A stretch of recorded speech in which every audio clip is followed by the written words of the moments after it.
Hey, what's up? What's up? Give me a second here. I'm trying to figure something out.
Alright.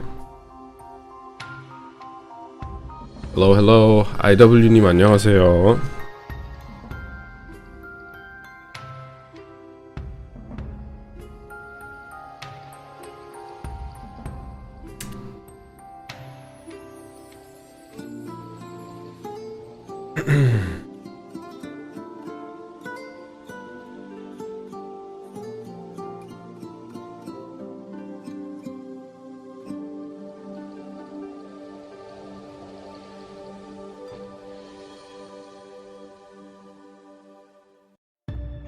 오늘은 시프 육성 좀 해보겠습니다.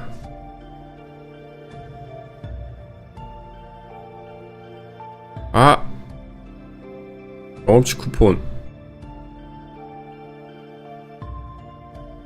뭐야, 다 쓴 줄 알았는데 좀 남았었나?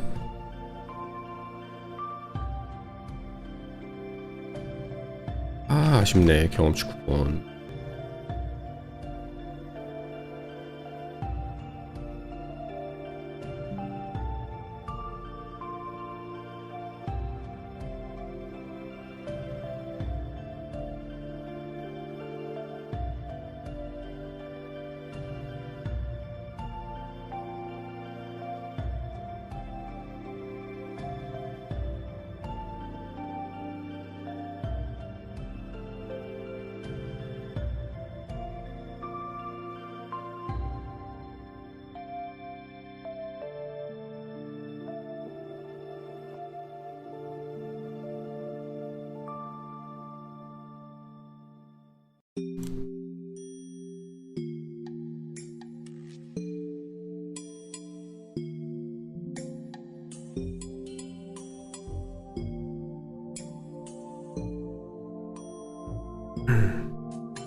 looking 굿이네요. 오늘 좀 스타일 좀 멋 좀 냈습니다. 제가 어떤가요? 볼만한가요? My style. 아니 그나저나 이거 왜 안 되는 거야? 이거 자꾸 스트레스 주네. 안 보이지?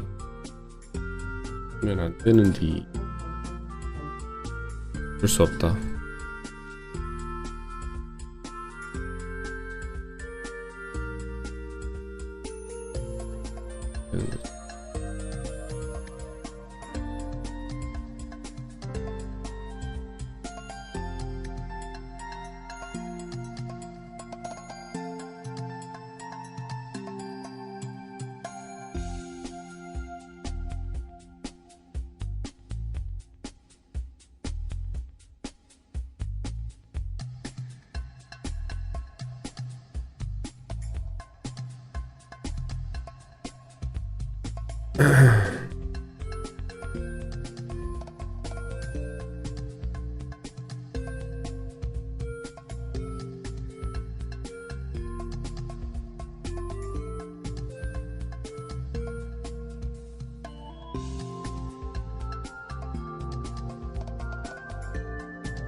난 이건 뭐 나중에 해야 할 것 같은데 이게 왜 안 되지?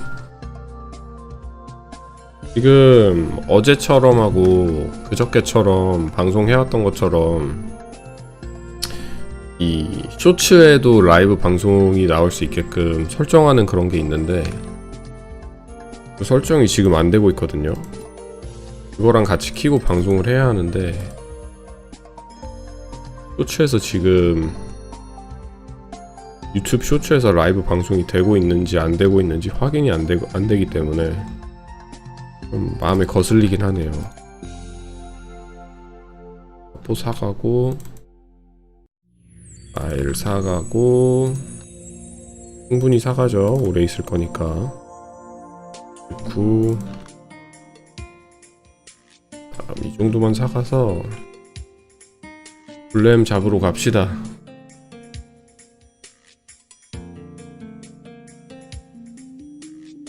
Giving vacation vibes? I had a rough bedhead today, so I gotta cover it up.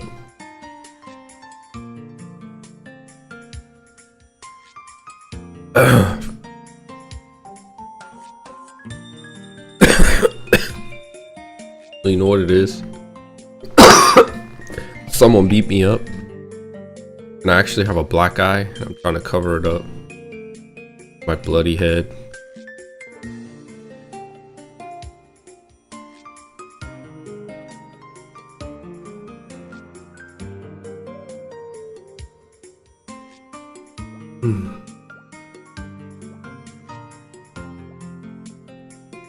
Like the music is slightly too loud. Ooh, shoot. Yeah, it looks like you are in Puerto Rico. My fit says I'm in Puerto Rico, huh?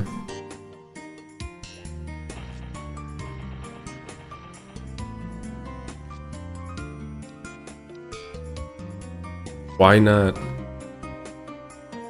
Makeup, no shame. K-pop do it all the time.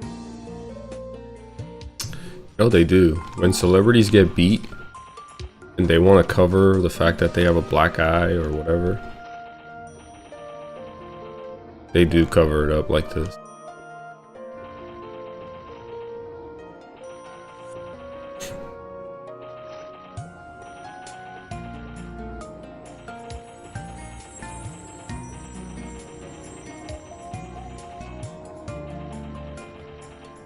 Good morning, Faye. Beautiful morning.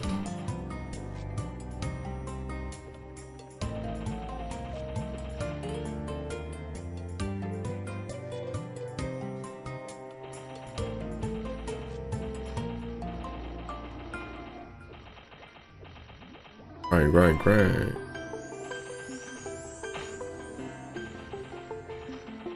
오 시프. 네, 오늘은 시프 육성을 해보도록 하겠습니다.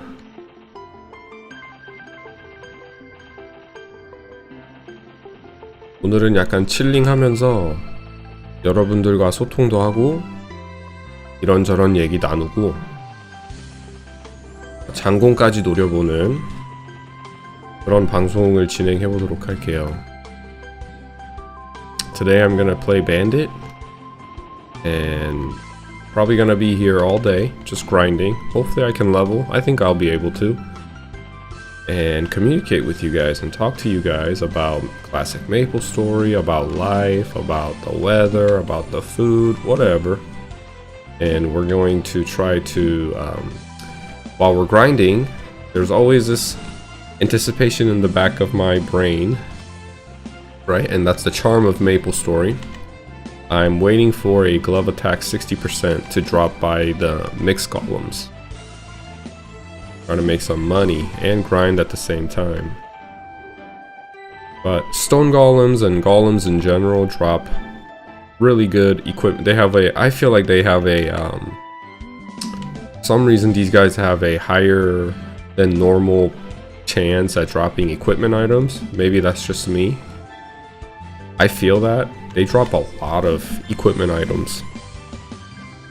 Stuff that you can just NPC to replenish your pots. We're gonna grind here today. Ooh. Does anybody know if I'm live on Shorts or not? Anybody? Nobody?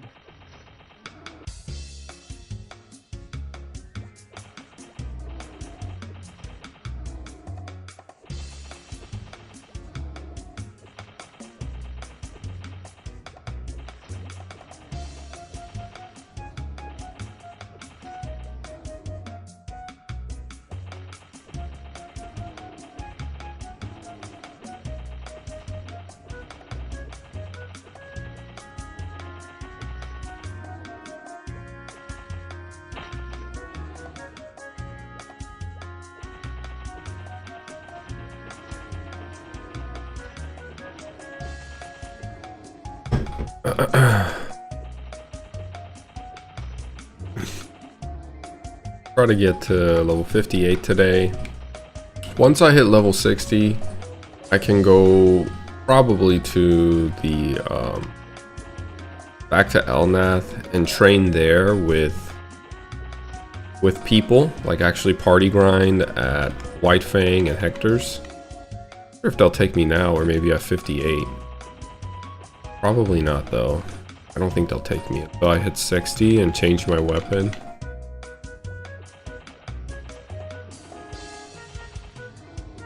I could go to Cooley's.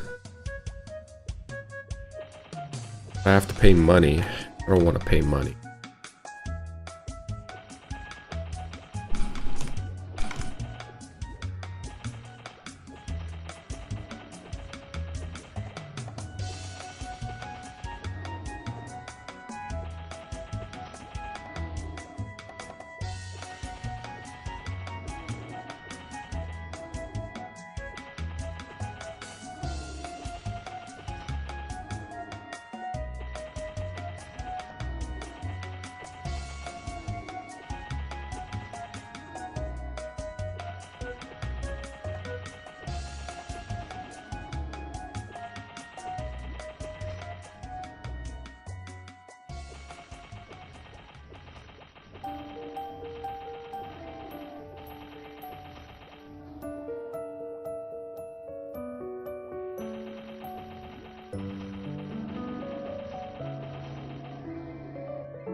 We'll see how much EXP I get from this place in an hour. I think I started at 61%.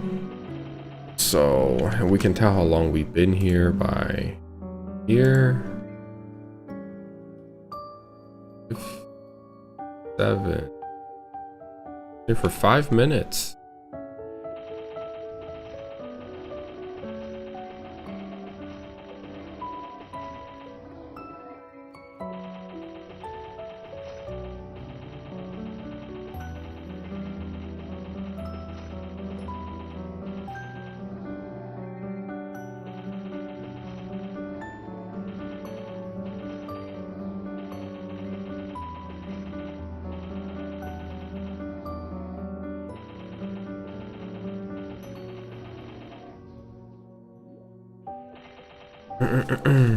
Check something.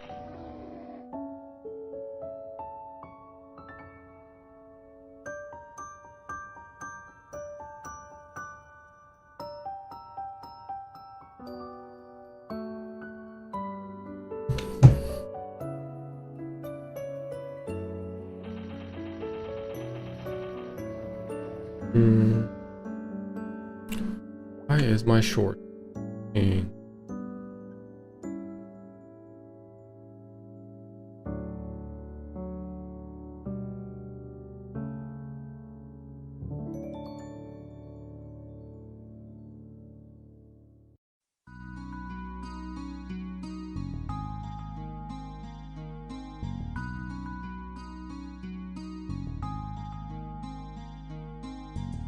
Is Bandit back flipping during Savage Blow? I don't think bandits are back flipping per se, but they are doing some fancy footwork. Sure.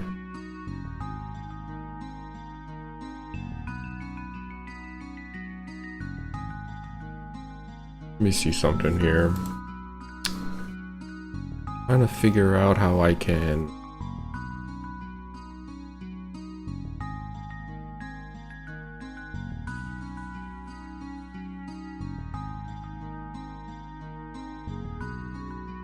I need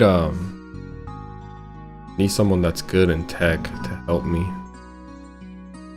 Or who knows how to do these things. Way better than me. Your stream.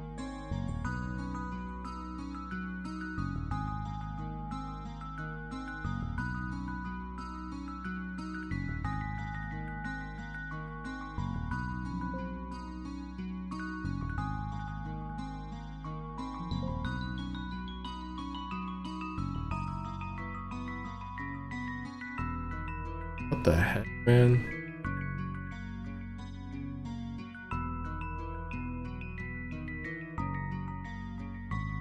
Yes, I'm definitely live.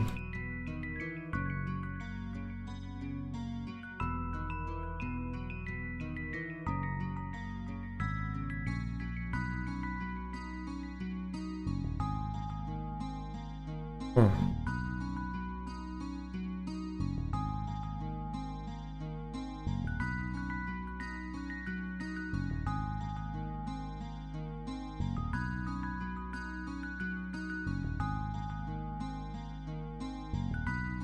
I don't know what the heck's going on. I don't know why it's doing this.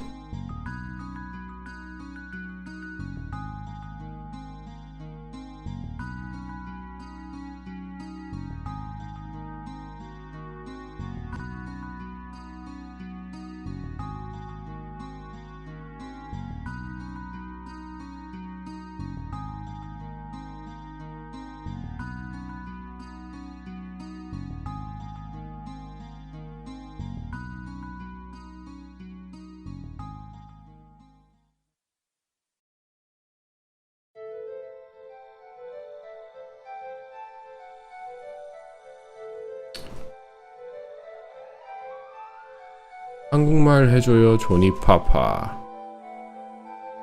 한국말이요? 한국말 해드릴 수 있는데 지금 방송에 문제가 있어서 방송을 고치려고 하는데 지금 말로 거슬리게 말이요.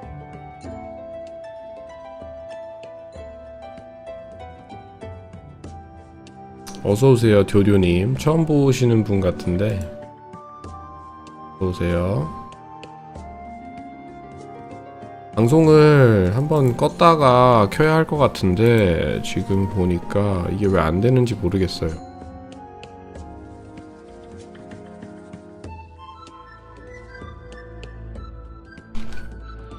오늘은 그냥 해야 되나? 후추 방송 없이 좀 아까운데.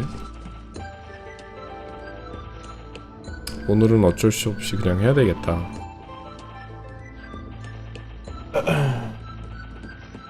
쇼츠 라이브로 통해 가지고 방송을 오시는 분들이 꽤 많거든요. 그것까지 키고 하면 좋은데 일단 그 OBS에서는 쇼츠로 방송이 지금 방영되고 있다고 하는데 제 유튜브 채널 가보면 그게 안 보이거든요. 그래서 이게 확실한지 확인이 안 되고 있는 상태라 좀 거슬리긴 하네요. 아, 여기 플레이리스트 별로다. 다른 데로 가죠. 뭘로 갈까? 엘나스 노래나 들을까요?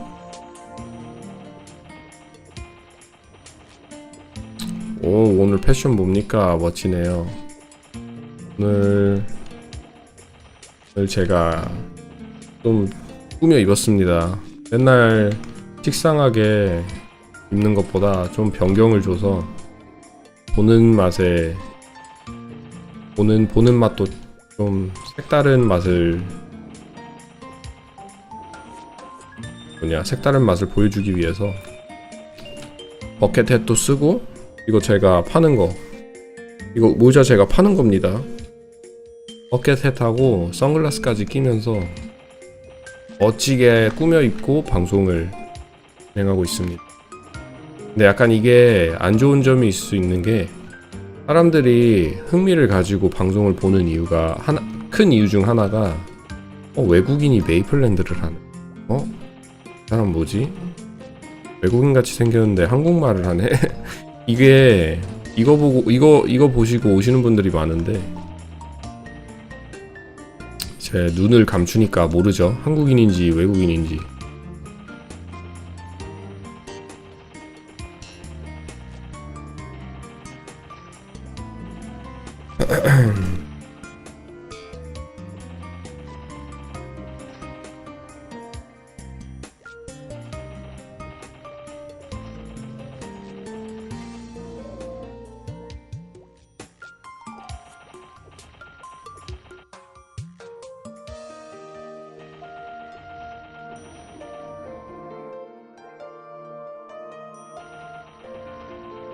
여기 꿀이네 이 자리. 낚시 자리.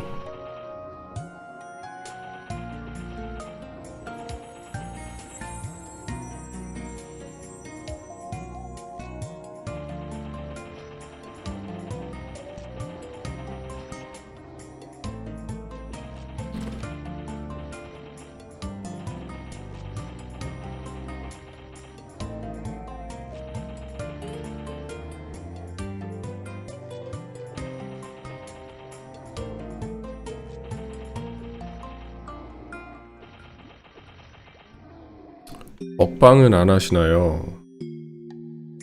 배가 고프긴 한데 먹방을 하면 뭔가 카메라가 좋아야 되거든요. 마이크하고 카메라하고 마이크가 안 좋으면은 그냥 추해 보여요. 방송에서 밥 먹는 거 뭔가 불쌍해 보인다고 해야 하나? 카메라 조만간 바꿀 생각이 있기는 하거든요.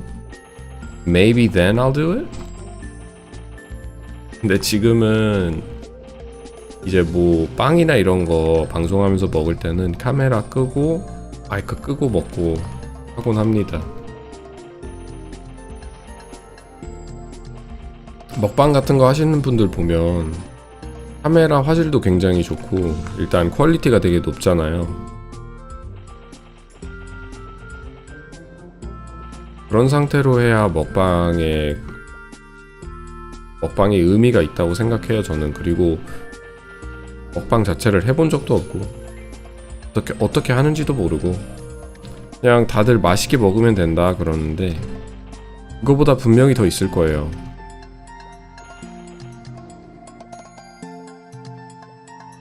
그리고 또 많이 먹어야 되잖아요 먹방은. 제가 먹는 양이 굉장히 적어요. 한 5번 정도 퍼먹으면은 이제 억지로 먹는 수준?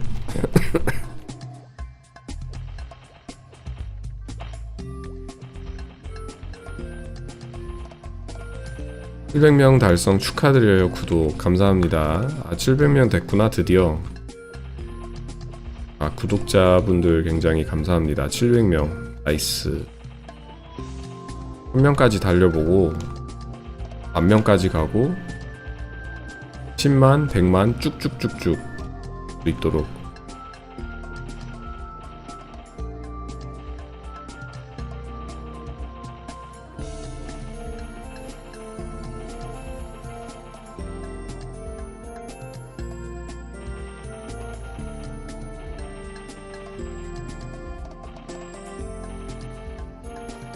간단한 미국 스낵 같은 거 한 봉씩 리뷰식으로 해도 관심 있는 사람 많을 것 같다.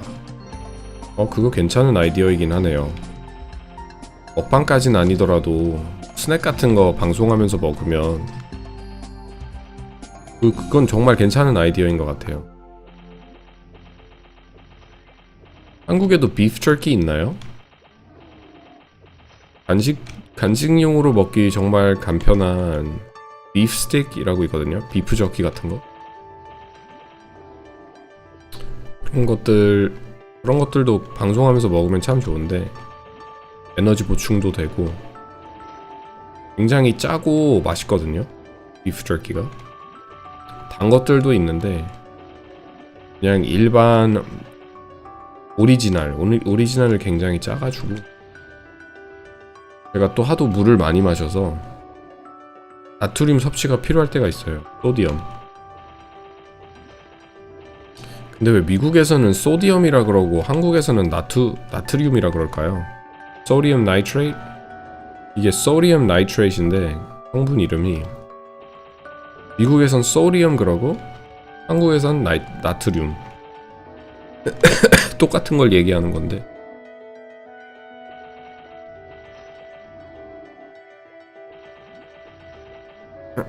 미국에 근데 그 이유가 좀 거기서 좀 막힐 게 뭐가 있냐면 미국 관식들은 정말 별로 맛이 없습니다. 입맛에 안 맞아요. 우리 한국같이 초코파이 오리지널 거의 다 이제 대부분 좋아하는 초코파이 꺼리는 사람 별로 없잖아요.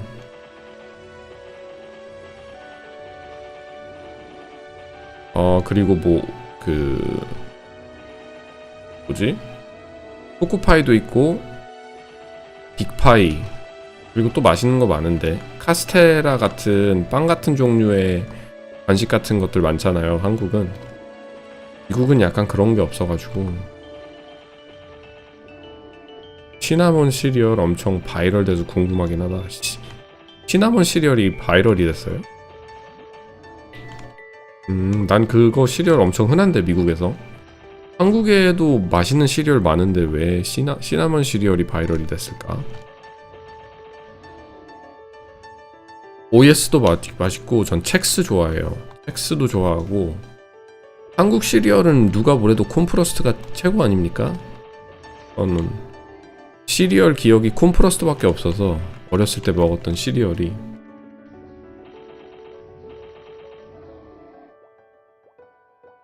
콘프러스트하고 또 뭐 있지? 다른 게 뭐가 있었나?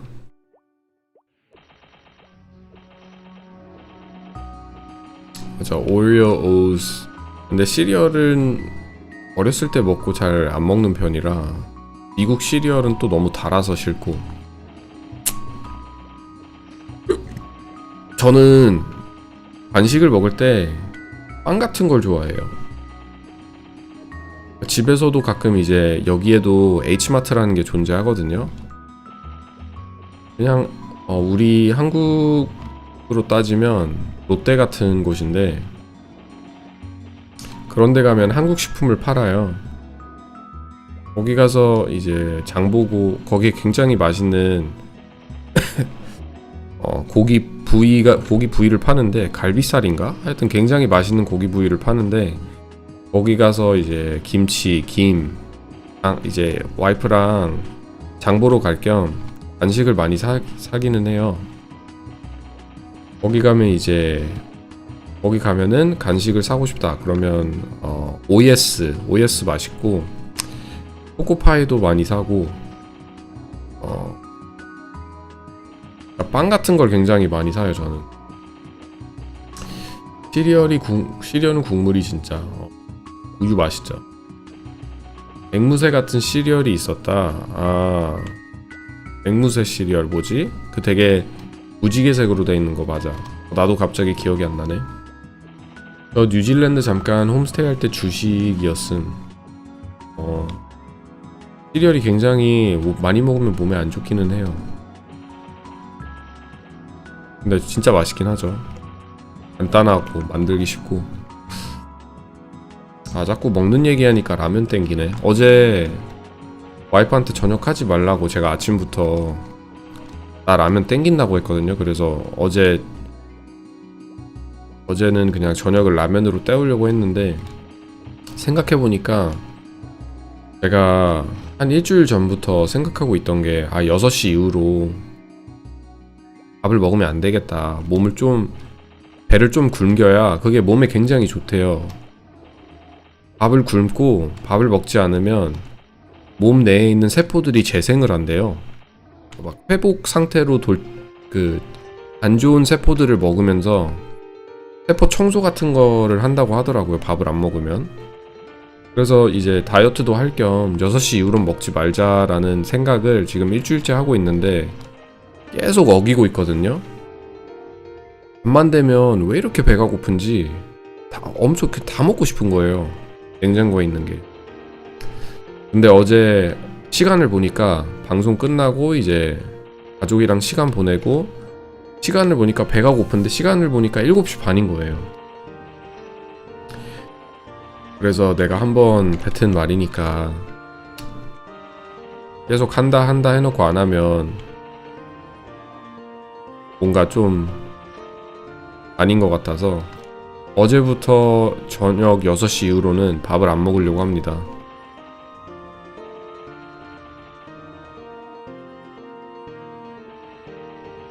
그 정도는 할 수 있죠. 6시 정도면 6시 한 5시 반에 라면 하나 먹고 6시 딱 되기 전에 간식 같은 거 빵이나 이런 거 먹고 그 뒤로는 안 먹으면 되는데, 이게 잠을 일찍 자면은 그렇게 힘들진 않아요. 한 일반 취침 시간이 10시, 11시 된다. 그러면 힘들진 않은데 저는 한 1시 정도에 자거든요. 대부분 12시 반, 1시, 어쩔 땐 1시 반. 근데 그때가 되면 엄청 출출해져서 너무 힘들어요. 밥 먹기가, 야식을 하기가.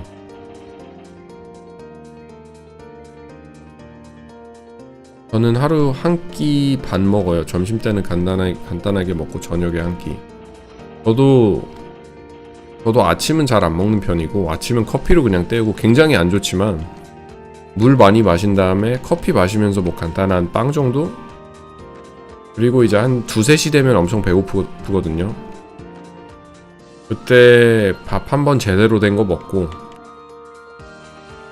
그리고 저녁에 한 번 또 크게 먹었었는데 이제는 저녁에는 안 먹는 걸로 하면서 물을 많이 마시면서 물로 때우던가 해야 될 것 같아요. 다이어트도 할 겸 밥을 사람이 몸을 굶기면은 그것만큼 몸에 좋은 보약이 없다고 해서 6시부터 굶어가지고 한 12시간 굶으면 조금이라도 도움이 되겠죠? 아침에 일어나면 엄청 배고프긴 한데 이제부터 아침을 챙겨 먹어야죠. 뭐 계란을 먹던 좀 제대로 된 거 건강 좀 챙기면서.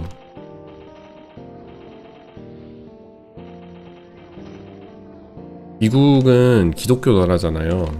기독교를 따르는 분들이 많잖아요. 근데 그 종교에 몸을 그러니까 배를 굶기라는 그런 명령이 있나봐요. 뭐 배를 굶으면은 명령이 아니라 그게 신이 하나님이 좋아한다라고 해석을 하시는데, 기독교 종교분들이. 그래서 기독교이신 분들 보면은 밥을 한 며칠 동안 안 드시는 분들도 계세요. 근데 그게 몸에 좋아서 하시는 게 아니라 무슨 신을 존중하면 그렇게 한다 뭐 그런 쪽으로 해석이 돼서 하시는 것 같은데, 뭐 더블이죠. 윈윈이죠. 신을 존중하는데 뭐 밥을 안 먹는데 존중도 되고, 기독교에 대한 존중도 되고, 그리고 몸에도 건강에도 좋고.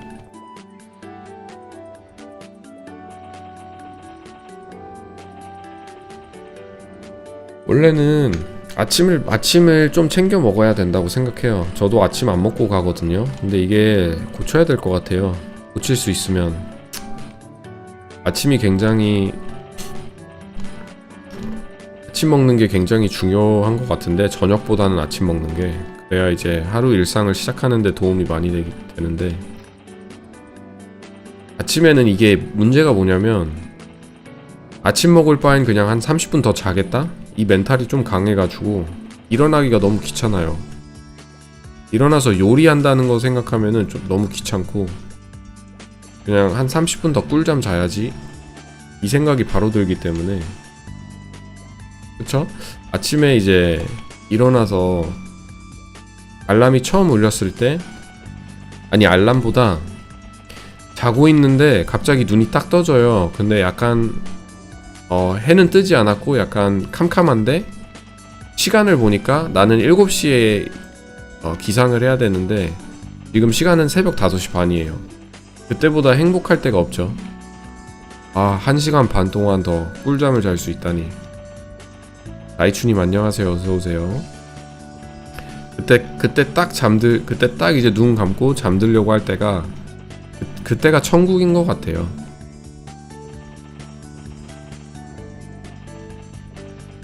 어쩜 그렇게 잠이 잘 오는지. 알람을 한번 누르고, 그리고 이제 정말 저도 옛날 얘기 좀 해보자면, 군대 생활할 때는 아침 되게 일찍 일어나가지고 집합을 해야 돼요.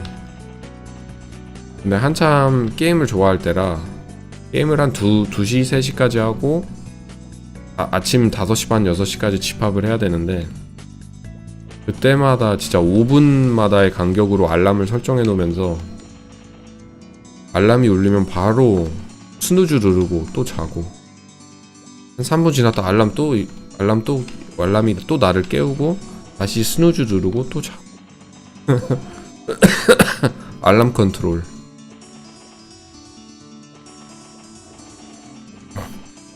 다들 어렸을 때 그랬을 거라고 생각해요. 학생 시절 때. 지금 동생이 한 명 있는데 고등학교 2학년이거든요. 걔도 보면은 아침에 일어나는 거 굉장히 꺼려해요. 알람을 한 몇 번을 깨웠다. 알람이 몇 번이나 울리는지 아침에.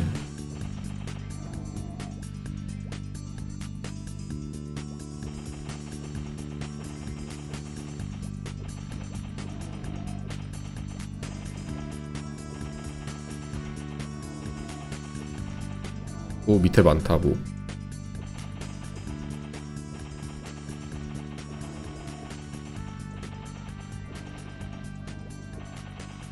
학생 시절엔 방학 때 아침부터 새벽까지 풀로. 지금은 못함.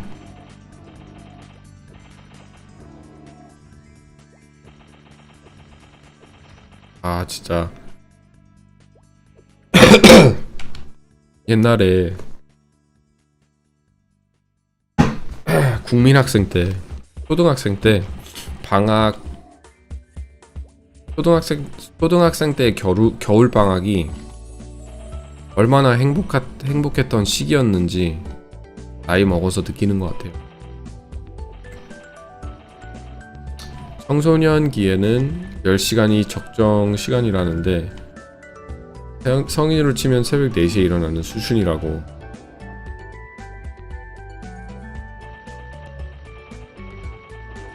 아니 왜 이렇게 일찍 자는 게 저도 힘든지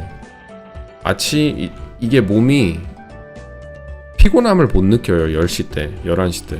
내가 아무리 자고 싶어도 침대에 누워도 이미 뇌가 그 시간대는 핸드폰 만지는 시간이고 뭐 다른 게임을 즐기는 시간이고 하여튼 되게 바쁜 시간대라 내가 적응을 못해요. 10시에 자려고 누워도 1시간 그냥 뒹굴 굴르기 때문에 시간이 너무 아깝기도 하고 그 시간에 차라리 다른 거 내가 뭐 즐길 수 있는 엔터테인먼트나 메이플을 하던가 뭐 다른 게임을 하던가 아니면 영상 제작을 하던가 다른 거 손볼 일이 있으면 그런 걸 하던가 차라리 그런 생각이 많이 나게 되지. 침대에 자려고 10시에 누우면은 잠이 안 와요. 이제 12시, 12시 반? 그 정도 되면 슬슬 정말 이제 잠기가 오면서 눕자마자 자거든요, 진짜. 그때는. 내 메이플 이벤트가 많아서 빠지지 않고 사냥했음. 맞아요. 어렸을 때 방학만 되면은 무슨 이벤트, 이런 이벤트, 저런 이벤트 하면서 학생들 게임에 온라인 접속시키려고 유저수가 늘어야 이제 넥슨도 돈을 벌기 때문에.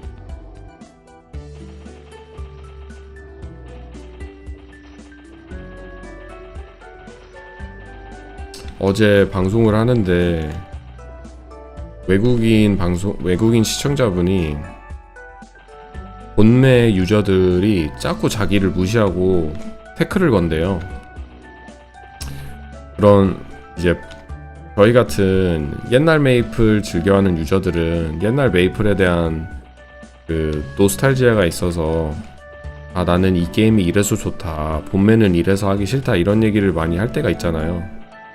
근데 그런 말을 본매 유저분 옆에서 하게 되면은 미국에서는 바로 태클 들어옵니다. 한국은 어떤지 모르겠지만 아마 한국도 마찬가지라고 생각하는데 그런 거 보면은 심리 상태가 좀 궁금하기도 하고. 아니 본매 좋아하면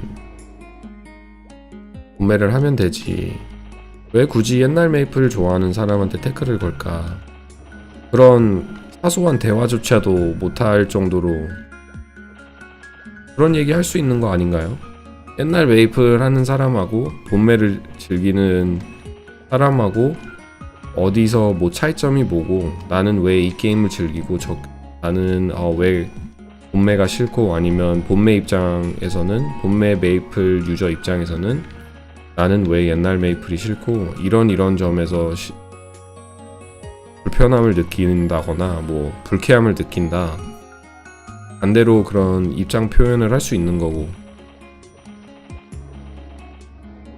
근데 그런 거조차 못한다는 게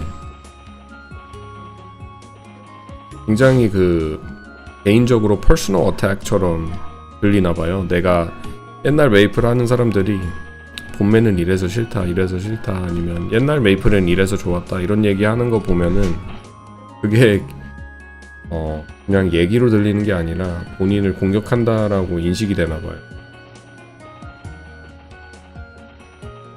Thoughts on Bandit changes for Maplestory Classic World? Well, they definitely added the 35 attack for the Bandit, right? With the steal, and it's like an active buff. I like how they made it into a personal buff, because if it was 35 plus attack on the enemy that you use steal on, you know, if it was a targeting skill, I think it would be like pretty much useless. I think it's a good change overall. I do think 35 weapon attack is pretty crazy. That's a lot of weapon attack, and it's a, I believe, 10-minute buff or something like that. I think it'll be cool. Like when I'm playing the Bandit now in the second job right now, it is a little dull because I have to use Savage Blow the entire time, and there's no intermingling of other skills. I just have to keep my Dagger Booster and Haste up. And Savage Blow, because it's not like Power Strike with Final Attack has some variability with the patterns and the tempo of how the attacks are being triggered. But when it comes to Bandit, it is kind of unfortunate that the alternative skill that they get in the second job advancement is Steal, which really, like, who uses Steal? You know what I mean? But it's just something that you can weave in between Savage Blow, although it won't be a lot because you won't use it for like it essentially has a 1-minute cooldown because the buff lasts about 1 minute.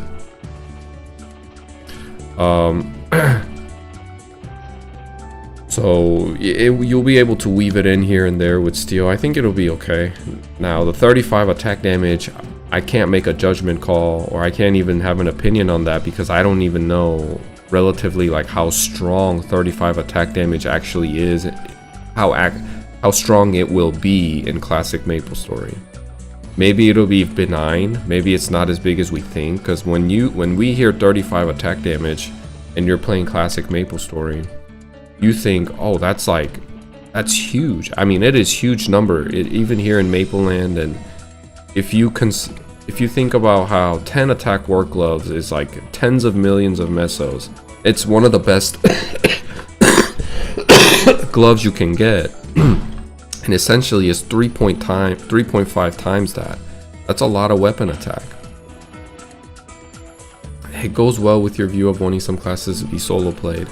I think so. Yeah, you're right actually, Rama. I think it'll make the class a little bit more easier to solo grind. Although I don't think that's really the issue. Like, I'm solo grinding now and it's fine. It's a little slower, it's fine, but as long as you enjoy the class and you're having fun, it's not that unbearable. You know, like right now I've been here maybe 30 minutes, maybe less, and I'm probably gonna be here all the way till the end of the stream today. And there's some easy, it makes it a little bit easier that I'm doing a live stream and I'm talking to you guys and I'm continuously like communicating.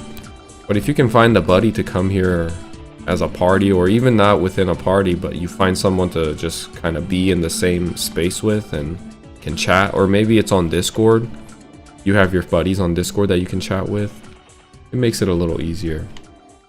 저도 본매하는 친구한테 옛매 권했는데 못하겠다고. 성향 차이인 것 같다. It goes well, yep. I think the idea of Steel was for trying to fish rare drops, because I think the drop can drop twice if you are lucky. Someone tested that in Mapleland, and they actually used Steel before they killed a monster on white lichens to farm Ilbies, and it took him, oh man, there's a video. It was a great video, and he didn't have a lot of subscribers. But he essentially double dipped on white lichens who drop bilbies, and it took him, oh my God knows how long. It took him like days until he got ilbies, I think. 형님 미국으로 놀러 갈 때 추천하는 도시 있나요? 저는 일단 모든 조건이 맞는다면 캘리포니아 추천드립니다. 캘리포니아 아니면 플로리다, 그리고 하와이. 돈이 좀 많으시다 그럼 하와이. 돈이 그렇게 많진 않은데 어느 정도 여유는 있다 그러면 캘리포니아. 돈이 별로 없지만 정말 예쁜 줄을 보고 싶다 그러면 플로리다 추천드립니다.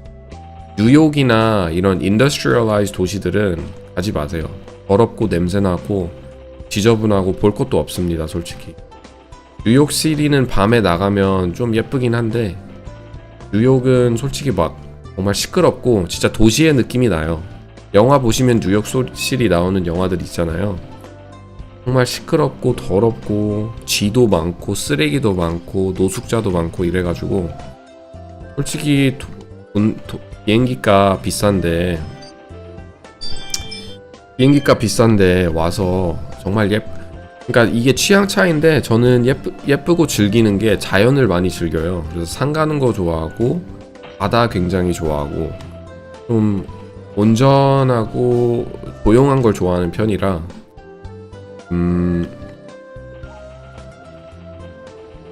저는 플로리다 굉장히 내가 플로리다를 가가지고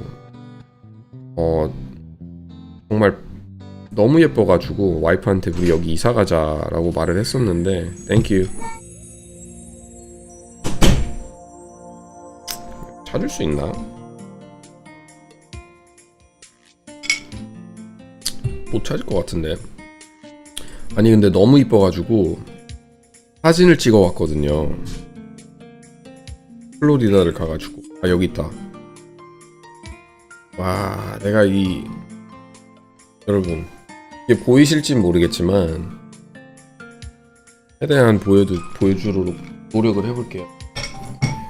해변가를 딱 해가 질 쯤에 나갔는데 보이시나요? 안 보이실 것 같은데. 아 안 보이네. 안 보이죠 여러분? 보이나?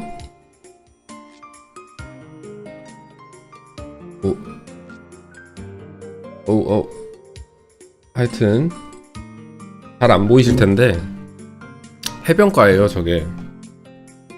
해변가가 이게 어떻게 돼 있냐면 설정이 그러니까 물이 되게 얕아요. 물 올라오는 게 이게 물이 발목까지 올라오는데 그게 바로 이제 깊어지는 게 아니라 해변가가 그 발목 깊이에서 쭉 이어져 나갑니다. 그러니까 거의 뻘은 아니더라도 우리 한국에 뻘 있잖아요. 동해 가면 소리가 안 들린다고요? 소리도 안 들려요? You guys can't hear me?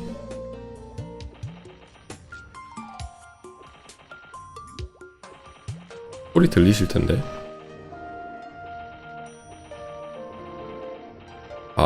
Can you guys hear me? Can people hear me?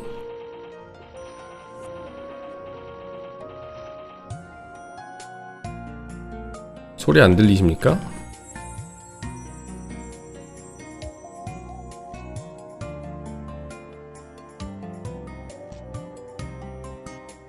들려요. 오케이.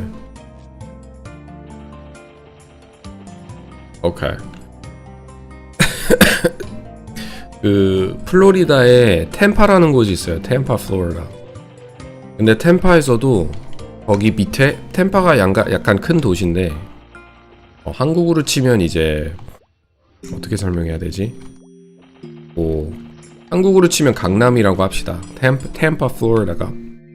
근데 템파, 플로리다 밑쪽에 있는 약간 템파보다는 조그만 도시지만 템파 근처에 있어서 그 해변가는 플로리다가 그냥 우리 한국처럼 아일랜드식인데 위에만 이제 토지가 연결돼 있는 그런 방식의 주인데 사이즈도 거의 비슷하고.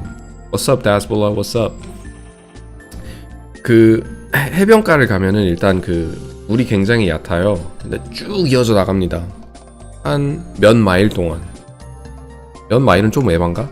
그래도 굉장히 오래 그 긴 거리를 이렇게 쭉 이어져 나가는데 뻘처럼 물은 한 발목까지 올라오고 물이 일단 굉장히 따뜻해요. 온순한, 그러니까 물이 차갑지도 않고 따뜻하고 물도 엄청 깨끗하고 플로리다가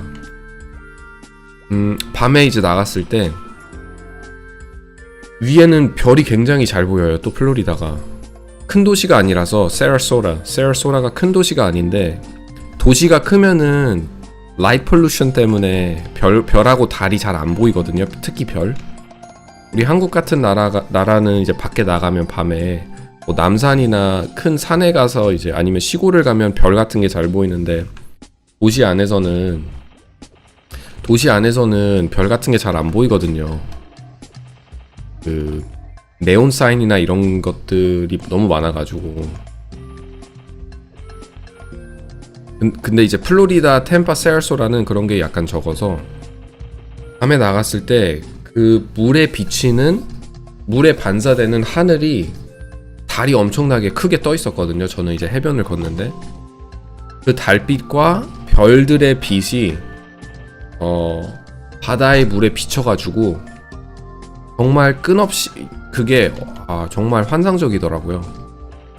보이는 게 하늘이 바닷물 위에 비치면서 거기 이제 해변을 걷는데 사람들도 이제 굉장히 조용하게 노는 편이고 막 시끄럽게 놀고 계시는 분들은 없고 막 가족들이랑 와가지고 어린 애들이 막 뛰어다니는데 물에서 아저씨들은 이제 아빠들은 애기들 보면서 조심해라 하고 그게 거의 메모리에 뇌에 박혀버려서 플로리다에 대한 좋은 감정밖에 없어요. 너무 가고 싶고 거기서 살고 싶고.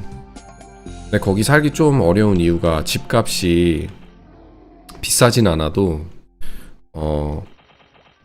거기는 일단 그 위치한 그 주가 굉장히 우리 한국처럼 제가 말씀드렸다시피 바다로 둘러싸여 있어가지고 태풍 같은 거에 피해를 많이 보거든요. 그래서 집을 살 때 보험을 들어야 되는데 그 보험값이 어마무시합니다. 플로리다가. 그래서 사람들이 집값은 플로리다가 많이 싸고 그 주도 굉장히 괜찮은데 두 가지에서 못 견뎌요. 사람들이 보험이 너무 비싸고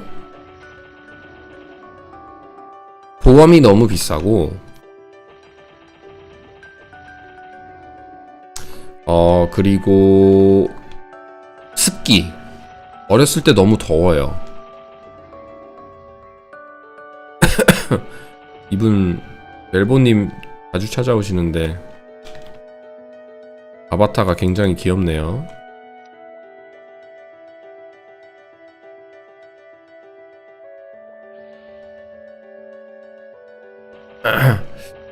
Do you plan on doing a reaction video today?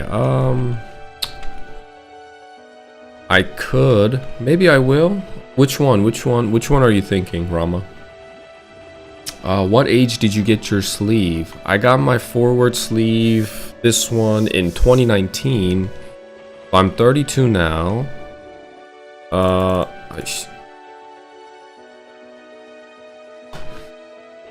I'm 32 now. I got it 5 years ago. I would have been like 27, mid-20s. GTA 6로 플로리다 가볼게요. 플로리다 꼭 가보세요. GTA 6에서 아마 진짜 구현 잘 됐을 거예요. GTA 6 정도면. 템 세팅 구경 좀요. 템 세팅이 좋진 않지만 잠시 구경 시켜드리자면 일단 자투 하나 먹었고요. 코는 뭐 이제 사라질 코지만 기간제 06코, 뭐 훈장도 사라질 거고 그냥 노작 망토에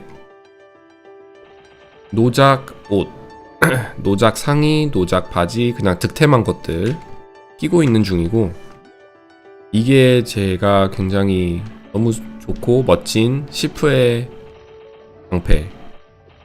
이게 얼마 하는 줄 아십니까 여러분? 이게 한 몇백만원, 600만? 700만 정도 해요. 그때 저번에 몇 주 전에 단검 시프가 버프를 먹었잖아요.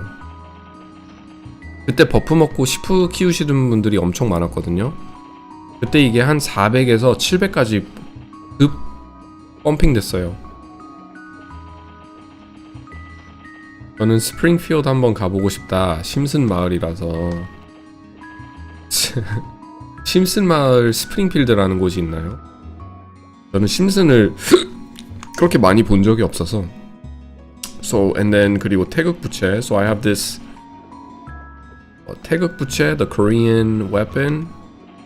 이거는 이제 레벨 60 정도 되면 떡작 게타로 갈을 생각이에요. 굉장히 오래 썼으니까, 잘 썼으니까 갈고 60대 한번, 그리고 이작된 슈피겔만의 목걸이. 굉장한 건 아니지만 그냥 사소한 것들 좀 낄 수 있는 것들, 어떻게든 스탯을 땡길 수 있는 것들, 있는 방법은 돈 많이 안 드는 방법으로 땡기고 있습니다. 그리고 이제 09 노목, 이거는 제가 돈을 모아서 한 2천만원? 2천만원 주고 산 것 같은데, 2천만원. 그리고 노작 아이젠, 이게 끝입니다. 뭐 별거 없어요 솔직히.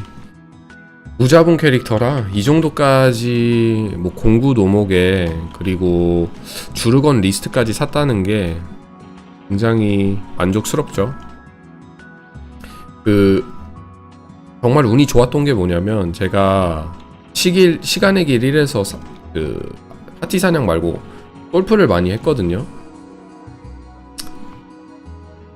근데 거기서 솔플 하면서 인트 2짜리 에스터 실드가 2번이나 떴나? 한 번 떴나? 2번 떴나? 하여튼 거기서 그 실드 뜨고, 그리고 돈 되는 캐스트들 있잖아요. 장공 캐스트를 깼는데 10호가 나와서 거기서 또 돈을 벌고, 그리고 그 이카루스의 망토도 이속 이카가 나와서 그것도 한 400 정도에 파니까, 뭐 이런 거 저런 것들 파니까 돈이 모이더라고요. 그래서 최대한 맞출 수 있는 정도로 템 맞추고 그냥 육성하고 있습니다. Class balance suggestion by Kidor. I think I haven't done one, right? There's 3. I can definitely take a look at the last one. I'll try to do it today. I don't like making commitments and promises because things always come up, and I might be doing something here in a few hours that will not allow me to do a reaction video, or maybe I just really enjoy communicating with other people.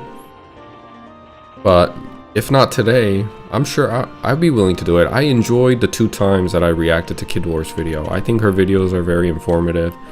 Her pair system was very interesting as well. I have to upload that to YouTube actually. I only uploaded 1 video, and I have the second one just kind of sitting in my drive, and I need to upload that video to my YouTube.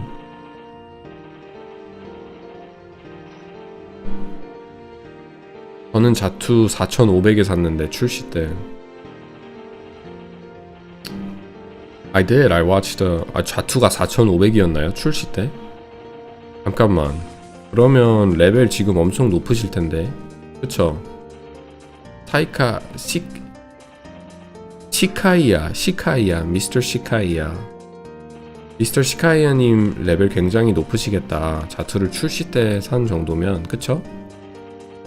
Oh, you watched the second video? I did. I actually did watch the second video. I don't know if you were here, but I did watch the second video. It was about the class synergy and pairing. I thought it was cool. I'll upload a video. I'm gonna upload a video on YouTube of the video that I did. I think I had to cut it short because but I did watch almost all of it. But you'll see it on my YouTube here in the next few days.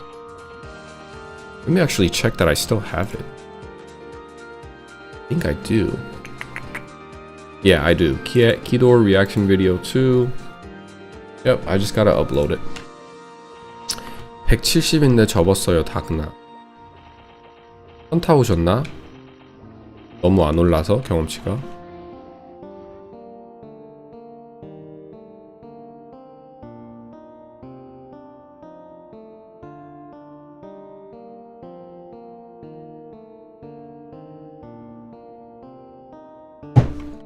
근데 170 정도 되면은 1시간을 해도 막 3% 오르고 4% 오르고 그러지 않나요? 쉬었다가 하세요. 쉬었다가. 너무 아쉽긴 하겠다. 그때 되면은 그때 되면은 딱 느낌이 캐스트매니아보다 물론 더 힘들지만 캐스트매니아를 도전하는 제 심정이랑 비슷했을 것 같아요.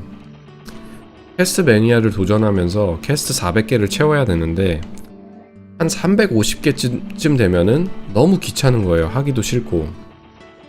근데 거의 다 왔으니까 포기하기는 좀 그렇고, 거기서 그냥 막상 내가 원하는 사냥이나 아니면 파케나 그런 거를 하기에는 너무 아쉬운 거예요. 근데 이제 캐스트 하기에는 너무 질리고 싫고 머리 아프고, 그 느낌이랑 어떻게 보면 비슷할 것 같기는 한데 170이 되면은 너무 아쉽잖아요. 그때까지 공들인 시간과 그런 게 다 있으니까. 포기하기는 좀 너무 아쉽고, 접기는 너무 아쉽고, 계속하기에는 너무 막막하고 그럴 것 같은데, 내가 볼 땐. 근데 거기서 이제 밸런스를 찾는 게 중요한 것 같아요. 즐기면서 좀 천천히 쉴 때는 쉬고, 접었다가 이제 뭐 부캐도 키우던가 아니면 지금 하시는 것처럼 남들이 육성하는 거 와서 소통도 하고 다른 사람들과 얘기도 하면서 천천히 하시면서 꾸준히 하시는 게 좋지 않을까. 그리고 레벨업에 너무 목매이고 효율을 너무 따지다 보면 어느 순간 게임 하는 것 같지가 않고 그냥 숙제 같은 느낌이 들기 때문에 더 멘탈적으로 지치고. Do you think with the buff to drain it will be a viable skill, or do you think it will still be an afterthought? Do you think with the buff to drain? I'm not exactly sure what you're asking me, Faye.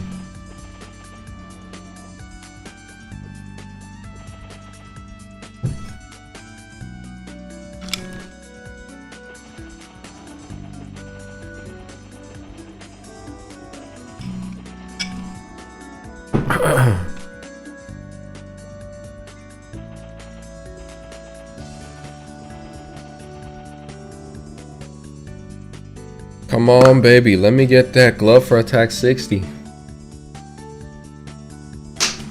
We all want to see it, right?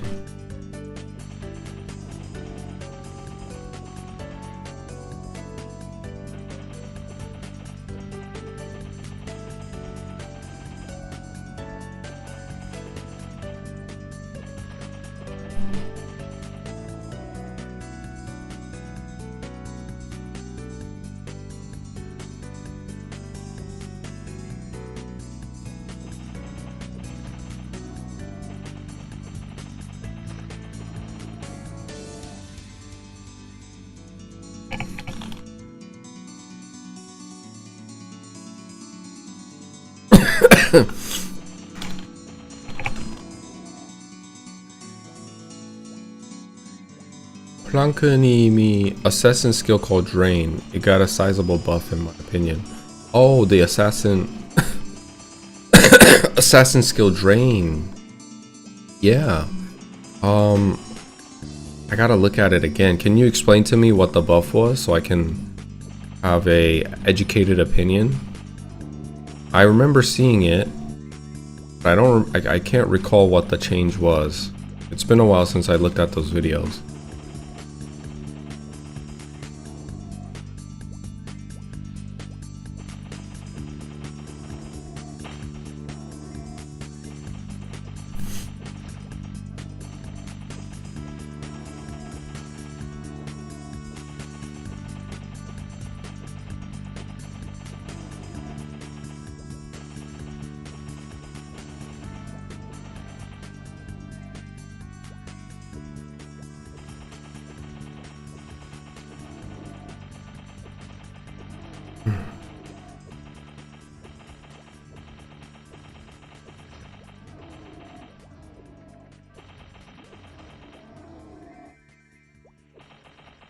Oh shoot.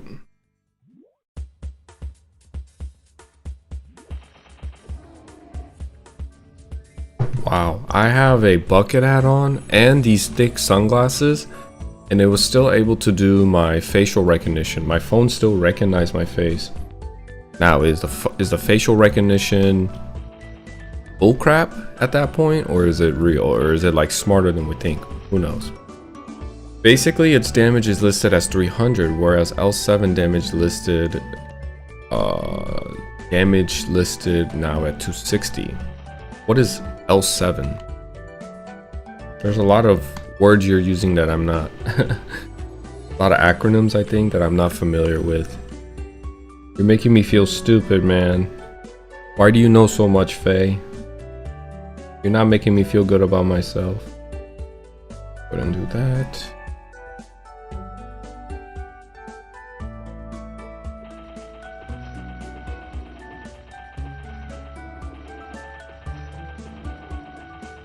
가끔씩 접속해서 투민을 먹으려고 하는데 잘 안 뜨네요. 저도 투민 먹으려고 파밍 굉장히 오래 해봤거든요. 저도 하나도 못 먹었어요. 호문쿨루 202호에서 용기사 키울 때 70에서 80 정도까지 주 사냥터였는데 거기가 진짜 안 나오더라고요, 투민이. 시간의 길에서도 많이 사냥해봤고, 안 가본 곳이 그 토끼 나오는 곳. 토끼 나오는 곳은 안 가봤는데 아랫마을에 시간의 길 4하고 202호에서는 사냥 굉장히 많이 했거든요. 저도 한 장도 못 먹었습니다. Oh, lucky 7. I see. Do you think the min-maxers will prefer it just due to the fact it may do slightly more damage while also healing? Well, the thing is, Drain is 300, but Lucky 7 is 260. Is that incorporating the fact that it hits twice, so it's 130 each hit? I wonder how that will work, actually. Yeah. Is there gonna be a cooldown to... Like, there's no way Lucky 7's total damage is 260%, while Drain is sitting at 300. I wonder how that's gonna work. Because yeah, at that point, why would you not just spam Drain?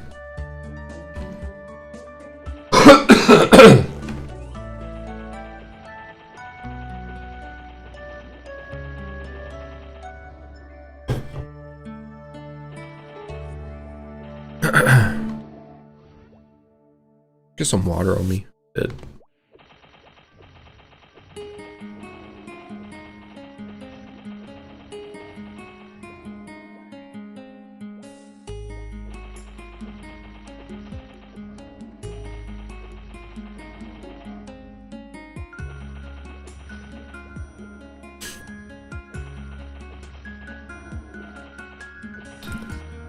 Well, maybe in the second job advancement, they will use Drain a lot more often now.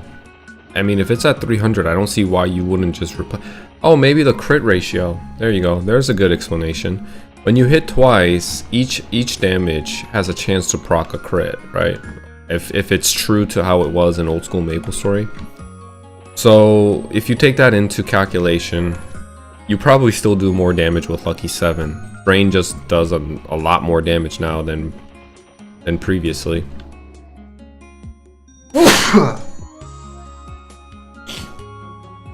But because of the crit, I'm sure people will still prefer to use Lucky 7 over Drain.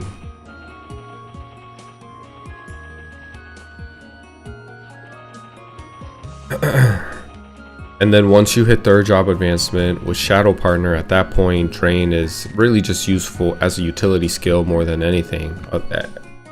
I can't imagine people using Drain as a main source of attack skill. If you think about it though, let's say crit does 2x the damage, and you hit crit on Drain 300 times 2, that's 600, you know, versus 260, you hit crit on one hit, that's 260 in one hit and 240 on one hit, that's only 600, so it's about the same if you crit one time. Bless you, Johnny. Thank you very much. May the Lord bless me with this glove attack, 60%. May that energy of the bless carry over into the digital game and drop me a glove 60.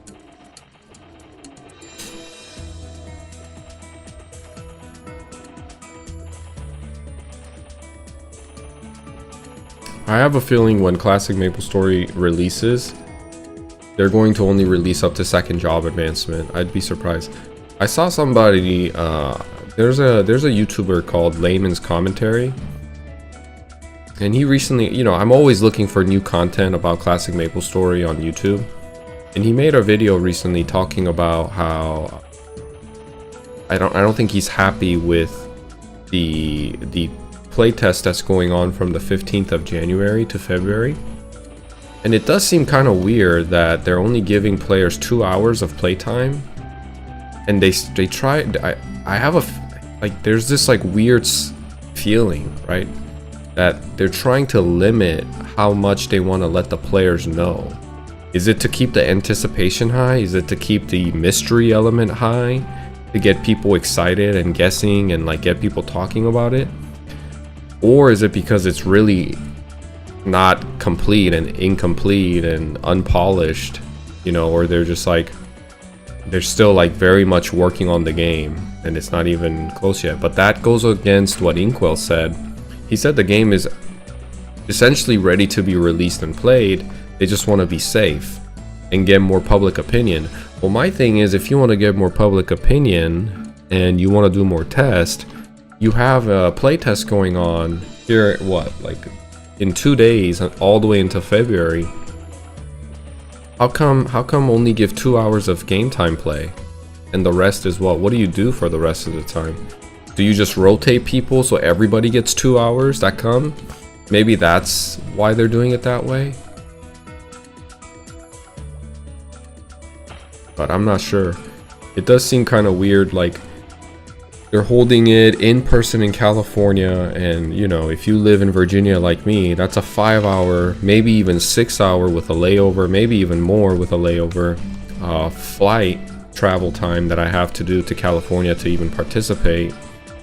And I don't think they, you know, you have to pay for your own hotel or Airbnb.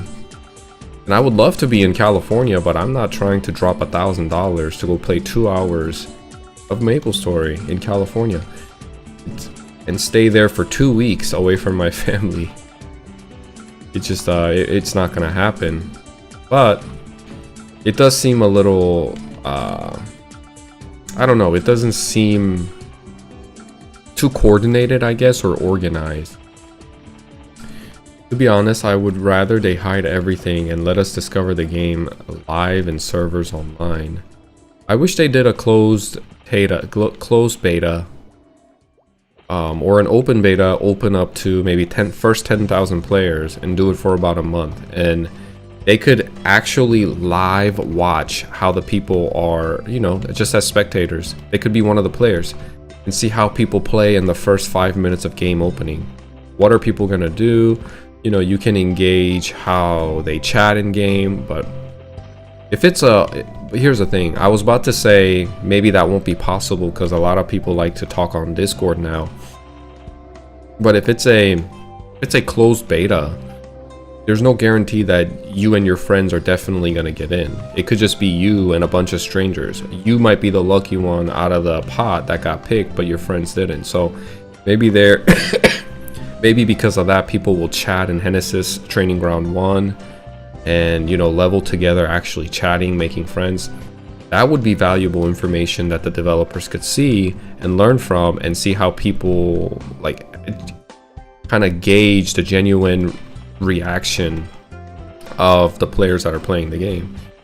But it seems like they don't want to go that route. They want to do it in person, in studio, in California, live for a limited amount of time, and I'm not sure exactly why they would do it that way. I don't want to think bad, right? But how can you not? How can you not? Like, I just have this like an inkling of feeling that maybe they're trying to hide something. Like, they don't want us to not hide something in a good sense, but hide something in a bad sense. They don't want to show the game at its incomplete stage. They only want to show us You know, like in the MapleCon in September, I believe, or the one that just happened not too long ago. I guess that was a few months ago now, so it's been a while. They only playtest in certain maps and certain stages and certain instances of the game. I believe they tried Kerning Party Quest in that MapleCon playtest, and they only played for like 15 minutes is what I heard per person. I feel like they're trying to keep some stuff really buried and make sure we don't see it. Well, at least not yet, because the game is incomplete.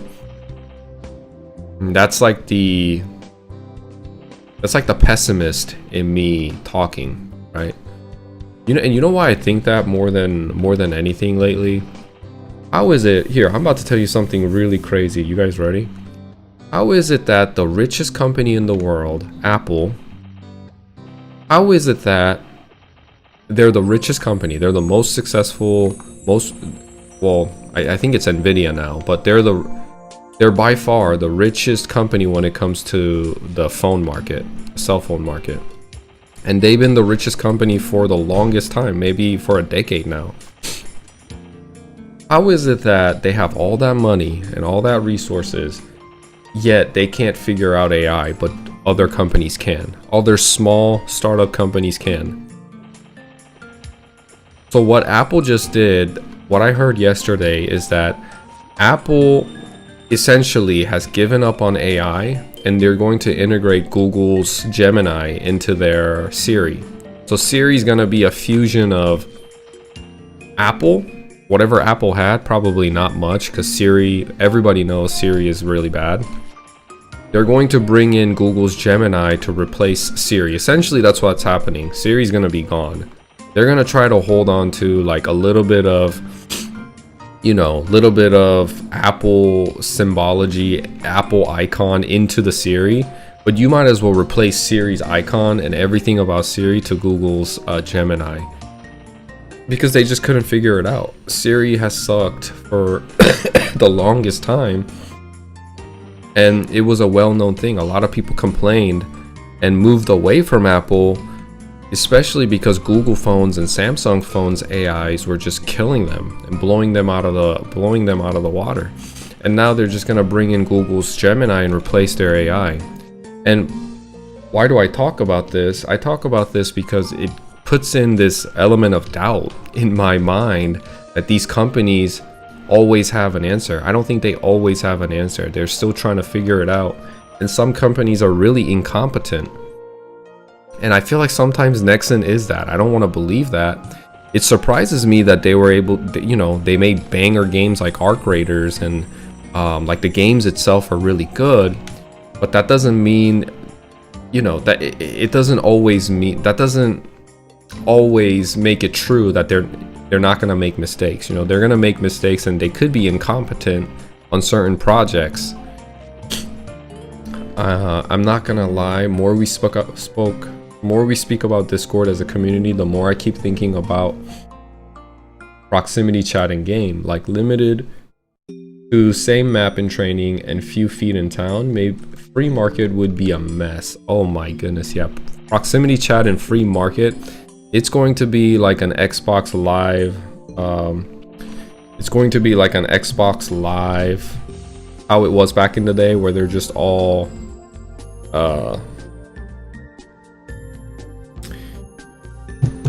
you know, where they're all just using slurs and calling each other the N-word and saying the F-word, go, you know, KYS, all that stuff. It was crazy back in the day. You go into Call of Duty, Black Ops, or Halo, or whatever it is, into a lobby, and you got these kids who haven't hit pre-pubescent. Their voices are so high, it's like you can tell these are little kids. They're just saying the most outrageous thing on chat. They're just saying whatever they want. I don't know where their moms are, where their parents are. They needed some whooping. I heard they were late to the party in terms of their investment into AI data centers. John, can you become rich enough to buy out Nexon and run like an amazing company it should be? I don't think so, man. I can give criticism, but it's probably beyond me. These people are a lot smarter than me. They've been doing this a lot longer than me. The only thing I have on my belt is that I've played Maplestory for a long amount of time, And I think I have a pretty good understanding of what Maplestory great and why people why people have nostalgia trips when it comes to classic games like classic WoW and classic Maplestory. People think it's the gameplay, people think it's this, it's that, but I think it truly was because it was so easy to socialize with people and make friends online. I think that's the huge element, especially in today's world where everybody feels a lot lonelier than we did back 10-20 years ago. Due to the introduction of internet and social media and all this stuff and just overall busy lives, I think that hits home for a lot more people than we think. Like the ability to socialize easily and actually be in an open world where players get together as a community to form efficient training grounds or work together, and it's not like a developer holding your hand entire way telling you to click here, click there with dailies, weeklies, battle passes, all these chores. Like you go to work and you get in the video game to do more work, and it makes no sense. It should be a hangout place. Let's see. Future will be a mix of applications that are better for certain solutions. This is not only in big companies, but also for every company. I've heard that there's not going to be a giant AI that knows everything, but it's going to be like multiple, like a different. Give me 1 second.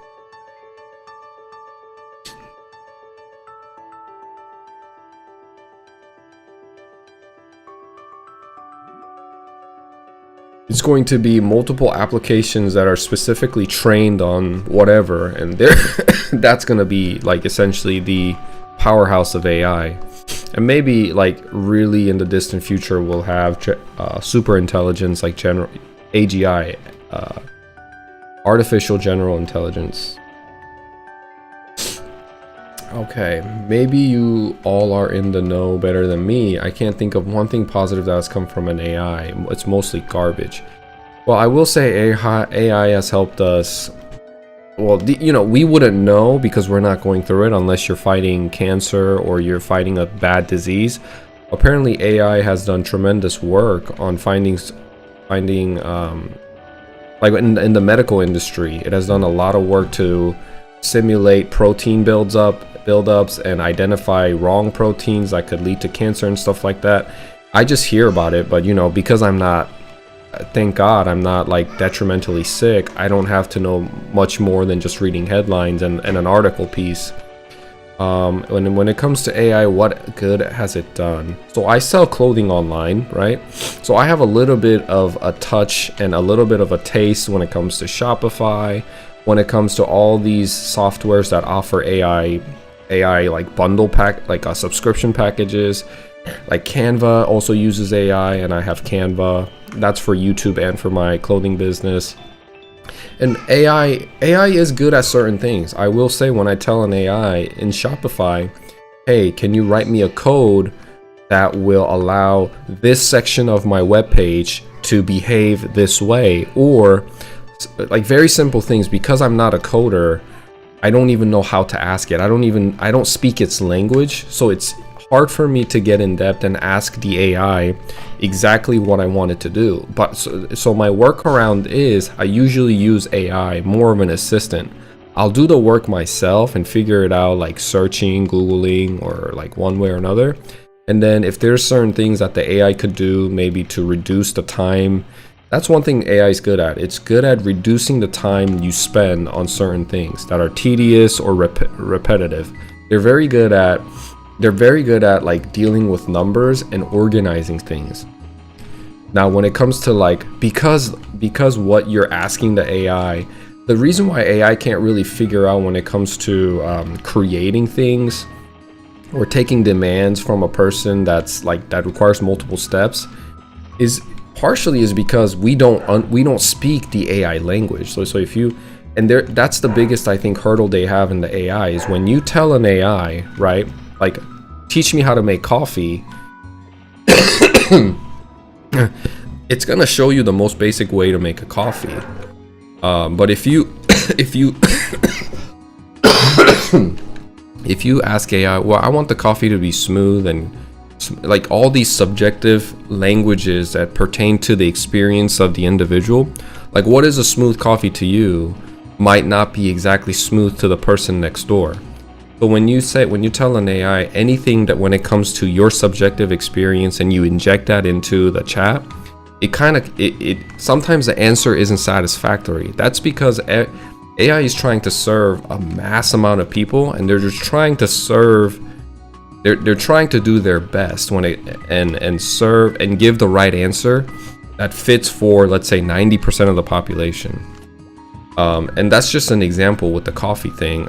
There's many more. Like if I ask an AI, hey, create me a website that gives this type of vibe, get this type of feeling, and I want this to happen when customers visit. They're gonna do it, but is it gonna be up to your standards, or is it gonna meet your subjective needs, or is it gonna fulfill your subjective checklist?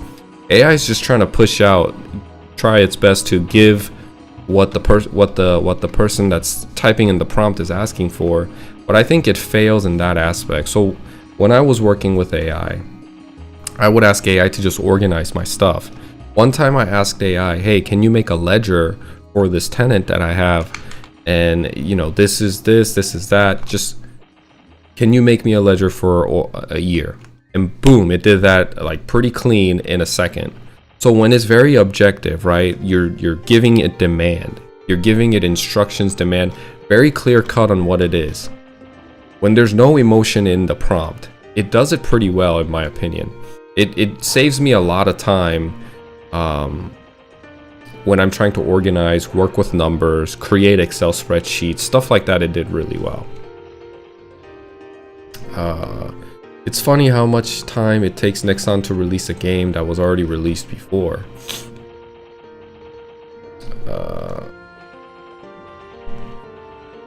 I know, right? But maybe they've lost the archive files. But like, it is taking them a while to release classic, huh? They gotta. This is what I mean. Sometimes I have my doubts with the competence level of these companies, and maybe Nexon really just lost the old files, and only the users that make private servers, or like Maple Worlds, Maple Land, Artail, these people have it one way or some way, but maybe the company itself doesn't, and they have to recreate everything. Do you resell or create your own clothing? I create my own clothing. I have a clothing line, a brand, and I think once my YouTube channel grows a little bit, there's an option for creators to sell their merch in their channel, and I'll probably have that link in the future. Would you be a fan of them having AI for NPCs in Maplestory, for example, to be more interactive with players? I think that'd be great. I don't see why that would be a bad thing. But one thing I will say, what happens is, here's what I'll say about using AI in NPCs and integrating just smarter NPCs into a game. Sometimes it become I think they would have to do a delicate job. It's a delicate job to make sure they don't cross over that threshold of making the NPCs just unbearable and too much. Sometimes I play a game and the NPC, they really want you to notice the NPC. So they put a lot of animation time, a lot of delay, giving them cutscenes, and giving them chat prompts they put too much emphasis on that. But I think some players, I don't want to say majority, but maybe like half the player base just wants to skip all that stuff, especially in a 2D game where the graphics aren't too interesting. There's not much to look at. I don't think majority of the players are willing to sit there and hold a conversation with Chief Stan about, how whatever the prompt may be. You would just rather spend time with real life people. So an AI and NPC, that'd be cool. Maybe they can add it into, I don't know how they could add an AI element and make the NPCs a bit more interesting. But what I don't want is for chat prompts to go for 10 clicks. That's too much. I like how it is now, keep it short, but maybe in a subtle way they can incorporate the element of AI into the NPCs to show facial expression. When you run into them or when you attack them, they like frown or something. or if you drop like, I don't know, like milk in front of them and they start drinking milk, make them feel a little bit more lively, and people that are interested, you know, maybe that's a great gateway for people to enter. So if people are really interested in AI, in NPCs, and they wanna get to know more about the lore of that NPC, they have this system in Mabinogi called Familiar, or maybe it's Familiar. It's something where you can build a relationship with an NPC, but it's not through talking. It's not, you can talk, sure, but you can also gift them stuff. You can you can do quests for them, and it unlocks familiar. I'll just say relationship. It builds a relationship with that NPC, and it could be like a gateway. And the more you build a relationship with that NPC, the more you get to know about the lore. Now, there can't be any incentive reward-wise, right? Because then people are just gonna not do it for the core reason, which is enjoy the lore of Chief Stan or Maya or you know, a Manji. They're gonna do it for the incentive. If the incentive is it gives you a good medal or a necklace or some sort of an item that enhances your character's buff, then people are just gonna speed click through that thing. Like, people are just gonna be clicking, yeah, okay, whatever, because there's an incentive to get by. So if you want it to be like a secondary content that people can enjoy on their off time, don't put any reward structures. Don't put any type of anything in there. Maybe give a silly little hat, like a Chief Stan's nose, or something cosmetic where it doesn't affect your character's primary stats. It could be a secondary stat. It could be just simple as movement speed and jump buff, but nothing crazy, right? Like maybe 5 movement speed and 2 jump because you're best friends with Chief Stan. And it could be something like a title, like something cute, but pure aesthetics, no primary stats.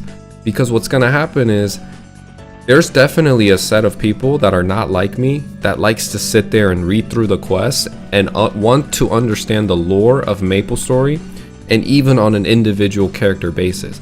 I have some sort of interest, don't get me wrong. I would like to know why the golems became this way. I would like to know, you know, what is up with the Black Mage in Maplestory? Why are the Wyverns and Horntail upset in Leafray? These are general things that I would like to know, but maybe not in a game setting. Maybe I would like to watch a nicely put together presentation on YouTube. When I'm playing Maplestory, I don't necessarily want to be shown. I don't want them to read me a book. I want to go to a training ground and hang around other humans and talk about some bullcrap, whatever it is, and just be around other people in that same digital real estate, in that digital realm, in the same area, and just know that I exist alongside them, and other people are going through the grind as me, and have some really non-meaningful conversations to fill in the void. That's what I'm looking for when I'm playing Maplestory. So like, but some people like to really be alone, you know, and they would rather go through and do all the quests and learn about the world that they're in and really immerse themselves. And I think that's a great way to enjoy a video game. I actually am a little jealous of people that have the patience to go through each quest and learn about the lores that they do, not just in Maplestory, but in other games too. I have an issue where, like, if the game isn't that interesting, and when I open a quest log or a chat log, and it's literally like 3 pages, I'm reading an essay for each prompt that I get into an NPC, maybe about the second time I kind of get to understand the vibe of that game, and it's too lengthy, then I start just not reading. I just don't care, you know, to go through all that. But some people will. So if you can make an NPC an AI and incorporate that somehow, and make it work for that group of people that enjoy questing and enjoy being told the storyline of how things came to be, I think it would be a great integration into the game. It would just feel more modern, and, you know, and give people other alternative things to do on their off time if they just want to be alone, right?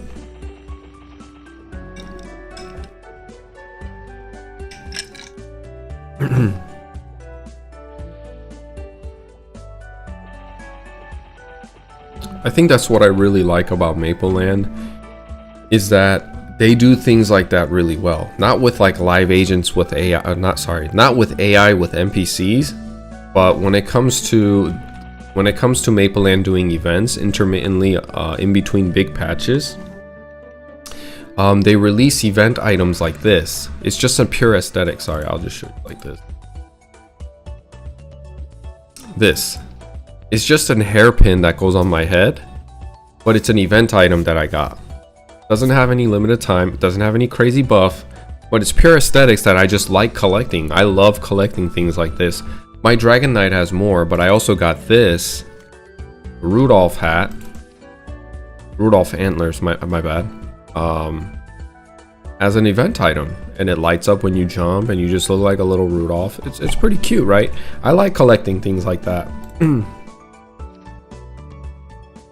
And I think it's a good way to fill in the void, make the game a little bit more live and interactive.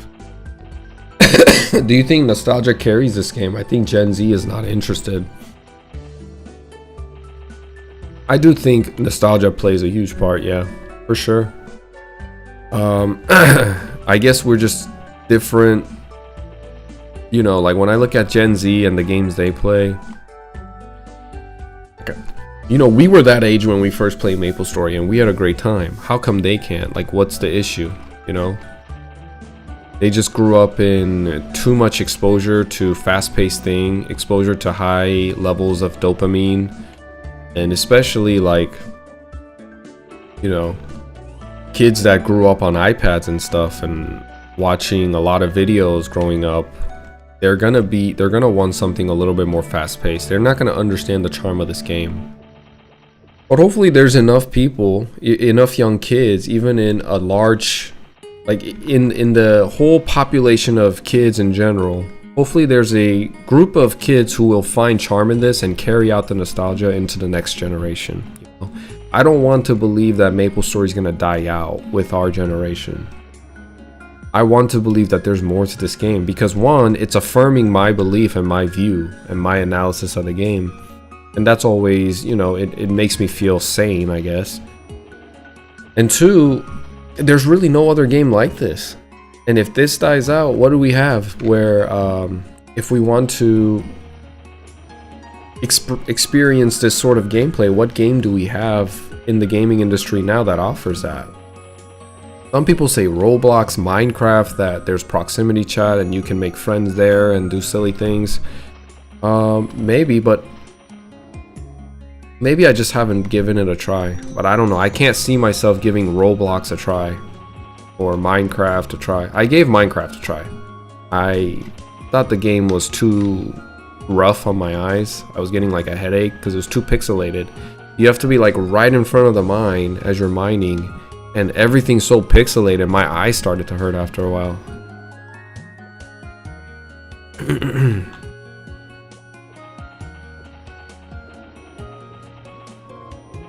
But maybe those games are similar to Maplestory in a way, and I just haven't tried, so I don't know.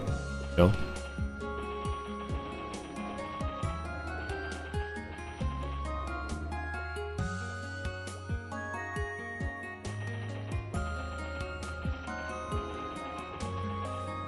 Like, I want to believe that the reason why I'm enjoying Maplestory and the reason why I have such a strong passion for Maplestory is more than just my nostalgia kicking in. That there's something genuine and objectively true about this game that other games don't, and that I can put into words for others to see as an objective truth, that it's not a subjective experience that I'm just high on nostalgia, that there is an objective metric that can be gauged from this game that other players can too if they just gave it a try. I want to believe that's true. I don't want to think like, oh, I'm just stuck in nostalgia.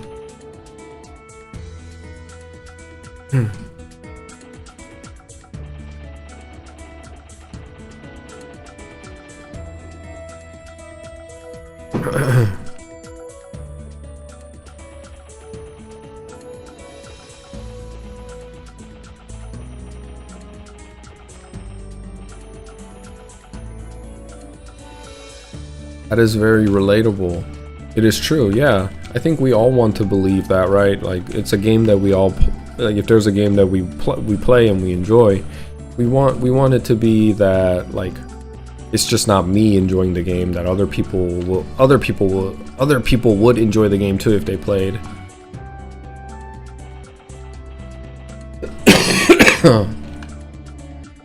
오늘은 시프네요. 네, 오늘은 시프 육성을 하고 있습니다. 어서오세요, 짱님.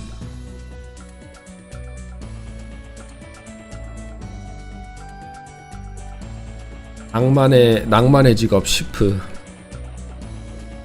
지금이 제일 힘든 고비지만 여기만 넘기면, 여기 넘기고 70을 찍으면 굉장히 플레이가 수월해지고 재밌을 것 같기는 해요. 어설터를 배우면. 세비지 블로우만 너무 쓰니까 뭔가 한 지루함이 좀 있기는 해요. 한 가지만 쓰니까 여기서 어설터만 믹스를 딱 해줘도 재밌을 것 같은데. 그리고 또 시프는 간지나지 않습니까? 간지의 직업 시프. 지금은 약간 추하지만 캐릭터가 추후에 많이 멋있어질 거예요.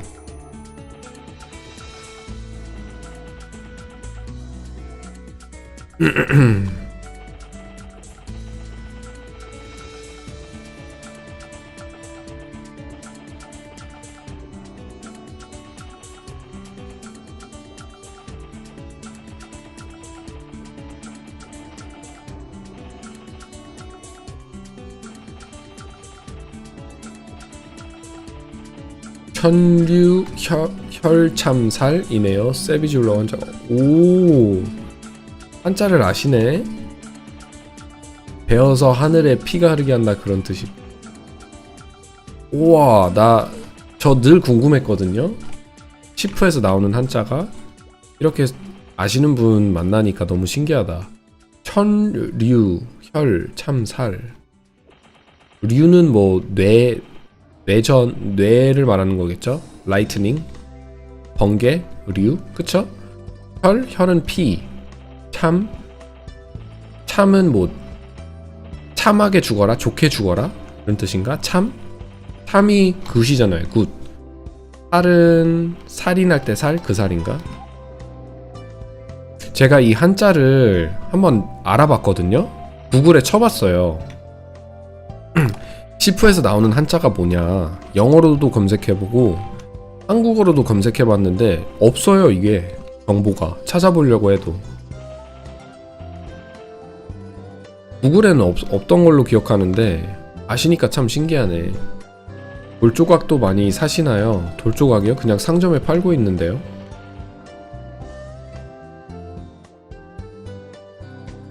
천류, 하늘천, 흐를류, 이혈, 엘참, 죽일살. 우와, 진짜 멋있다. 이거 저장해놔야 되겠다. 한자 진짜 멋있는데요.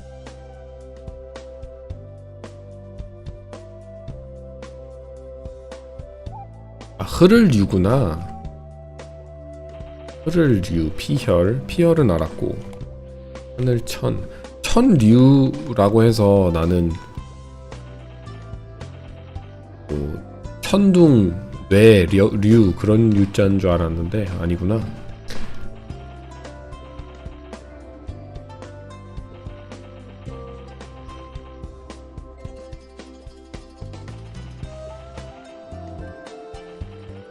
아, 진짜 멋있긴 하다.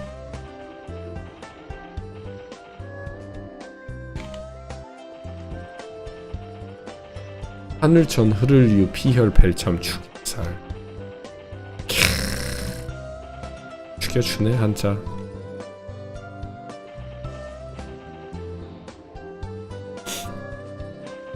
역시 간지의 직업도 굉장히 멋있네요, 한자가.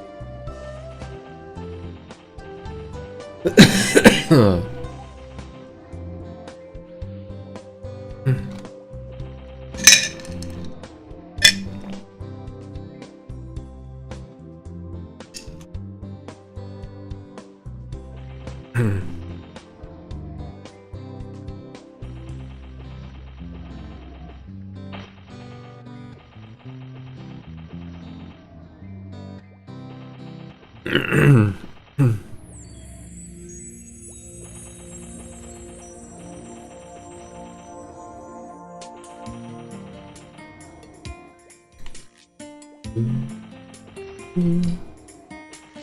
thinking that maybe with a thief, you can take avoidability pills. You see how much misses are coming? Like, there's a lot of times when these guys try to hit me and they hit miss. And if I add on to the avoidability stat and increase my avoidability more, I think it would be a really good option. 물조각 개당 500에 팔린다. 사람한테 팔아야 되겠다. 어제도 얘기해 주신 것 같은데 정신이 없어가지고 상점에 판 것 같거든요. 오늘은 방송 끄기 전에 다 보내놔야 되겠다.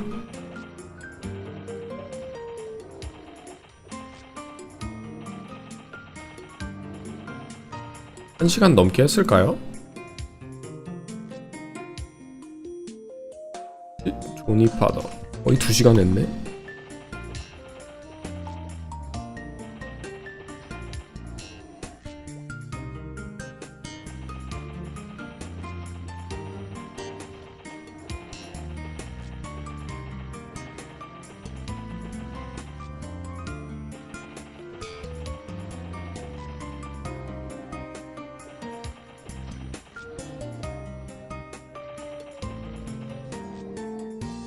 아, 메이플랜드 하고 싶어지네. 아, 메이플이라는 게임이 원래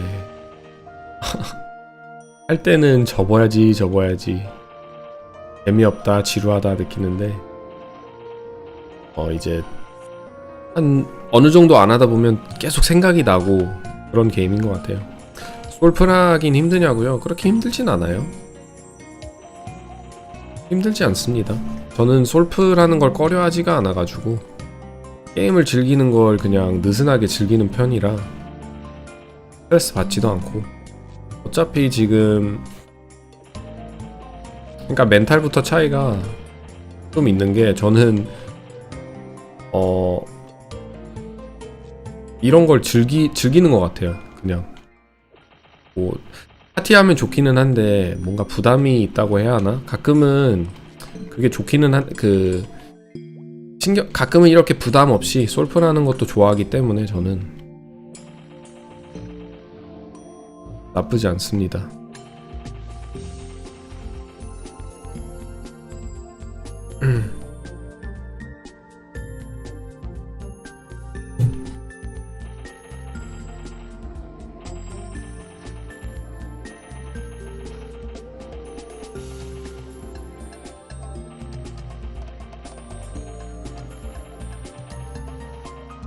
무자본으로 천천히 키워보세요.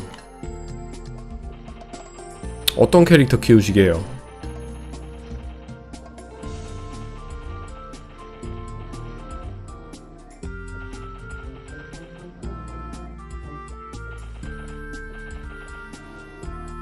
시원하게 팔라딘 한번 해보시죠. 팔라딘 이왕 무자본으로 하는거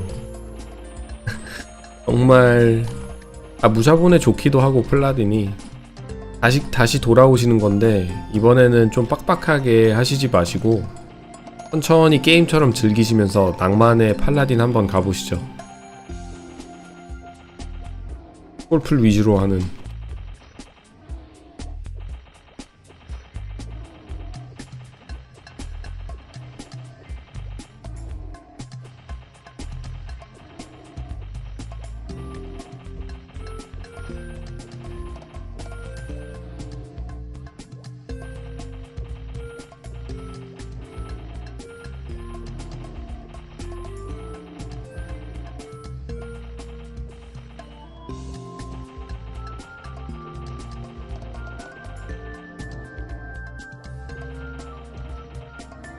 옛날에 키우던 게 아직 남아있나 모르겠다. 옛날에 팔라딘 키우셨나요?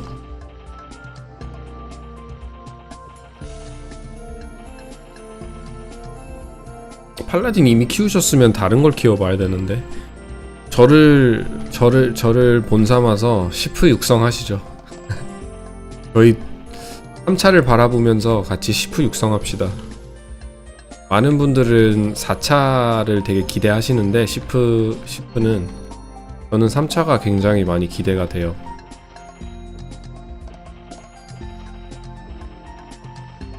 아, 표도랑 클레릭은 짱님, 표도랑 클레릭은 너무 많잖아요. 사람들이 낭만이 없잖아요.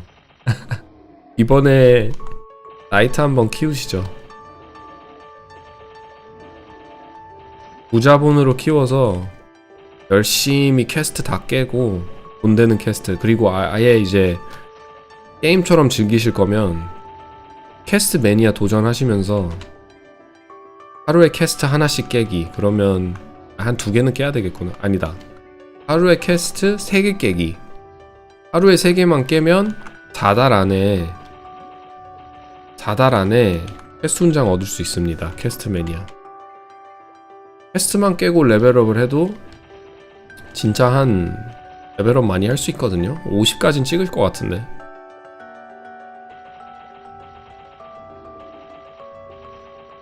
옛날에 제가 선발대였거든요. 무슨 자쿠미나 혼테일 선발대라는 소린가? 선발대가 뭐예요? 아, 그런 선발대. 메렌 출시했을 때 바로 클레릭 키워서 60레벨까지 올렸다. 아, 초창기 유저시구나. 근데 메이플을 접으셨네, 안타깝게. 아, 그때 핵이 너무 많아서 무고밴으로 같이 묶여서 밴을 먹었다. 아하, 그런 일이었군요. 난 또 고레벨 유저분이 현타 와서 접으신 줄 알았는데.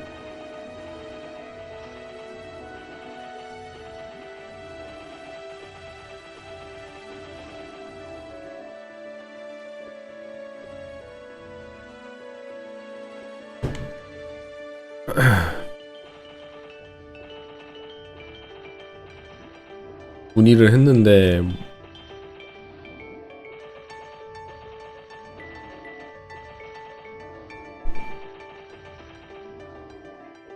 그때면 궁수들 원숭이 숲 인기 있을 때였네. 그때 인력도 부족하고 사람도 너무 많고 그래서 처리하는데 48일인가. 아, 되게 오래 걸렸네.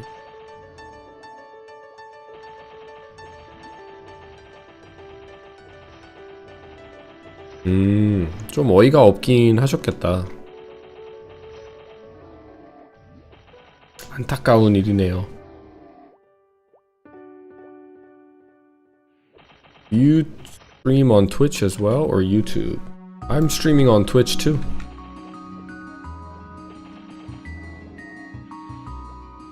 지금 밴 풀리셨으니까 지난 일은 잊어버리고 페이지 육성 갑시다. 페이지가 퀘스트 하기에도 좋고 게임을 빠질 수도 있는데 게임 빠지는데도 좋고. 근데 그때 캐릭을 쥐고 접었는지 그냥 놔두고 접었는지 기억이 안 난다.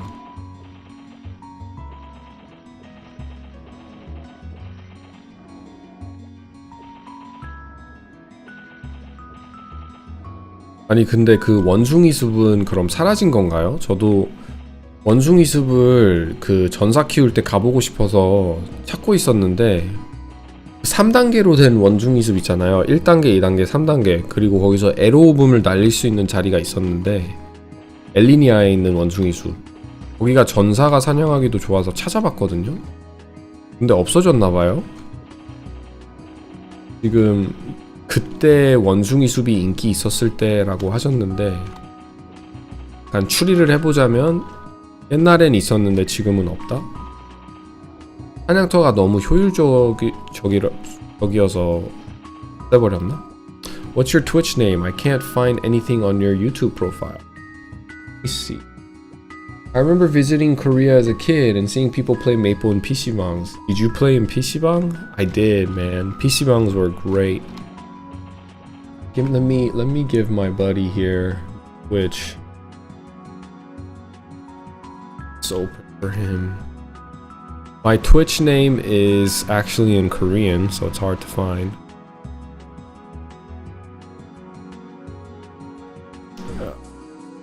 can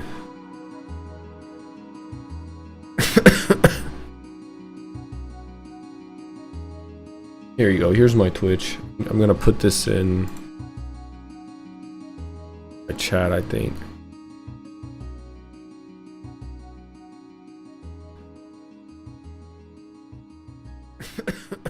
That's my Twitch. Let's see. 옵수가 아마 줄었을 거예요. 백섭도 많이 당하고 덕분에. 백섭까지 당했었구나.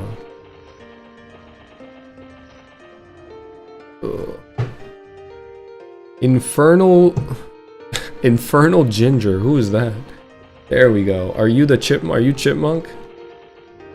Nice, man. Nice. Are you a Twitch user? Do you use Twitch often? Is that what's going on? Why do you prefer Twitch over YouTube? Because you said much better.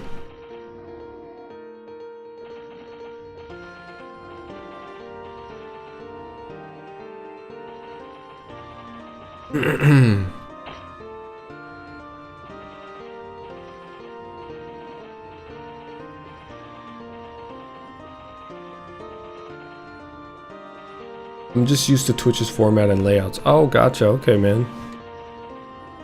See, I'm more of a YouTube user. I'm not very familiar with Twitch, so... And this is my old Twitch channel that I made a while back. When I used to stream, like, Final Fantasy and all that stuff. Like 2017, 2018. 형님, 한국에 사시나요? 미국에 삽니다. 안녕하세요. 어서 오세요. Lord Jesus Christ 님. 아멘.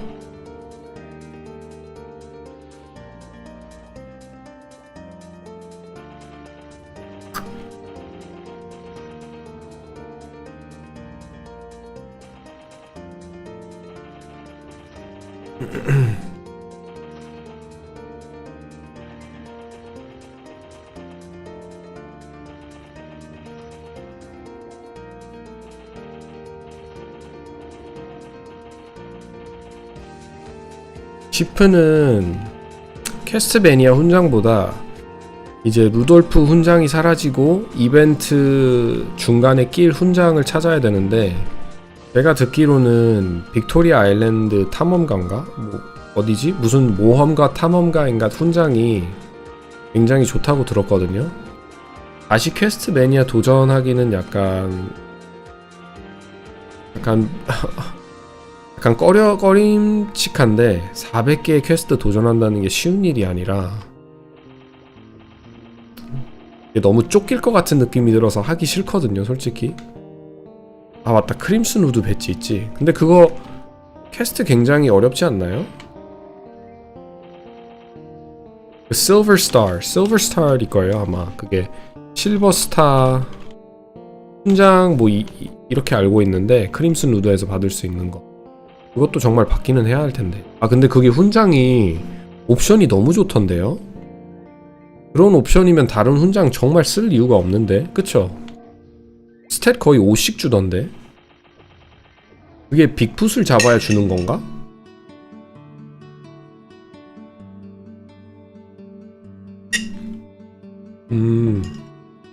빅풋을 잡아야 되는구나. 빅풋 굉장히 어려운데.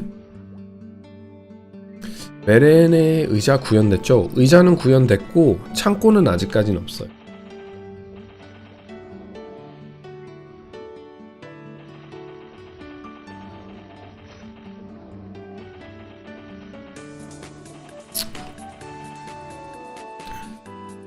그게 어느 메이플이래. 유튜브 하시는 분의 방송을 봤는데 빅풋한테 몸박당하면 1만 넘게 데미지 들어오는데 그거는 어떻게 해야 할지. 제 용기사가 다크나이트가 이제 레벨 114인데 하이퍼바디 쓰고 1.2가 안 되거든요. 12,000이 안 되는데 격수분들은 어떻게 잡아야 하는지 빅풋을. 연막탄 필수일 것 같은데.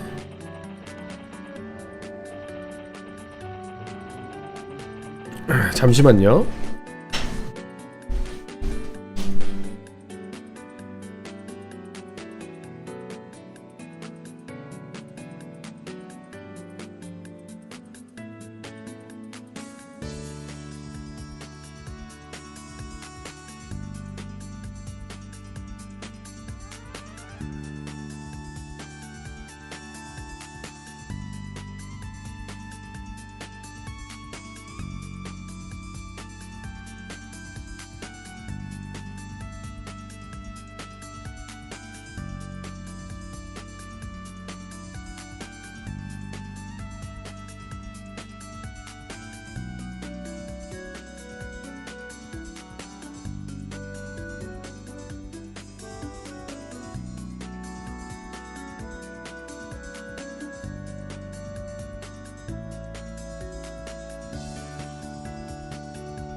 아킬레스 마스터는 전사들이 돌진해서 어그로 끌어서 잡는다.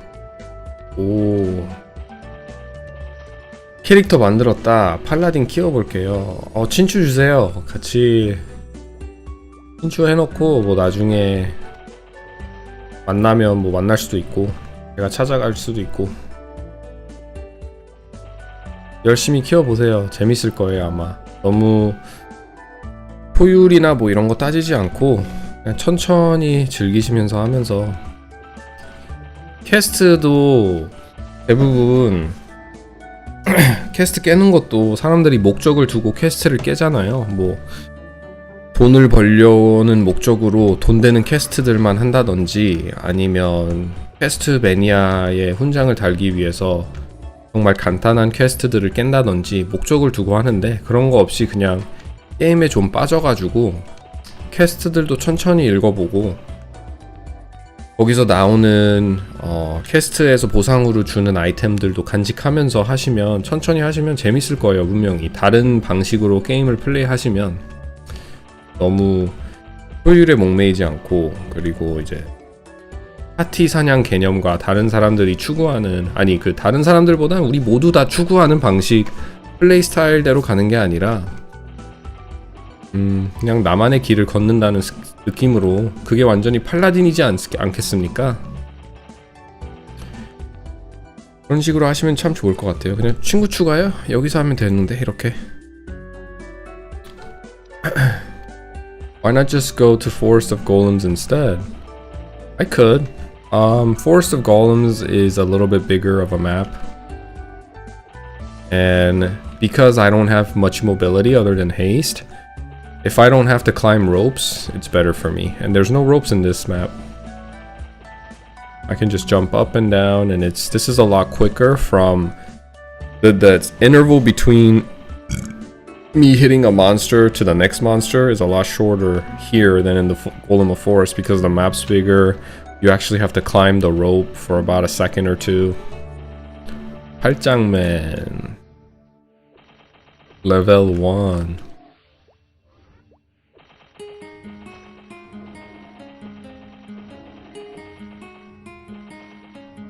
I'm just used I love Lith Harbor music so much, so nostalgic. Agreed.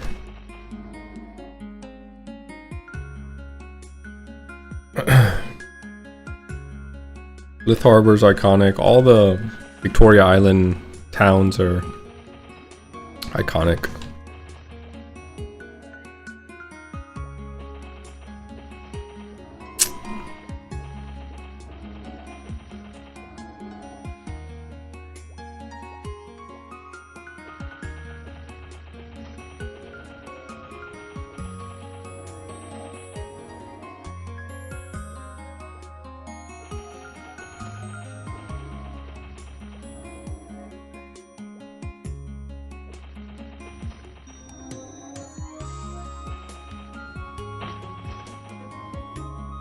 아 근데 장비템 진짜 안 뜨네 오늘. I think I only got one loot today, which is this. Other than that, no loot. Been here for about 2 hours.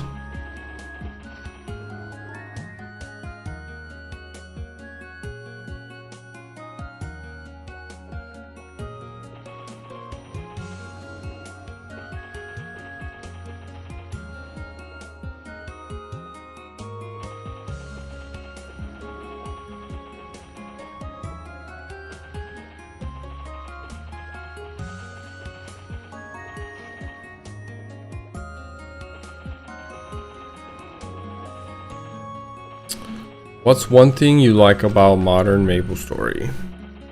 Modern Maplestory. The last time I played, it's been a while, but I'm trying to remember from the last time I played, which was maybe 2 years ago or so. Didn't play much. It was just one of those things. Okay, let me give Modern Maple a try again. You know, after you play a couple of video games and it's just none of them works out, none of them is itching that feeling, and you get this dangerous idea that maybe Modern Maplestory is good and you're the one that's been wrong this entire time, and you let yourself get fooled again. That was the last time that happened, was 2 years ago. and I logged in and got through the very strenuous introduction of character narrative, character identity forming through cutscenes and yada yada text that I didn't read. And I got through it. I got to I started grinding. And what did I enjoy? I think I remember, I just enjoyed that cheap dopamine that I got for the first 100 levels, where it just continuously levels you up and it fills your brain with so much cheap dopamine. And then I got to level 100 and I quit. You can skip all that now. Oh really? You can skip it? It wouldn't let me skip when I played. ¿Puedes recomendar algún otro juego que sea como Maple? Déjame pensar. Algún otro juego que como sea Maplestory. Pues no sé si jugaste Classic WoW o RuneScape, pero muchas personas les gustan ellos juegos. Es básicamente un juego que sea similar en los juegos de Maplestory, RuneScape y Classic WoW tienen similaridades que es muy grind. Hay que poner mucho tiempo en el videojuego a avanzar el character. Y otra cosa es que es un juego muy simple. No hay cosas tan sí, yo lo digo así, que es RuneScape o Classic WoW. Yo los recomiendo. Es muy difícil de hablar en español de cosas que son difíciles de tema. No tengo las palabras por esos. They added a skip beginning story feature because so many people just told NPC chat. Yeah, they added it to GMS in November. Oh, okay. It's a recent addition. Yeah, I didn't enjoy talking to the NPCs to learn about the character's history. I wish they would have just made it into something that's not forced, but more of a participatory, like you can choose to do that, but it's not mandated, you know. You're a lore Andy. That's good. Nothing wrong about that.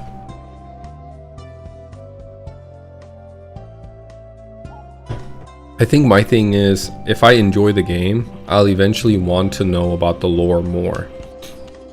But I want to first experience the gameplay to see if I want to invest my time to learn about the lore in the first, prior to playing the game, to learn about the lore. To me, I can't do it. I gotta first see if this game is for me, then I'll invest my time into learn about the lore. One second.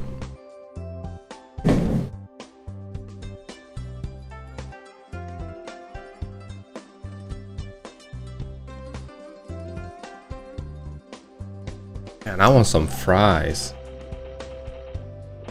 Hablas muy bien español. ¿Dónde aprendiste? Yo aprendí cuando era en militar por 6 años, de 2013 a 2009. Yo era un lingüista de español y el militar me lo enseñó. Mi español no es muy bueno. Yo puedo hablar cosas básicas, pero cuando necesito hablar cosas más profundo, no puedo pensar las palabras rápidamente, y eso es lo que es difícil en español. Pero entiendo mucho, yo puedo entender mucho más que hablar. Damn, dude, how many languages are you speaking? I'm speaking 3 right now. That's all I know. You're not gonna hear anything crazy from me again. I speak Spanish because I learned it in the military. Korean's my mother tongue, and then I speak English, which is essentially my comfort language now because I've spent so much time in the States.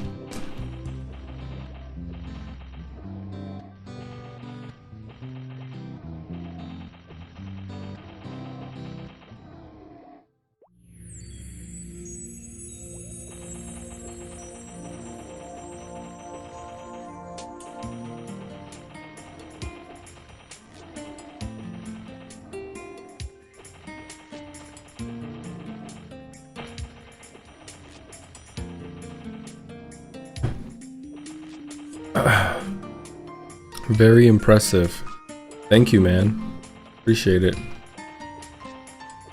Oh, thank you. Thank you for being a respectful citizen. I never know how to reply to people that say thank you for your service. Do I say, yeah, that's right? Or do I say, thank you for saying thank you?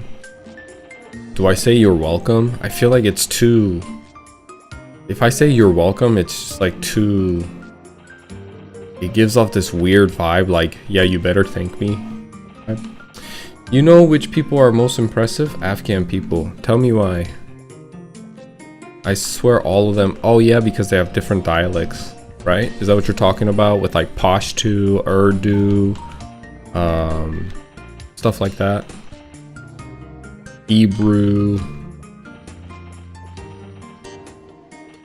It's very impressive for sure.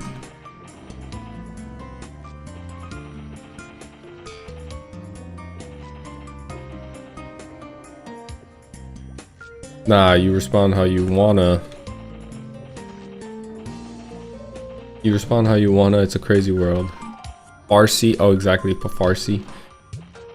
I respond by saying it's my duty. I don't know, if somebody said to me, thank you for your service, and I said, it was my duty, sir, I just feel like I give off too much G.I. Joe vibe. And I'm not that, you know, that's not my mask, that's not my identity. I really am not that guy. But if I say it was my duty, it just seems like I was like, someone's like shooting a movie, and it seems like a script off of a movie line. So I really don't know how to respond when people say thank you for my service. Most of the time I'm like, thank you for like, you know, being respectful. Thank you for your kind words. Something like that. That's what I say.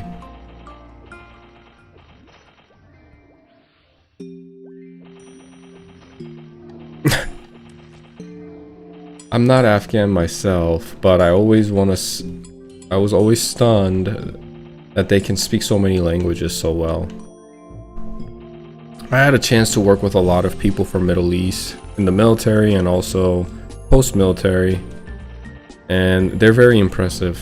They're very well put together people, like all the Middle Easterners.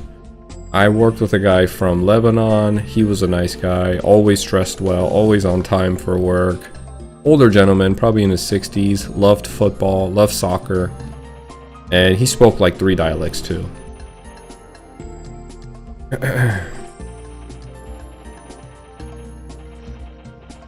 Also worked with a guy from like Turkey. A lot of people were from Turkey. Those guys were good people too. Really good people. Very friendly. A lot of them were pranksters. The ones that I worked with. Never like that we have to go to the military for some countries. For discipline reason, it's great. Other than that, no thanks. 8 wars. I'm from Turkey. Oh yeah, you're from Turkey. That's cool. It's crazy how I'm talking about Turkey and you're from Turkey. Oh, a Japanese streamer. I wish I could speak Japanese, bro. I love Japan. Aishiteru Hapon. I think Japanese culture is so cool. I was on Instagram the other day and I'm just scrolling through my Instagram and I came across a post where it's like famous Japanese like haiku or Japanese philosophy of understanding of the world, like little quotes and stuff, and I read all of it and I think it's so cool. it was like just so amazing. The way they understand the world at the fundamental level and a philosophical level is very distinct and unique. And the whole discipline thing when it comes to the Japanese people are so cool. Their whole samurai culture is really cool. Just everything about Japan I really like. I visited Japan too. Osaka and Kyoto. Osaka was amazing. It's like what you would expect Japan to be. Neon signs everywhere. Very busy streets. It was still clean though. You know what's crazy about Japan? It's busier than New York. I'm serious. I've been to New York too. It's busier than New York, but it's clean. There's no trash on the floor. Even if it was, it's very minor. The city is very clean. It smelled good, but very busy, and a lot of neon lights. I took a lot of photos. Now and then we went to Kyoto after that. Kyoto reminded me of more of a rural part of Japan, and it was beautiful, man. I love the both two distinction that the tour guide gave us. He took us to Osaka to kind of get the general feel of what you would think Japan would be, and then he took us to Kyoto afterwards to see the beautiful nature. I mean, it was beautiful. We went to the bamboo forest, and then we also went to this big river in the middle of a town, in the middle of just like what you would see in the 80s Japan. We saw, and we went out right around the time kids were getting off of school. So we would see kids get off the bus in their Japanese uniform, and they look so crisp and clean. And these kids are so adorable. They're actually like taking the bus home, like just public transport bus home. No danger. There's really like no threat of danger anywhere in that country. Like anywhere I go, I feel safe, even at nighttime. I went to Kyoto, and beautiful, like just beautiful town. I saw guys with thighs this big because they were pulling people in the back on the tread, and it was like the service that they're doing. They didn't have a taxi. They just had these guys who were just jacked from cycling all the time, and it was like an old school where you would stroll people around. And it was like a bike system, and he had it attached to the bike, and people could sit very comfortably in the back while he's pulling them, and they would do an entire tour of Kyoto, and they would take you up the bamboo forest, and it's an uphill. These guys were crazy. I mean, their thighs were so big. It was actually amazing to see. If you guys seen One Punch Man, some of you guys are probably anime fans, I would assume. Have you ever seen in One Punch Man? One Punch Man is the main character, but there's the writer, the ramen writer or something. He's like some sort of writer, and his whole identity is riding bicycle, and I think they gave him an episode for it. It kind of reminded me of that. Man, yeah, talk about service, exactly, man. It's pure awesomeness. I love Japan.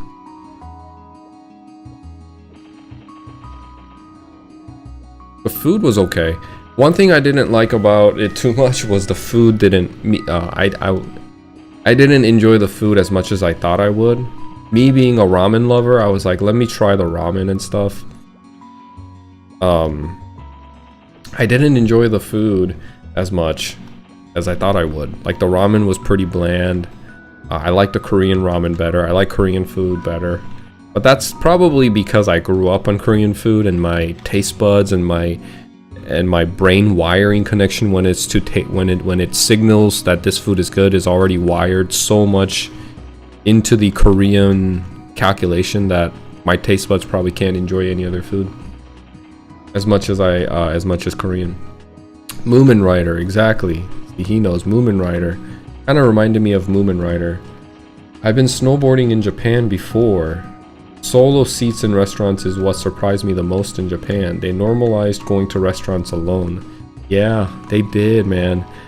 Apparently Japan is another country along with South Korea where you know, the birth rate is extremely low, and people are, it's a dying out population. It makes me so sad because I think South Korea is a beautiful country too. There's so much goodness there. People are very kind. The culture is rich. Food is great. And it's the same thing as Japan. But for some reason, they can't figure out this fertility thing. And it's so sad to see. When I go to Korea with my son, when I was there in September, so many people just loved seeing little kids. A lot of older 할머니s and 할아버지s would see my son and they would just lighten up. We would take him to the mall. But you know what was sad? Is that women and men in their 30s and 40s, most of them did not care that you had a kid. They were so busy and consumed by other things in life that when they would see my kid, it's usually the not the admiration, but like the adoration. Looking at my kid and going, oh my god, he's so cute, usually came from the older folks. The younger folks they wouldn't even make eye contact most of the time. They were too busy on their phone. For a while, I actually was reselling watches and jewelries that I sourced from Japan. Stunning quality as always. Japan is really good at making things too, you know, and we all know that. Honda, Toyota. You talk about a Honda, the Toyota. In the United States, everybody understands those cars. You know, they're made solid. They're good cars for average day, normal working American. Hongdae probably has the highest fertility rate, probably, with all those party goers. If you walk around Hongdae alone, it's just weird. I'm surprised Korea has dying birth rate. No, they have a really bad, I think they're the worst in the world. They're the worst in the world. I believe it's something like 0.67 is the last time I heard. It might be lower than that now. They're trying to get it up.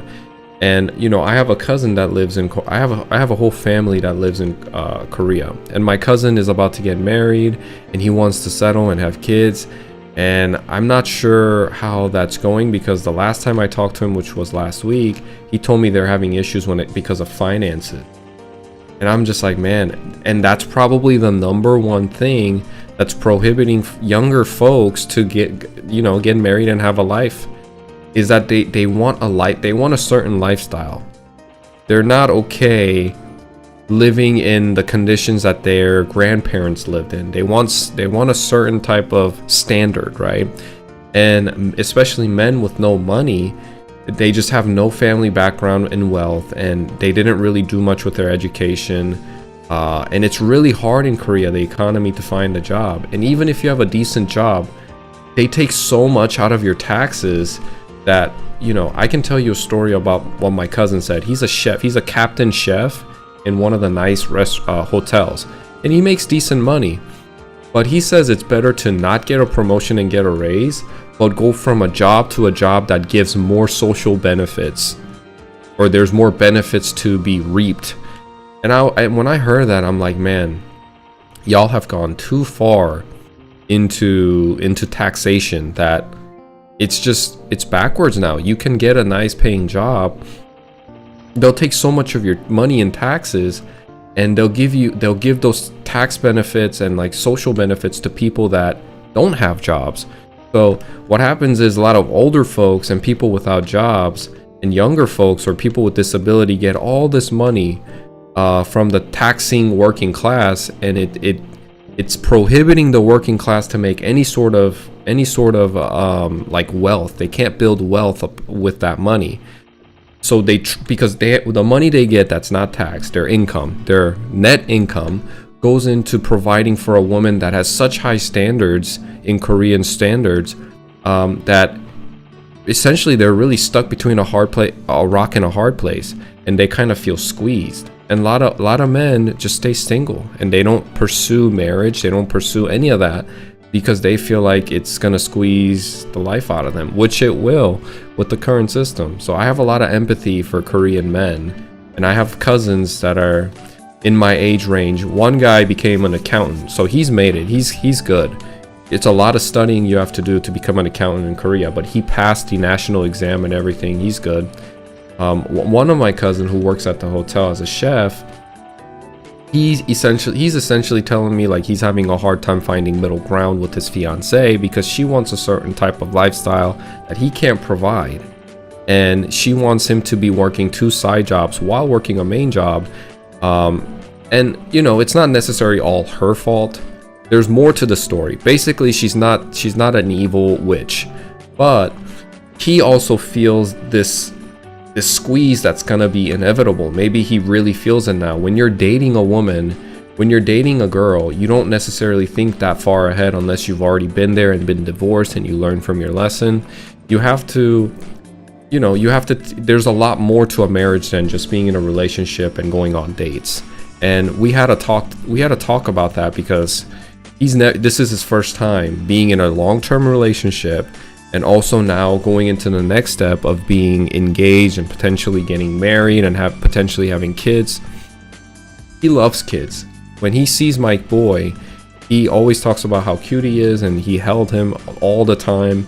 So I know he wants kids, but it's just so sad, the state, like how much he has to give and how much he has to sacrifice to have a family in Korea as a man. Let's see. My cousin just got married too. He works at Samsung in Korea, but his pay is low.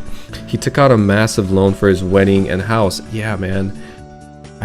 I'm gonna talk about that in a bit. There's no life if you're just working all the time. 100%, brother. What advice did you give him? I'll tell you that too. For a while, I actually was stunning. They will be a big player soon, only a matter of time.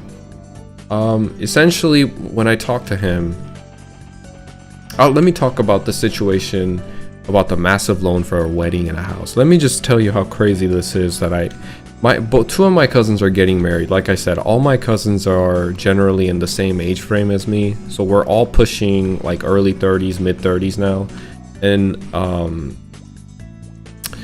you know, it gets to that point when you're in that age, like you start thinking about marriage and having kids, and you're not exactly sure. Nobody's really sure if that's what they want because they don't know what they don't know. But it's getting to a point where you have to make the decision, and you have to do it now because you know, everybody knows time, especially girls, that time is not on their side. Eventually they're going to get to a point where there's going to be risks with pregnancy and chances of things going wrong when you're too old and you try to hold a baby. It could, like, the baby could have issues coming out. A lot of things, it's just high risk, and it's not worth it to wait too long. A woman, once you push 40, you know, you pretty much cemented yourself. There's women that have kids in their 40s, and it's possible. Yes, my mom had my younger brother when she was 38, you know, so she had kids way late into her age as well. Not way, but pretty late. But you get what I'm saying. Women kind of feel this urge and this tendency, this squeezing feeling that's coming upon them as it gets closer, as they get older and older each year. Well, my cousin, my girl cousin, who's the same age as me, she met a guy. She's been with him for maybe 3, 4, or 5 years. And, you know, they're very hardworking people. My cousin works probably 6 days a day, 12-hour days, 6 days a week, 12-hour days at a nail salon, I believe. And her fiance works as a delivery driver full time, all the time. He's out essentially all the time, and he takes breaks only just to like spend time with family, or spend time with his like if they're going on vacation or something, he'll take time off. But most of the time he's just out there living that rider lifestyle. Koreans call delivery drivers that deliver in motorcycles, they call them riders. And he's essentially a rider in his 30s. And they're about to have a wedding in May, and I'm not sure what their finances are, and maybe they saved up money. But here's why that doesn't really make it any better, because in Korea you can rent out a wedding hall. Level 58. Oh, thank you, arigato. You can rent out 1 hour of space, like a commercial space that's fit for weddings, for, oh man, I don't know, you can rent it for 1 hour, and I think it comes with like basic stuff like food, and maybe it doesn't come with food, but other things that come with it. But the cost is, there's so many other costs that goes into it to rent it for an hour, like food, services, you know, like maybe a person that's narrating on the mic, someone that's gonna read the vows and stuff, photographers, all these people you have to hire, and you rent it for 1 hour. 1 hour here in the West, if you go to a wedding, you're staying there essentially all night. It's an all night thing. You go at 4 p.m, you're there till like 8 or 9, depending on how wild the wedding gets, maybe 10. But here they rent it by 1 hour, like on the dot, so you have to do everything within the hour and you dip out. They paid, I think they said they're paying about $30,000 for their wedding, including the wedding dress, the photograph, renting out the space for 1 hour, food and everything. $30,000. I was like, are you kidding? With what money? And they said, well, we have to get a loan. We have to go into, you know, and I'm like, at some point you have to sit down and ask yourself, like, you know, why am I spending $30,000 in an hour? What is the purpose? If two people are in love and they want to get married and have a vow and have a meaningful wedding, does it require $30,000? No, it doesn't. You can do that at a nearby church with a pastor, and you know, if you want $30,000 worth of an event, you're trying to show out at that point. Like, the meaning could still be there, and the whole reason for a wedding could still very much exist in your local church that you can hire a pastor for or rent out a space for. Tenth of that price, $3,000. I think $3,000 is a lot of money. You know what I mean? I think you should do it in less than 1,000. But because there's so much pressure to meet the standard of what, you know, you just don't want to get ostracized. I think a lot of women feel that way in Korea because it's such a small country with heavy and a very concentrated culture, and a lot of, you know, it's like a small country with a huge population and a concentration of culture and customs in a very tight fit country. Everybody wants to conform and meet the standards set upon one another. And when you see your best friend Betty get married to the Samsung vice president, and now she had $1 million wedding, part of you who went to high school with her, like Susie, let's say I'm Susie, part of me that went to high school with Betty wants to show out, or at least have something similar to that. And maybe they don't see the full picture. Like, they didn't marry a vice president Samsung guy. They didn't get that lucky in life. They just married some guy who's, you know, working a 9-to-5 job, a normal job, and he can't match that. But, you know, and you know how I know this? Because my wife is somewhat like this, and all the women that I've been with are kind of like that. They want to show out. They want to show the world. It's not for that momentary meaning. It's not to really enjoy that moment, but it's that plus more for a lot of women. They want to show out. They want to show their friends on Instagram and on TikTok that they're living a life just like the girls that they see on the social media network, that convinces them that if they're not living life like them, luxurious and traveling all the time, and, you know, to a certain level of standard, then you're not living a good life. And they want to conform, and they want to appeal to that culture. It's an unbelievably high standard that most people cannot afford. But because we're trying to one up one another, or trying to live, or we have someone that we really idolize, maybe a family friend or a family member or a cousin or something, and they're rich and we want to live like them, we start putting these really backbreaking standards and pressure on ourselves, and it's what's killing the fertility rate eventually. That's what I wanted to get to, is all these imaginary standards that we didn't have 20 years ago are coming into play, and it's so much pressure for both men and women to conform to the new standard that's being put upon one another. And I think it's a really bad thing. Unfortunately, we have the same problem here in the Middle East. Yeah. And you know, I don't. It's always a difficult thing as a husband and as a man to be reasonable and logical with a woman that you love, and you're trying to give her a great life, a life that she dreams about as a young, I don't know, maybe innocent woman. We don't live a luxurious life. You know, most of us are just hardworking men, and we're trying to get by and do best for our family. And, you know, a lot of us, I would say, like at least 80% of us are like that, hardworking people. But we don't have tens of thousands of dollars that we can spend for just one night of event. But you know, we want to make sure that our loved ones feel loved and give them what they want. And it's difficult. I have a hard time dealing with that too. Putting my foot down for something that's totally out of the line, out of pocket, like having a birthday party for $10,000 for a night.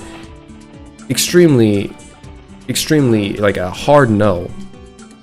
But from a woman's point of view, I feel like they really want to give that, like, you know, they want to live in the moment and make sure they get to experience all the beautiful things in life. And it's hard to find that balance on where to say yes and where to say no. And you know, I want to make sure the first priority as a man should be to you know, keep his family safe from the really terrible things like hunger, starvation, putting a roof over their head.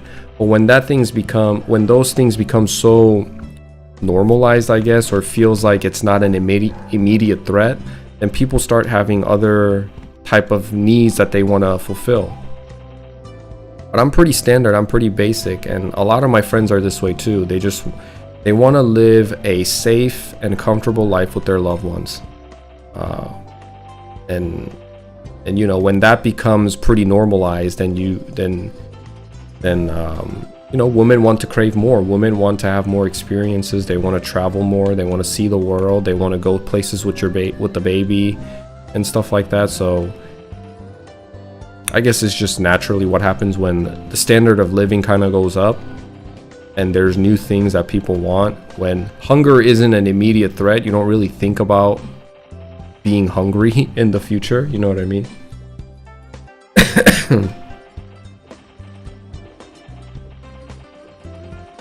It's hot outside today.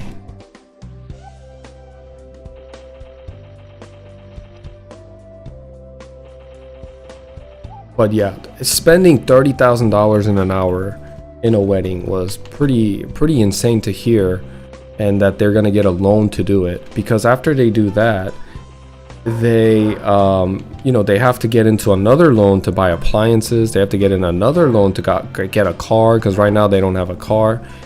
And at some point, I just think it's gonna be really hard to have a happy relationship when you're 100K in debt together, and you know, you're just strangling one another to go work more, to go make money, to go. I hope it's, you know, maybe I'm just too pessimistic and dark. 메이플 아일랜드 다시 못 가죠. 퀘스트 하나 안 깨고 나와버렸네요. 메이플 아일랜드는 한번 나오시면 다시 못 가십니다.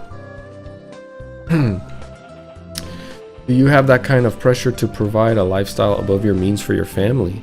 I think all men do. I think all men, you know, who have families are happy to meet the standard of just providing the basic needs. You know, you get a huge satisfaction and you feel pretty content in life knowing that you're providing a safe space. And my dog is barking. I don't know if you guys can hear that. Providing a safe space and the basic needs for my family to survive. But then you have every man probably has this feeling like, I want to give more to my family. I wish I could give more. Maybe I shouldn't worry about our savings account and just go ahead and buy a world tour ticket around the globe, and we'll just hit all the countries up. We'll just live for the moment. You know, I'm sure those type of things I want to do for my family, for their happiness, but I think you really have to act as a plank and act as a foundational foundation of your family. You have to be the structure for your family to make sure you don't sink the boat that you're in, or crash the car you're driving, as a metaphor. So it's just trying to find the balance of, we can spend here a little bit to have a great meaningful family time, take pictures, all that. It's good, it's beautiful, but you know, I can't go too much, because then the whole ship will sail, and next time we're not arguing about do we have enough money to go eat out, it's do we have enough money to pay the bills. And that's a very different conversation, way more serious, and it opens doors to things that, you know, that you as a man need to take control of and make sure it doesn't go in that direction. Sometimes it's the man that want to spend, and sometimes it's the woman that has to put the man in place. Oh, I'm buying the wrong things. But vice versa, one person is the structure and needs to like be a lot more logical and methodical about finances to continue the ship afloat and continue the car engine revving. And the other person, you know, has to kind of follow. Dude, as you talk about family and priorities, I couldn't agree more as a guy and a new father. I know, right? I mean, I'm a new father too, and I'm relatively new into my marriage, and it's always difficult finding that balance. Like, I want to give my son and my wife everything, and I probably could, but will that be good for our longevity? Do we want to burn fast and like burn fast and essentially burn fast and die fast, or do we want to, you know, have a healthy healthy and longevity, safety, and all that? Just finding the right balance.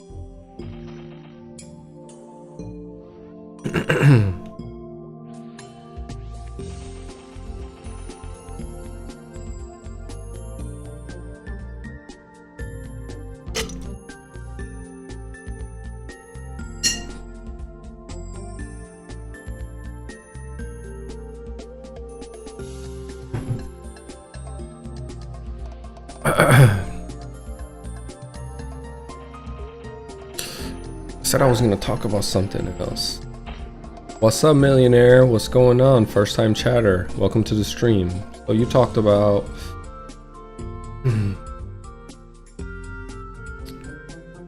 got a massive loan for his house and wedding. Yep.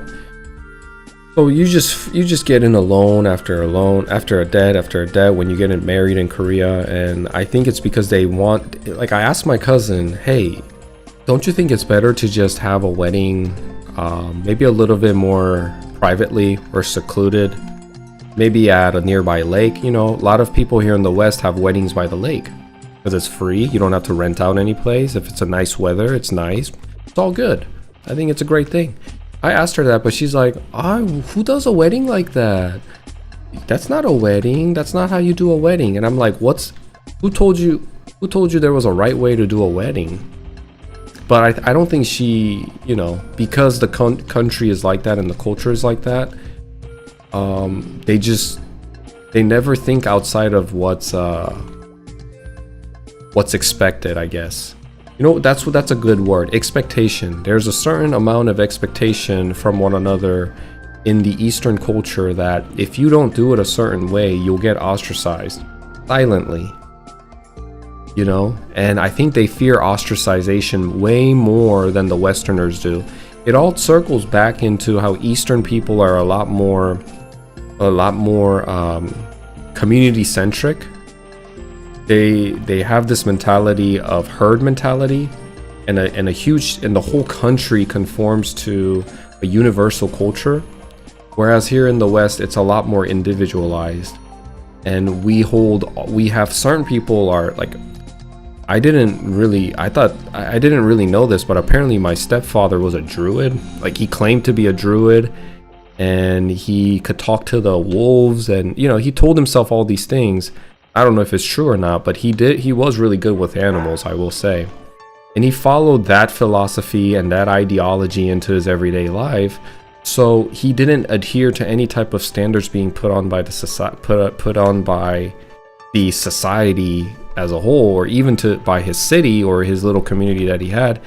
He just had his own way of thinking, an own way of philosophy, and he built a family around that philosophy and ideology. And that family started making friends that could either, you know, be okay with that type of lifestyle and their point of view in life, or their perspective in life. And they had a very small herd, like a very small community, compared to, like, let's say, look at Korea and Japan. The entire country lives in a bubble of like a universal culture that they adhere to, you know. So that's very that's probably the main difference, right? My wife and I are very practical. We spent about $3,000 for our wedding, but we did what we could to keep our costs down, and majority of that money was spent on catering than anything else. Good for you, man. Good for you. That's really good to hear that you guys were able to plan out and not get into too crazy debt or spend too crazy money for a wedding, because at the end of the day, who's the wedding for? It's for you two. So if you and your wife can agree on things like that, I'm sure you guys will have a bright future, because that's a lot of times that's the issue people run into, is that they can't have a common place or common understanding at the foundational level. So the arguments that are happening at the upper level of dimension all just kind of don't click, because at the fundamental level you guys have a different like some couples and some newly married people don't agree at the fundamental level. And that's kind of what's going on with my cousin right now, is that him and his fiance do not agree on just life in general, on their perspective in life in general. So the arguments that they're having at the level of, oh, maybe you should work 3 jobs, or oh, maybe we should maybe we should buy used appliances, and she wants something new. It just doesn't click, you know. They're gonna argue a lot on little things. Your stepdad reminds me of the movie Grizzly Man. Just by me telling you he thought he was a druid.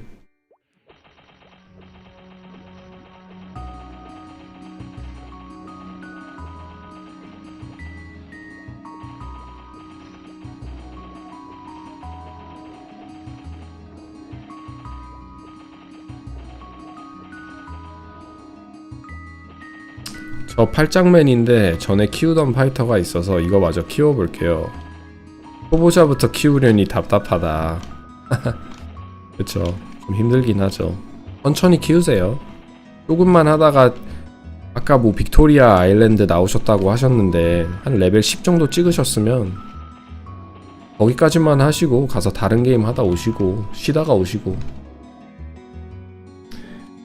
Yeah, it's a very interesting documentary, to be honest. What did you tell him? What did I tell who? Sad ending, but long story.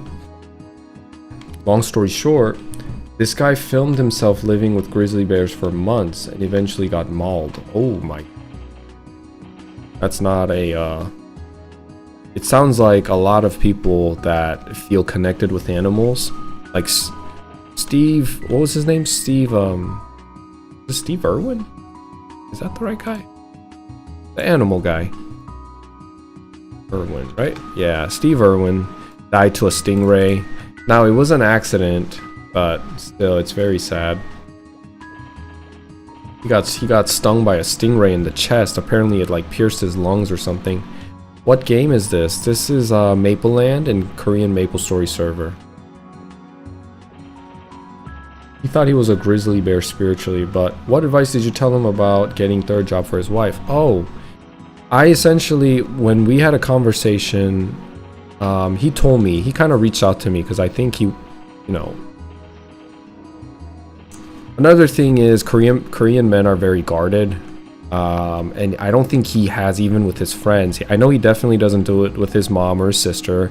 He's very much like a stoic guy, and he's very guarded. And the only emotion you'll really see out of him is happiness from enjoying the things he likes to do, like laughter and stuff. I've never seen him cry or open up or talk about any emotional thing outside of that dimension of emotion, which is, you know, when you're having a good time with your buddy or your cousin, you obviously see that. But I think he he messaged me and we talked on Discord for a bit, because I'm assuming he doesn't have anybody to really like get advice from, and he knows my history. I've lived with like 2 other females before I got married. You know, it's pretty normal. Sorry, my game kicked me out, so I gotta connect back in.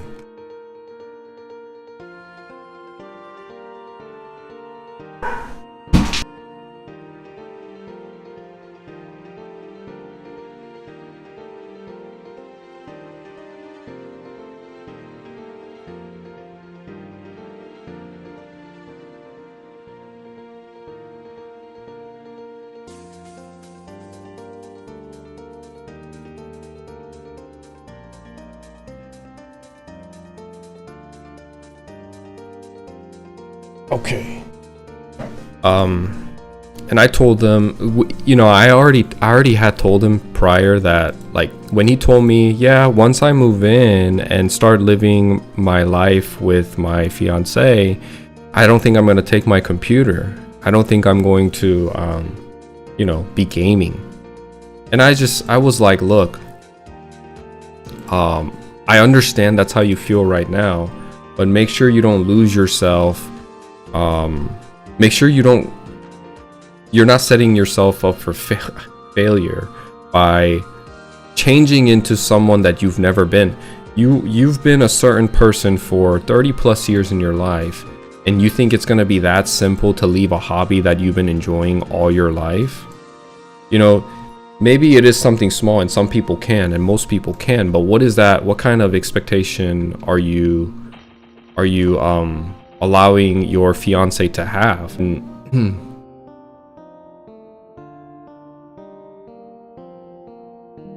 should be connected. And what kind of, you know, like, what are you really getting yourselves into? If you, like, what is a meaningful marriage? You're supposed to be happy with the person you love. Just because you're getting married to someone doesn't mean you have, you know. I think let me tell you what I think about what a marriage is. When you marry someone, in my opinion, you have to be with someone that you can enjoy being in the same space with, and not have this yearning to really strangle one another. When you are stuck in the same room, same house, 24/7 with one person, it's very important that you guys are able to coexist together without disagreeing all the time. And initially, when you're in a dating phase, and this is what I told my cousin, kind of word for word, when you're in a dating phase of your relationship, you don't really think about that. It's just all nice and fun and very loving, because one, you don't live together. The times that you're seeing one another is to go out there and spend a good time. Maybe go on a date, go to a restaurant, eat out. You guys are all dressed up, look pretty, put on a face. The lady has makeup on. You're well dressed and nicely put together. You're setting yourselves up for a good time, and you know, you do have a good time when you go on a date. But that's the only times that you spend time with your significant other if you're not living together in the same house. Once you start, and he hasn't even lived in the same house yet with his fiance, and they're already having issues. But the biggest hurdle, one of the biggest hurdles, comes when you start living together in the same house with your fiance. And this doesn't have to be with a fiance or a wife. This could be just a simple thing as a roommate too. When you live in the same house, especially as grown adults, when you're so already molded into a certain type of lifestyle, and there's certain things that bring you peace. There's a ritual to your everyday pattern, or there's a pattern and a ritual to your routine days. And someone coming in and interrupting that routine or that peace and not being okay with the fact the way you are can have a huge problem in the future. And I told him not to take that lightly, because right now you can tell your fiance anything. You've never lived with her. You haven't been in tough, serious situations with her. The things that he's gone through in 2 years of living separately, the hardships that he had, won't compare to those that he'll truly have once he starts living together in the same house with his fiance. And I told him don't take it lightly. And I told him I'm not telling you this so you can play Maplestory with me, and it's not that, but it's just the idea of you thinking lightly that you can change. You've been playing video games, whether it's Maplestory or whatever it is, for at least good 20 years of your life, if not more, and you thinking that you're gonna let go of one of your biggest hobby because with the power of love, and you want to live in the same house as this woman, it's a lot of work, and it's not as easy as it seems. And it's much easier to kind of come to a negotiation type of, like, have a conversation and negotiate with your fiance that you need at least 2 hours in the weekend or 1 hour before bed every night of your alone time for you to have a sanctuary, for you to have some peace. Because once you start living with your fiance or your partner or roommate, whoever it is, you guys are gonna argue about just about anything, you know, just littlest things. When you look back, was that really worth an argument? Was that really worth raising a voice over? 99% of the time it's not, but it's just being in the same space with someone. You're gonna run into issues and problems and start arguing, and you're gonna see the ugly side of them. You're gonna see more sides of that person that you didn't know when you only like saw them in good light and good setting, you know, and you're gonna see the dirty parts of them and all that stuff. And right now, when you're not living with them, it might be such an, like, you know, in the initial phase, you might think, oh, I can change for them. I can definitely stop smoking for them. I can definitely like stop playing video games for them. I'm gonna turn into a handyman that fixes everything, and I'll work 3 jobs. And you know, once I get married to this person that I love, I know I can change. And I just don't think, I told him to think about that a little bit more, that make sure he doesn't lose himself and become miserable and, you know, get into all this crazy financial debt without seriously thinking about what he wants to do and what his plans are.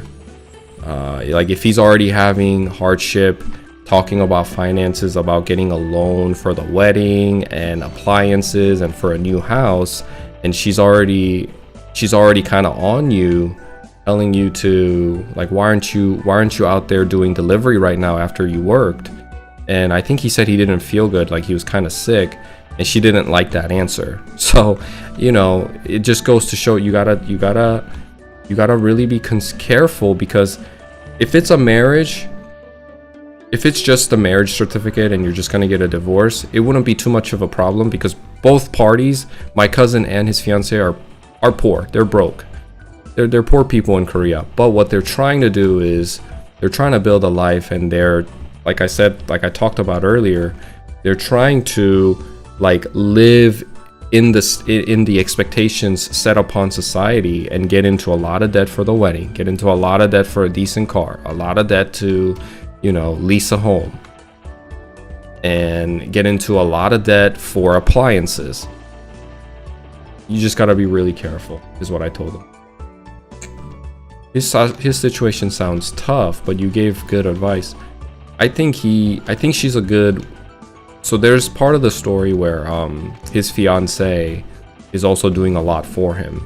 She had a lot of money saved up, he didn't. So a lot of the money that she's putting down as down payment, I think she's the one financing all of that.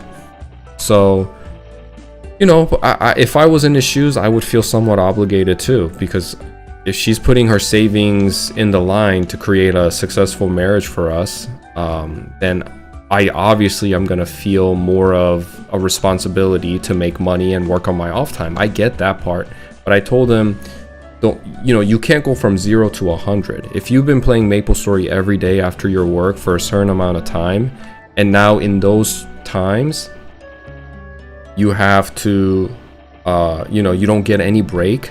Like, you can't even go to the gym, and you have to do a delivery driver. You just can't go from 0 to 100. I told him to communicate that this is his hobby, and he feels a sense of peace, or whatever he feels, a relaxation when he plays Maplestory, and that he needs his time, and that they need to form a life around the hobby. Just like maybe I heard that she likes to do scrapbooking and create diaries and journals and digital vlogs and stuff like that. She's gonna spend an hour or two on that, and that's gonna be her downtime, where she steps away from the man and she can do her thing and her hobby. And some women, it's just watching TV or being on TikTok. I just think it's important to understand the need for space, even living in the same house. And it's silly to say I'm going to give up my hobbies so I can dedicate myself more, because that's what he's doing. He's dedicating himself to his wife and to his marriage, and really taking the time away from himself to have relaxation and peace. And you have to incorporate your downtime into all of that, or else you're just going to be continuously feeling like you're working nonstop. You're going to get more irritable, you're going to have less patience, and all of that. I just told him to consider that as an equation, because he took it very lightly, and he said that he was going to quit Maplestory and all gaming and not take his computer into his newlywed house. And I just had concerns about that. And C players play on Maplestory Classic. I believe so when it comes out. Do you think a marriage without or minimal argument is possible? I'm conflict avoidance. I don't like arguments. I just walk away and let the other person be right if they want to be right. I don't think you can do that if you want to have a marriage. Avoiding does not always equate. Avoidance is good in place of violence.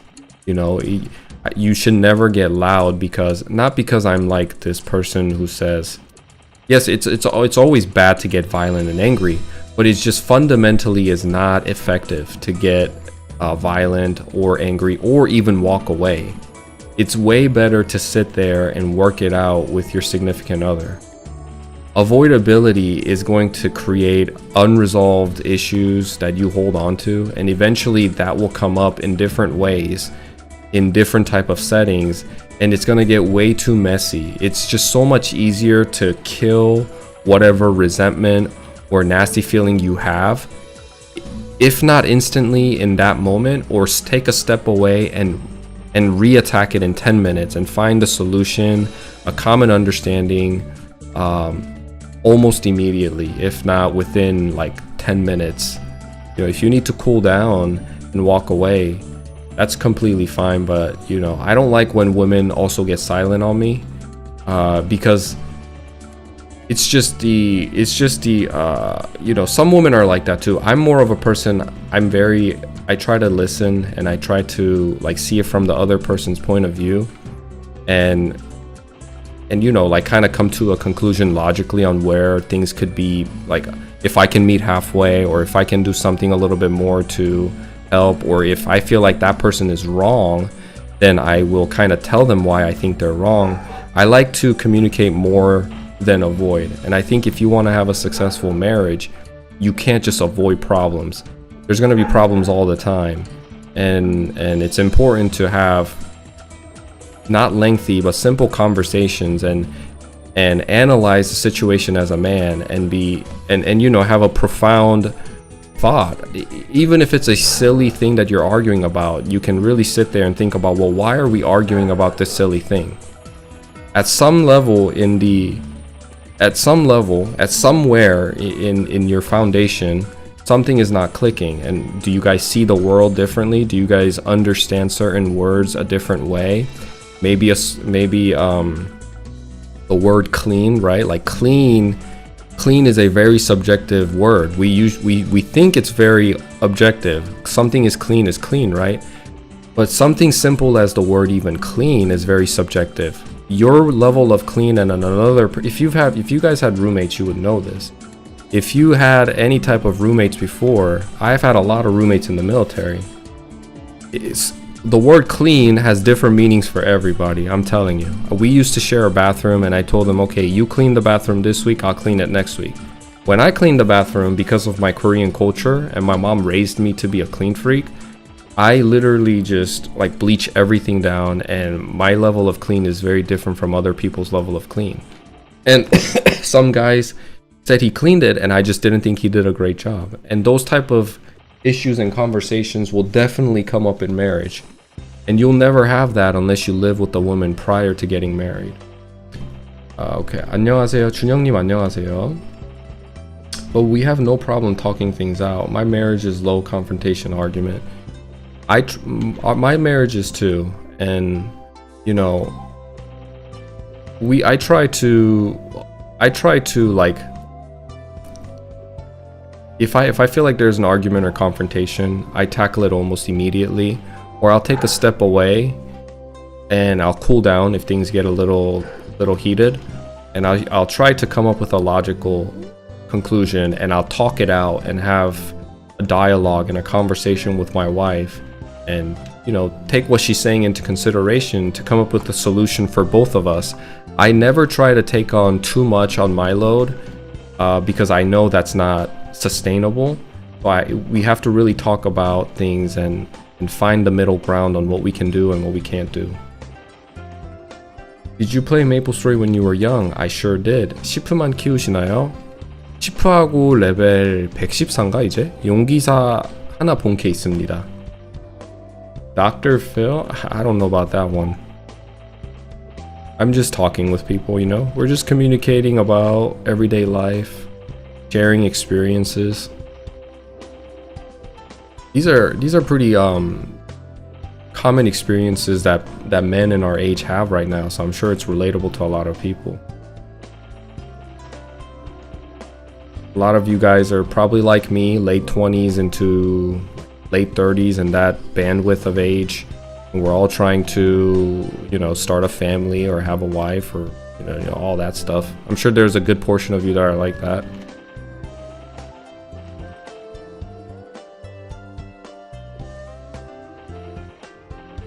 용기사 시프 조합 신선하다. 원래는 용기사 말고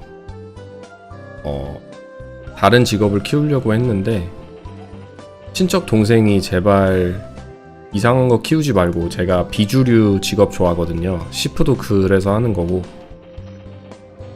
나이트를 키우려고 했었어요. 나이트 아니면 파이터. 근데 제발 나이트는 하지 말라고 말려가지고 파이터 하려다가 그 시기에 친척 동생이 프리스트도 키우고 있고 하니까 프리스트하고 용기사하고 파티 사냥하면 좋겠다라고 시작을 했는데, 히어로를 키우는 게 더 좋았을 것 같아요. 히어로가 더 재밌어 보여, 솔직히. 시간의 신전까지 쭉 가십니까? 시간의 신전까지 가야죠. 열심히 해야죠, 할 수 있을 때까지. 지금은 그렇게 생각 중입니다. 시간의 신전도 가고, 최대한 게임 많이 하면서, 방송하면서 게임하고, 육성 쭉 하는 걸로.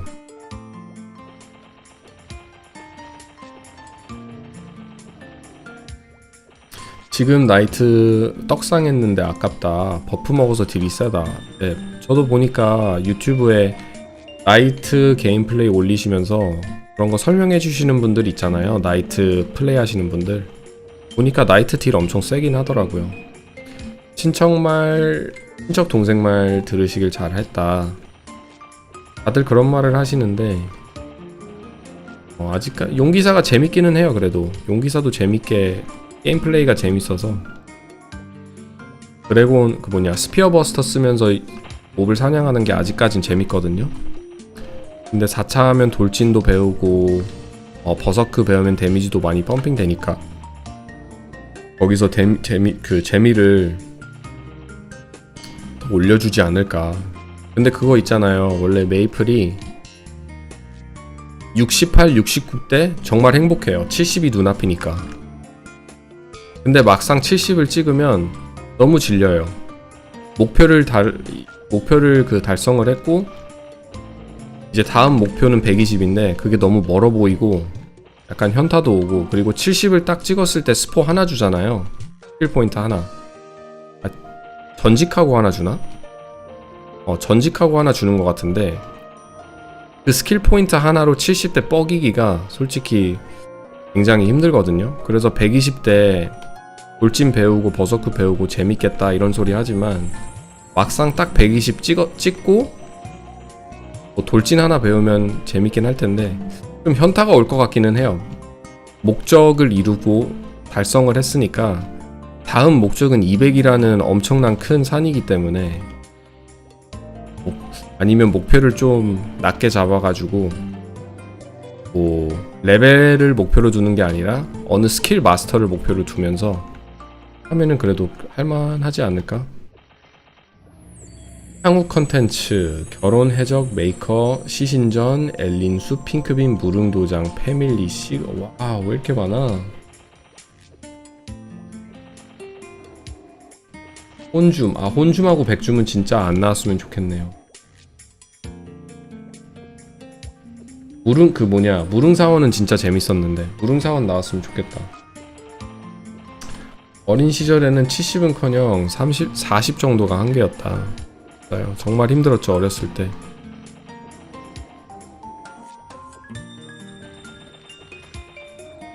딱 50 찍고 나면은 50까지는 그래도 할만했거든요. 50까지는 커닝 파케 있고 몬스터 카니발 있고 루디 파케 뭐 이렇게 해가지고 어떻게든 견디면서 잘 버텼는데 51부터 70, 제가 지금 딱 겪고 있는 이 시기가 좀 많이 루즈하기는 해요. 밀리고.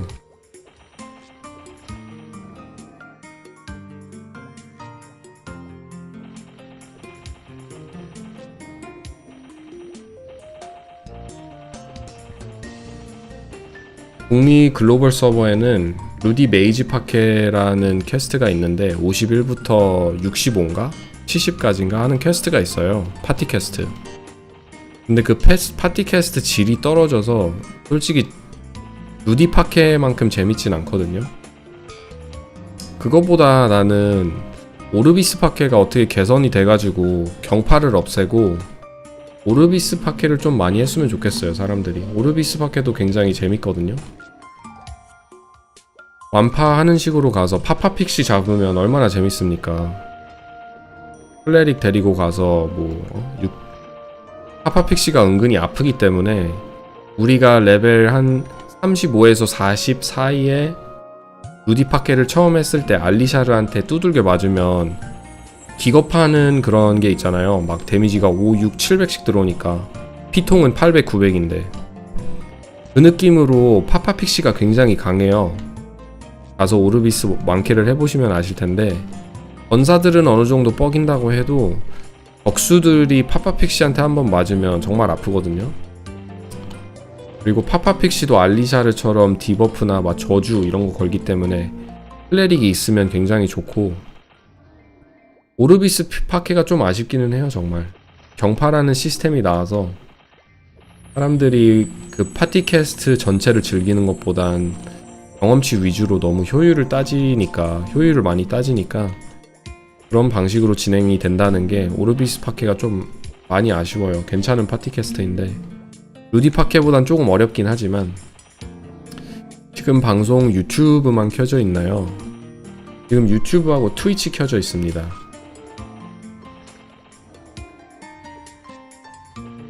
숲이나 치지직은 노노? 이게 뭔가요? 숲은 아프리카구나. 저는 숲은 못하고 한국 방송 그 플랫폼이기 때문에 트위치하고 유튜브만 하고 있습니다.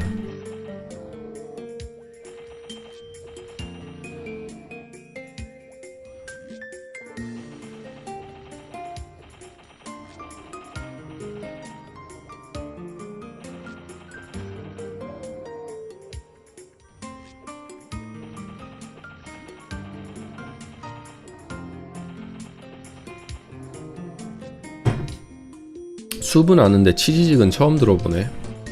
치지직도 숲이랑 비슷한 건가요? 아니 근데 그 아프리카 아닌가요? 원래 숲이? 그거가 썰 좀 풀어줬으면 좋겠다. 왜 숲으로 바뀐 건지.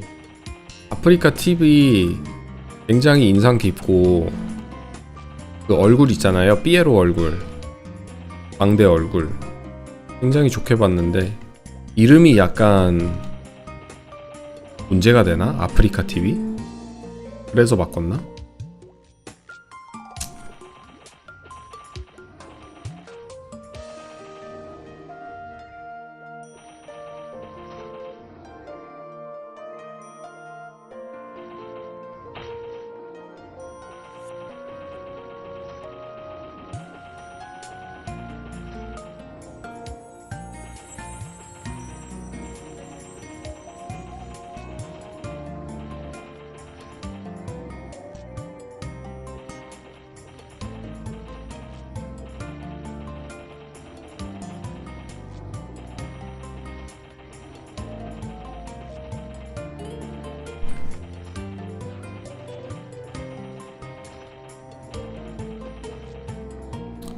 숲은 아프리카 TV가 워낙 이미지가 안 좋아져서 새 단장할 겸 숲으로 바꿨다. 치지직은 한국 포털 사이트 네이버에서 운영하는 스트리밍 플랫폼. 네이버도 굉장히 장수하네요, 그쵸? 옛날에 한국에서 할 때 네이버 지식인 엄청 많이 사용했는데 요즘은 네이버 가면은 좀 사용이 불편하긴 하더라고요. 그리고 예전에 그거 아시죠? 요즘 이게 문제가 돼서 사라진 것 같은데 인기 탑 검색어 탑 10 인기 검색어 그날 주간 베스트가 아니고 당 일간 베스트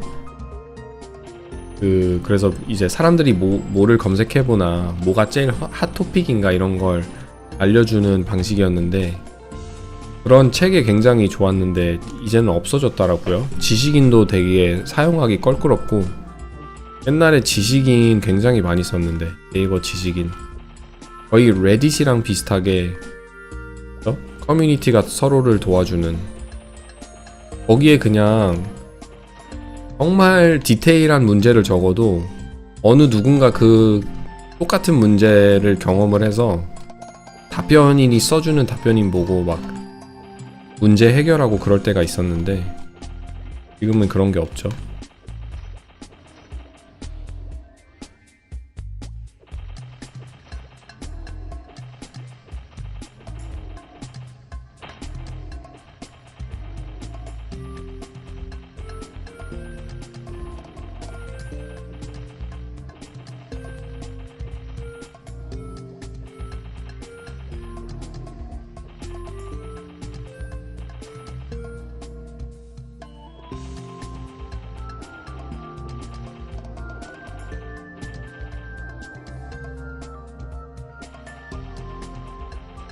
Ooh, my monkey leveled up. 맞아요. 요즘은 다 구글 쓰니까. 한국에서도 레딧이 있나요? 한국에서 레딧이 존재하는지 모르겠네. 미국은 레딧 많이 쓰거든요. 레딧이라고 커뮤니티 사이트인데 그런데 사람들이 도와달라는 그런 글도 많이 올리고 문제 같은 거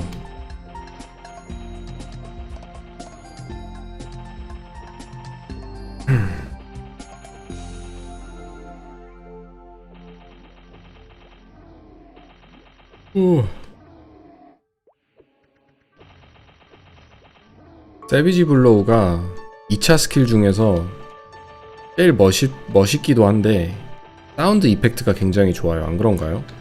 이렇게 몬스터가 몰려있을 때 세비지 블로우를 그냥 누르고 있으면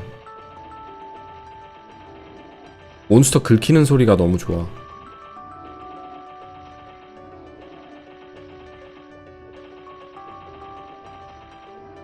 미국에서 레디 쓰는 것처럼 한국에서는 DC 인사이드를 쓴다. 그렇구나. DC 인사이드 들어봤어요.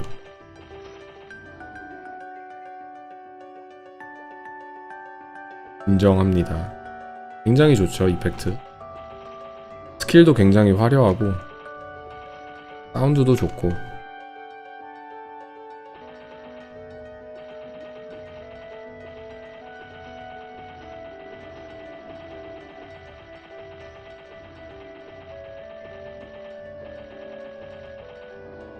아, 너무 좋아요.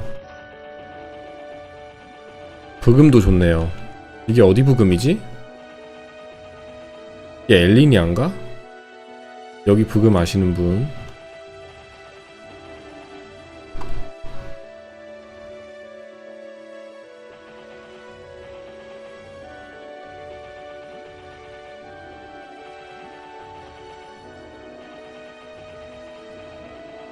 Hey, are you gonna play classic when it comes out? I am. 엘리니아 부금.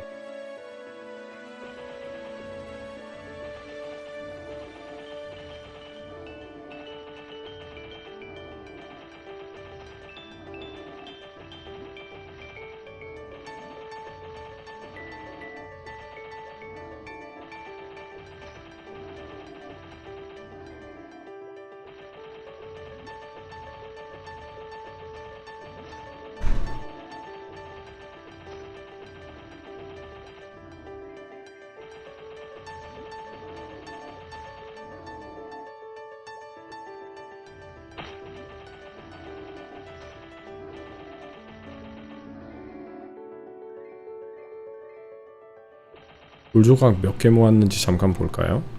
득템 그래도 하나, 둘, 셋, 넷, 다섯에 돌조각은 별로 안 많네요. 많이 모았을 줄 알았는데. 아, 여기는 어디죠? 여기 어딜까요? 여기도 엘리니아에 위치한 곳인데 저는 노래 제목까지 압니다, 이거.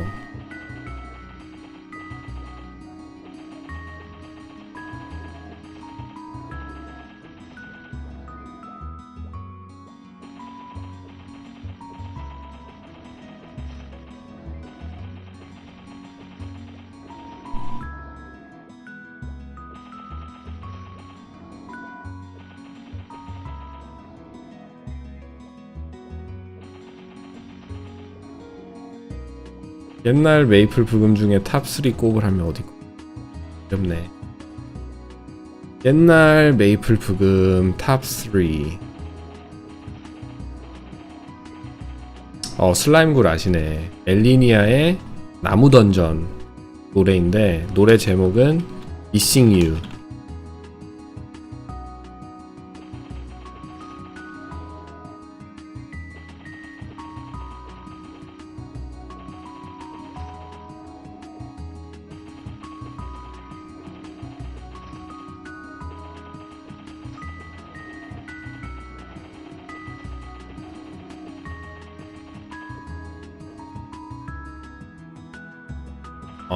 탑3 노래를 뽑으자면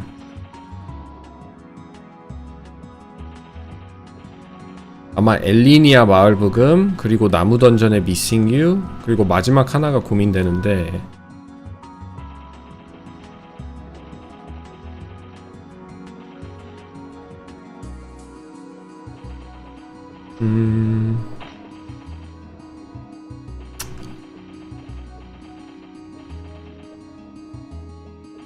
그리고 저는 그것도 굉장히 좋아하거든요. 이게 약간 느낌이 다른 느낌으로 엘리니아 마을과 나무 던전 부금이 탑2에 들어가면 마지막 세 번째는 wolf, 여기 그 노래 제목이 무슨 Wolf's Cry라는 제목인가 있는데 그게 화이트 라이칸 나오는 맵에 나오는 노래예요. 거기 노래를 잠깐 제가 들려드리자면 노래가 이렇게 되거든요. Wolf's Wood 이 노래인데 잠깐 감상해보죠.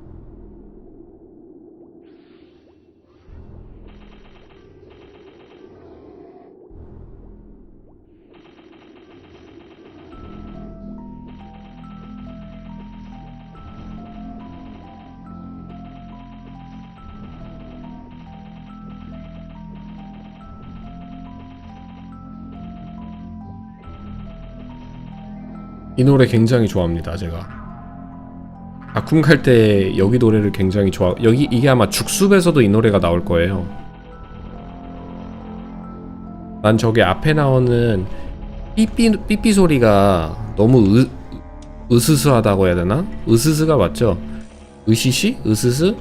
무서워서 좋아요. 늑대 울음소리도 너무 좋고.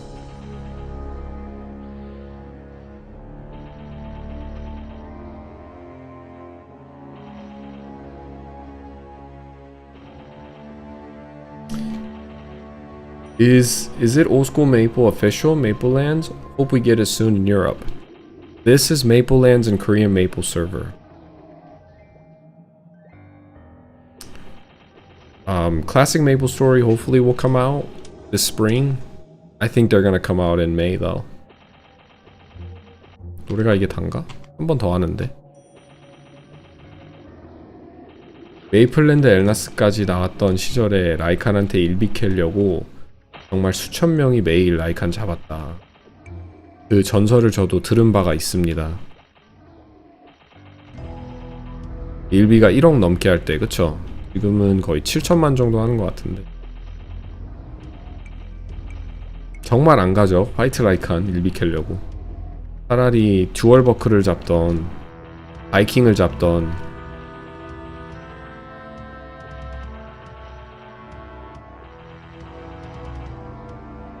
Alright, thanks. No problem.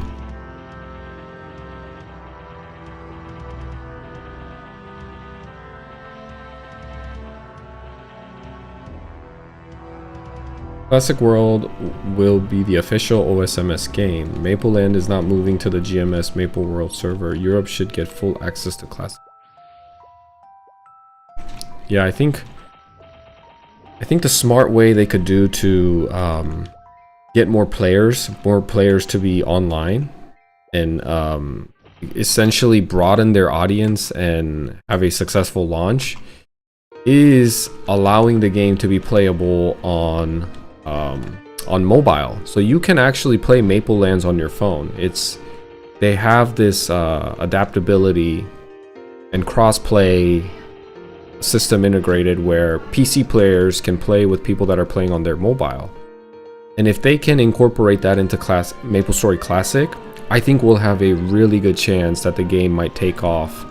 This game is simple enough that you can play on mobile, and it's easy on the eyes, right? It doesn't require like in-depth UI or like a UI system in the game. All you really need to open is your item bag and your skills and stats and maybe your quest. I think it would be a great integration if they can allow Maplestory Classic to be played on mobile and cross-play into PC. I think you'll see a lot more players that way and a lot more success.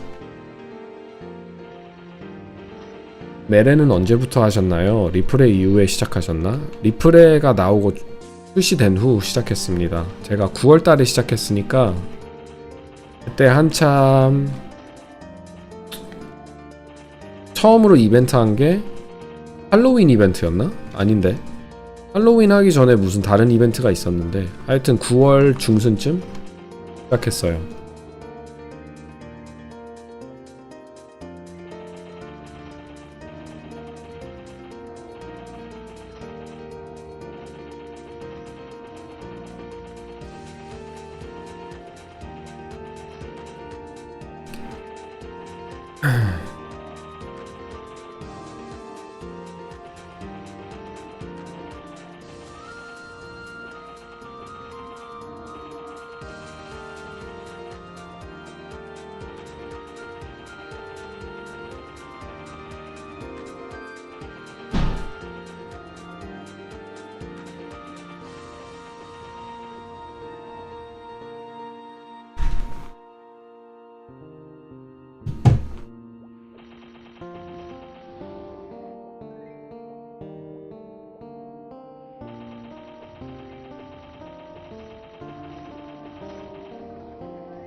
여기랑 골렘의 숲 중에 어디가 더 잘 벌리냐고요? 돈?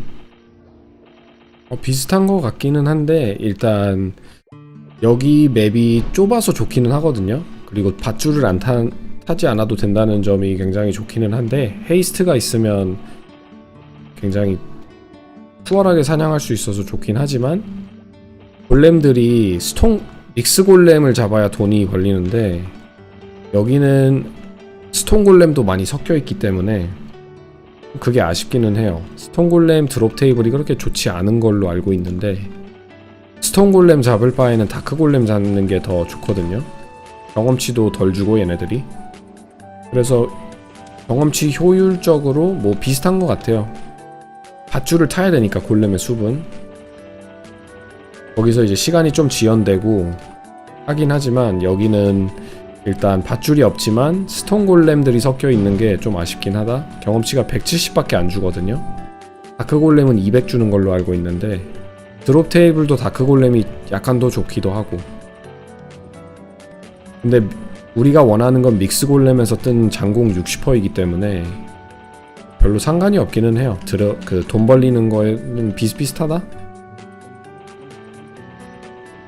근데 여기는 일단 자리 경쟁도 별로 없는 것 같고 제가 볼 땐 골렘의 숲은 가끔 이제 가면은 채널이 이미 자리가 있거든요. 사람들이 이미 사냥을 하고 있어서 차라리 여기 와가지고 채널 옮길 필요도 없고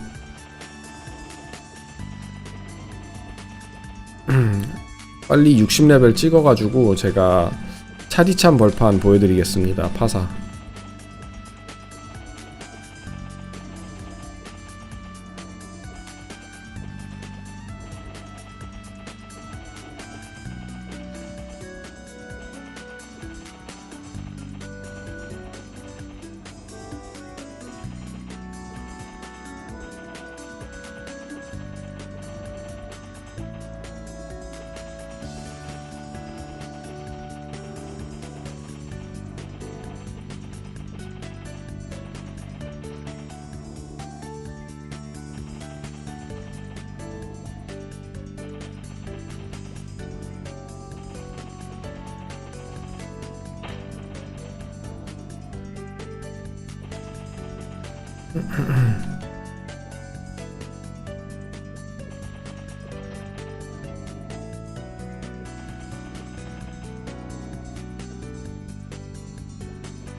좀 했냐고요? 흙을 오늘 하루종일 하면서 1개, 레드크로스 실드도 여기서 먹은 것 같은데 2개, 3개, 4개, 5개의 주문서는 없고 5개 장비템만. 주문서를 못 먹고 있다는 게 좀 아쉽긴 하네요.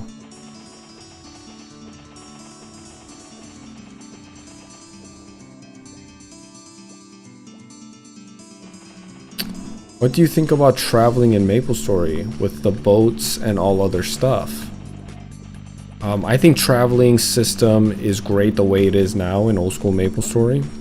I'm not a big fan of teleportation across maps with a click of a button. I like the idea of physically moving your character to like an essentially a hub location where players gather to cross the continent. I think it's a great way for you to see other players online and a downtime for you to relax and not pursue hyper efficient grinding sessions and just take a breather for 10, 15, maybe 20 minutes and get to know people if you want, or take a break to go get you a cup of ramen, or maybe go get some water and make some coffee, or take a break and just chill. I love the idea of like taking boats to go places. I'm a fan. I like the little breaks. I don't want to feel chased. I don't want to feel rushed when I'm playing a video game. I think it comes down to that. That's just like I'm not about. I want to enjoy the game and have a relaxing experience more than anything. Like the dopamine release can wait. You know, the high damage, flashy stuff can wait. I'm more about coming onto Maplestory to relax. That's my biggest thing, is to put my mind at ease, do some simple tasks like grinding, and get some peace in a sense for my brain.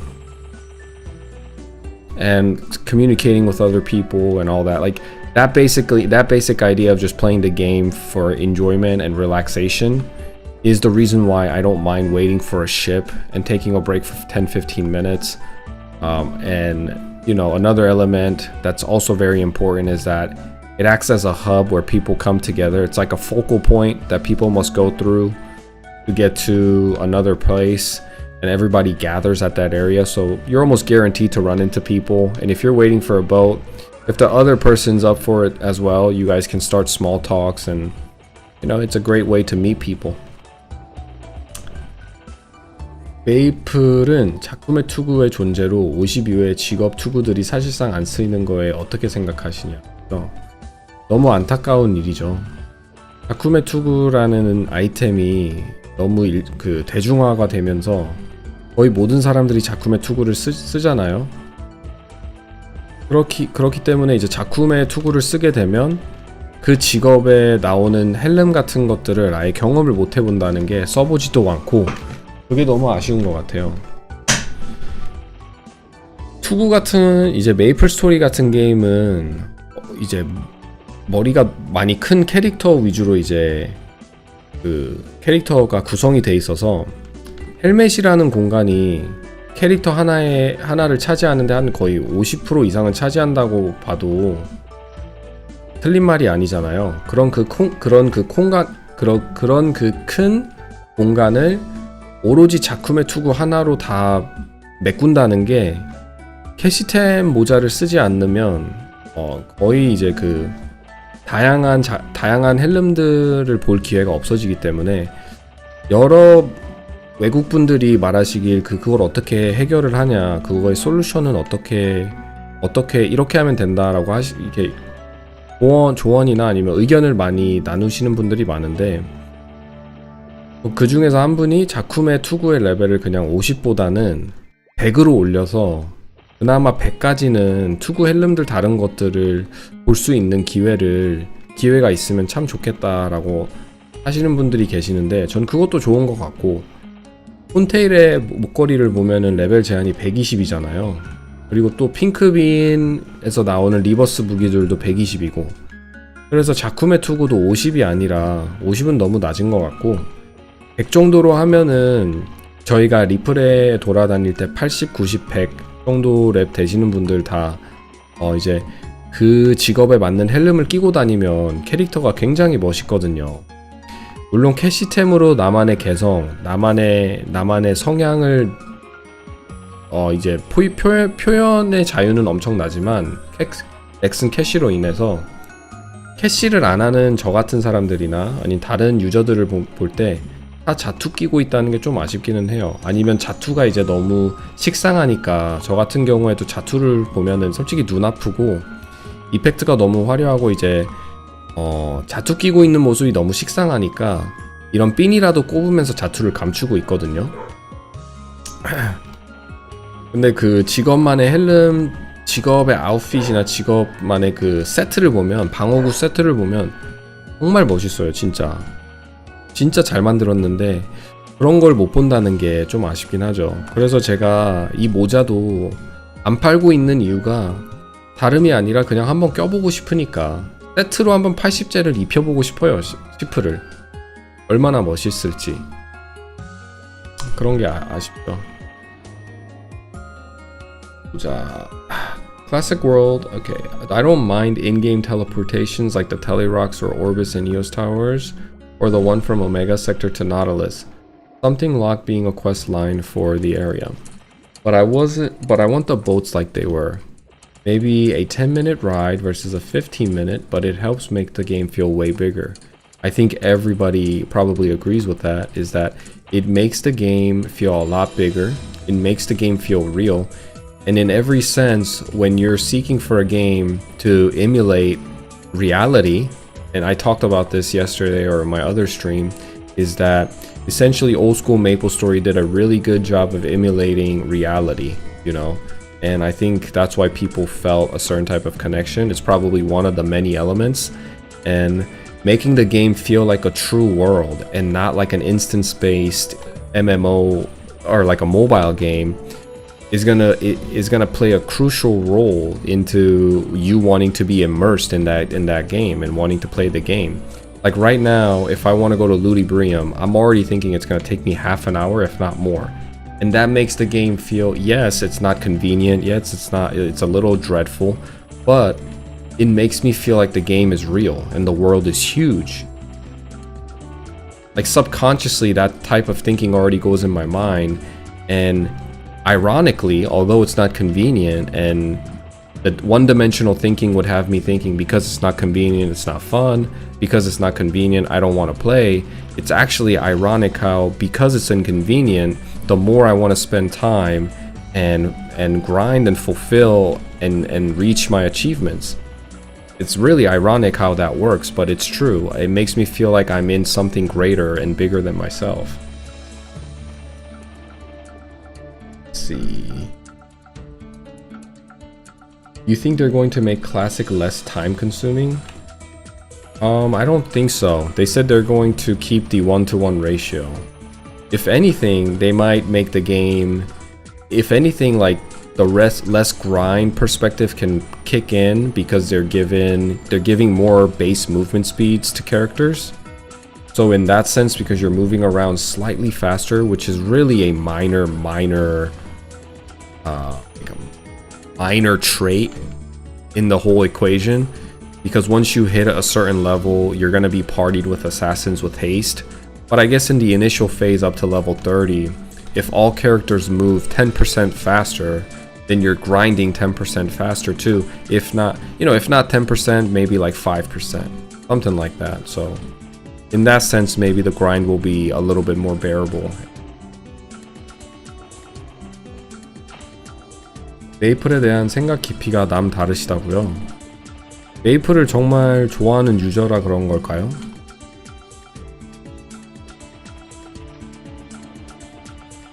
낭만과 철학이 있다. 좋은 말 감사드립니다. 좋은 말인 거라 믿어요.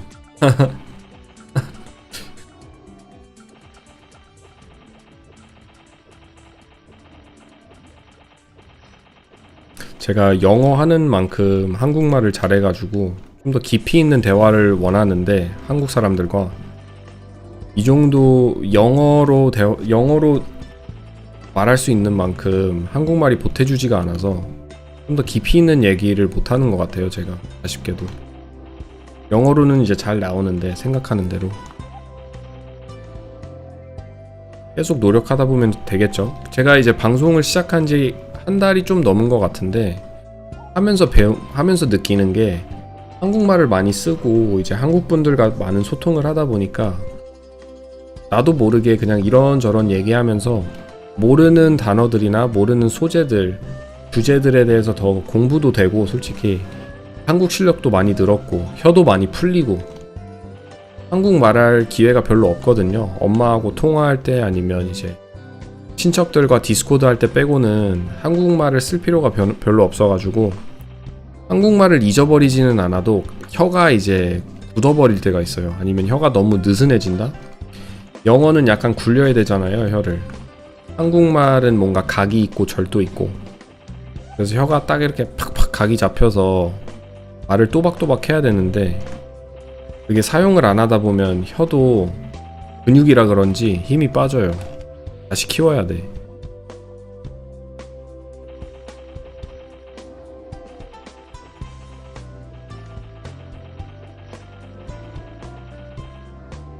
마지막 30분은 조금 잔잔한 음악으로 들을까요, 우리? 잔잔한 플레이리스트도 있는데 잔잔한 걸로 들어야 되겠다.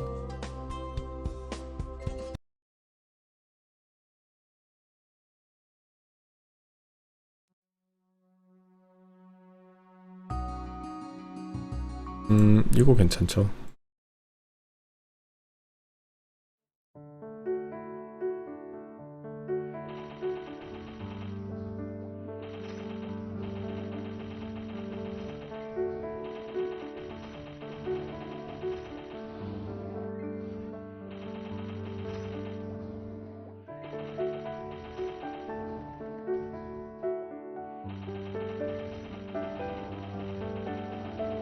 지금 메레는 사실상 빠르게, 효율적으로, 경제적으로 이런 경향이 강해서 방금 말하신 그런 생각 자체를 보기가 힘들다.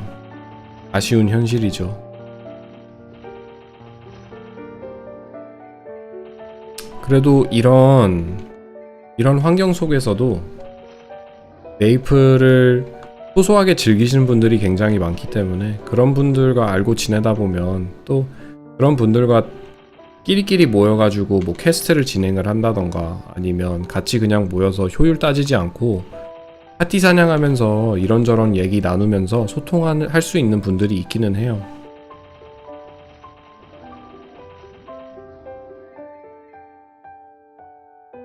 그래서 낭만, 철학 있는 얘기 듣기 참 좋다. 하긴 요즘 유튜버 분들도 보면은 굉장히 게임을 효율적으로 만들려고 하고 자극적으로 콘텐츠를 만들기도 하고 그런 게 많은데 물론 열심히 하시는 거니까 뭐라고 할 수는 없고 그게 옳다 아니다라도 솔직히 말할 수 없는데 저는 그것보다는 약간 좀 다른 방향으로 방송을 잡아서 천천하게 그냥 즐기는 식으로 효율 그런 거보다 따질 필요도 없고 그냥 나만 즐거우면 되는 거니까 그리고 내 주변 사람들만 즐거우면 되는 거니까 게임을 즐기면서 사람들이 분명히 이런저런 얘기하는 것도 원하시는 분들이 있을 거예요. 그리고 메이플랜드의 유저대를 보면은 그 연령대를 보면은 대부분 나이가 이제 20대 후반에서 40대까지 이렇게 늘어져 있잖아요. 그분들이 대표적 연령대이잖아요. 그런 분들은 자극적인 것보다는 제가 볼 땐 조금 더 차분하고 깊이 있는 얘기를 하면서 소통하는 걸 원하지 않을까. 그리고 요즘 시대가 굉장히 외로운 시대이기 때문에 저도 외롭고 결혼한 저도 외로워요. 친구가 없어가지고 이런저런 얘기를 할 수 있다는 것 자체가 굉장히 좋은 것 같고 이제 자극적인 거는 분명히 그런 컨텐츠만의 그런 컨텐츠를 좋아하시는 연령대가 우리 연령대에서 분명히 존재할 거예요. 그리고 좀 젊은 층의 유저분들이 좋아하지 않을까 하는데 좀 잔잔하게 소통하면서 하는 방송도 있어야 그걸 원하시는 분들이 우리 팩님처럼 좀 천천한 방송을 원하시는 분들이 있을 거 아니에요. 그런 분들이랑 같이 게임하면 좋죠. 제가 그저껜가 IW님하고 그냥 모여서 숲갈에서 마지막 남은 30분을 파티 사냥했는데 용기사 할 때 저는 그런 거 굉장히 좋아하거든요. 경험치는 어차피 더 빨리 오른다고 그 경험치가 제일 빨리 오를 때가 언제인 줄 아세요? 내가 게임을 즐기고 있을 때 경험치가 제일 빨리 올라요.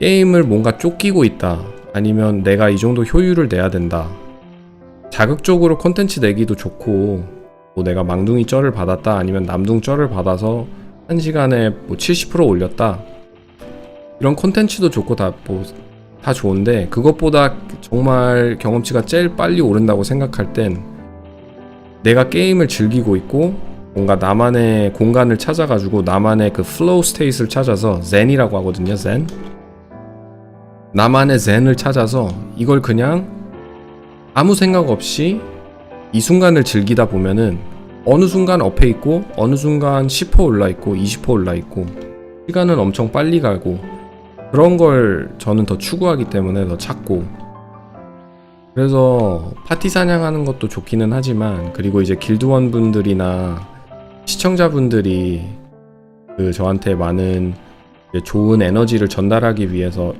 전달해주고 싶어서 와서 쩔 받아라 아니면 와서 내가 이거 해줄 테니까 와라 부르시는 분들이 계셔요. 간혹간에.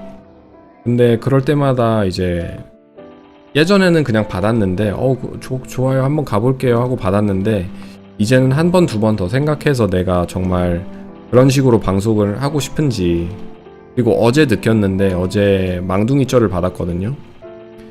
어제도 시청자분들이랑 소통을 거의 5시간 연속으로 했어요. 채팅이 많이 올라와서 어제 근데 뭔가 미안하더라고요. 길드 부마스터님이 불러주셔서 이제 같이 저랑 함께 하고 싶고 방송도 하면서 이제 도움이 된다고 생각하셔서 불러주신 건데, 같이 가서 이제 제가 아무래도 방송에 신경을 많이 쓰다 보니까 내 앞에 있는 게임에 집중할 수 없을 그 시간이 좀 많기는 해요. 좀 거의 신경을 못 써 드렸다고 해야 되죠.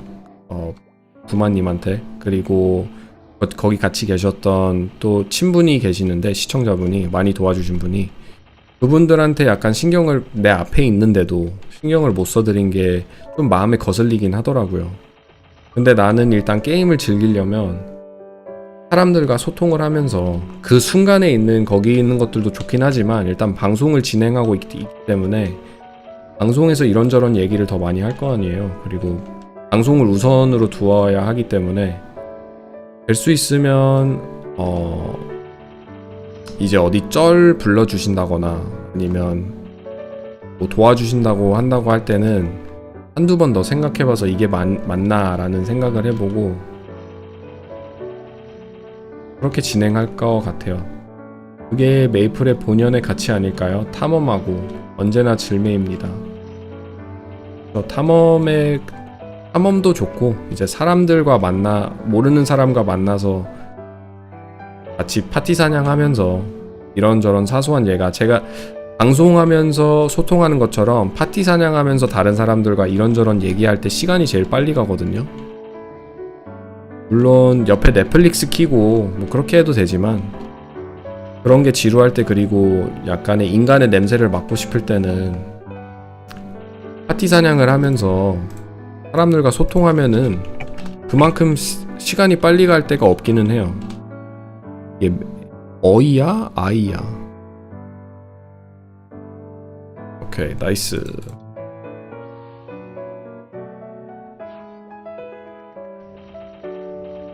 We need more legendary content creators who are going to promote that game. Not a lot of promotion from Nexon going on. I completely agree. I feel like Nexon isn't really promoting Maplestory Classic that much.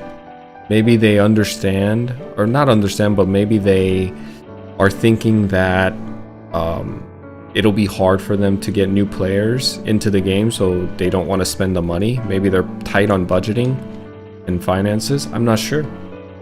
But like I said, I think if they release Maplestory Classic on mobile and integrate crossplay with PC players, I think it will have a great chance at turning into a game that has a healthy amount of players active, like daily active users.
지금 나오는 부금은 뭔가요?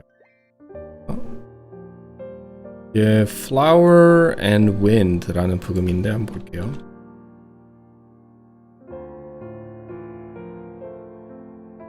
이게 LUL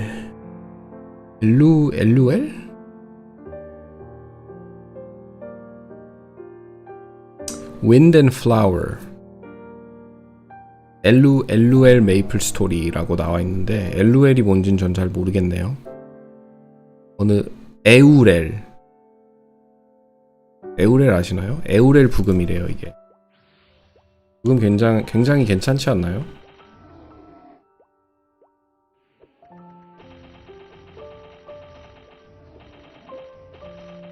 에루엘.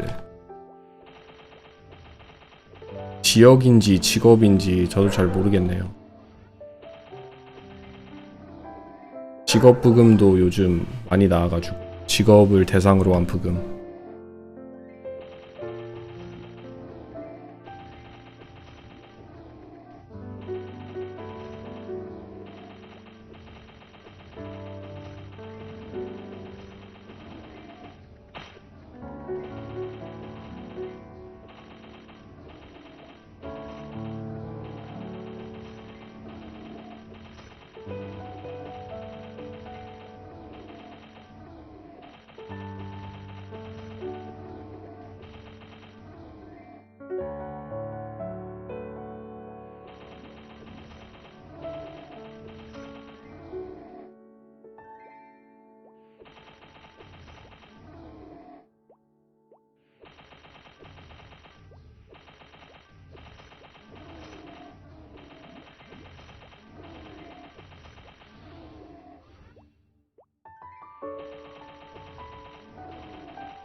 아 역시 시프는 세비지 블로 날릴 때 백샷 하는 게 좀 재밌어요. 이렇게 페이드 어웨이, 농구로 치자면 페이드 어웨이 이렇게 사소한 컨트롤에서도 재미를 느끼는. 물론 공격 스킬 하나로 사냥하고 있어서 지루할 수 있는데 어떻게든 내가 게임을 재밌게 만드는 페이드 어웨이. 이렇게 페이드 어웨이 한 번 더 했습니까 방금? 방금 거의 full reach였는데 full reach. full reach fade away. 지나가면서 쓱 앞으로 점프하면서 쓱 fade away 한 번 더 가서 레이업 넣어주고 지나가면서 fade away. 어설터가 있으면 좀 더 정말 재밌을 것 같은데 좀 더가 아니라 어설터가 있으면 재미를 많이 올려줄 것 같은데. 한국어에 문제점이 있다고 생각하시나요? 아니요. 한국어에 문제점이 있다고 생각 안 하는데. 한국어가 왜요?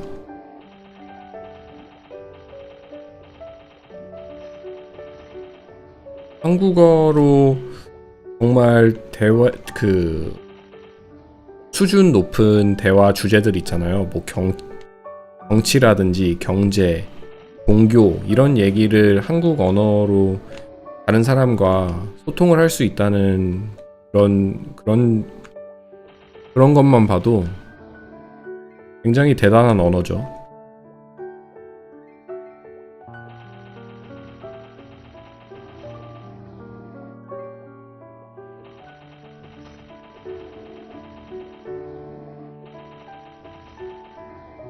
잠시만요.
한 10분 정도만 더 하고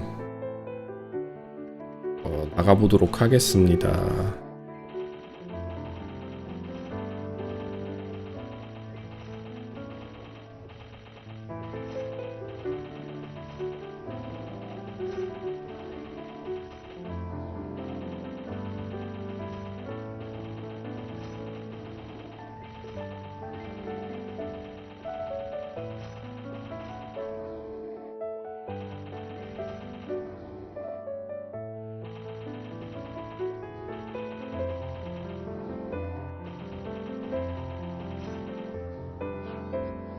옵스.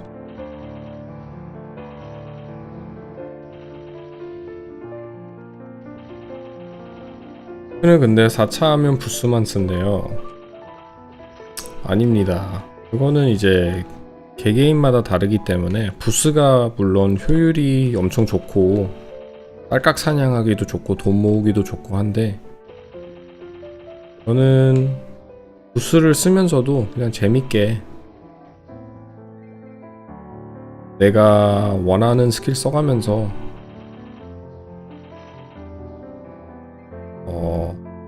사냥할 생각이라.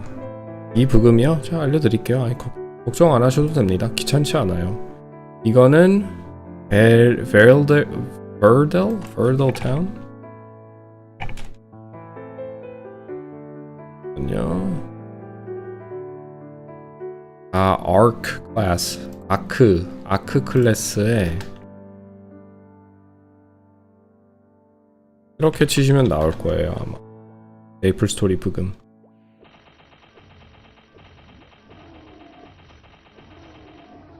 버델 스펠링이 맞나?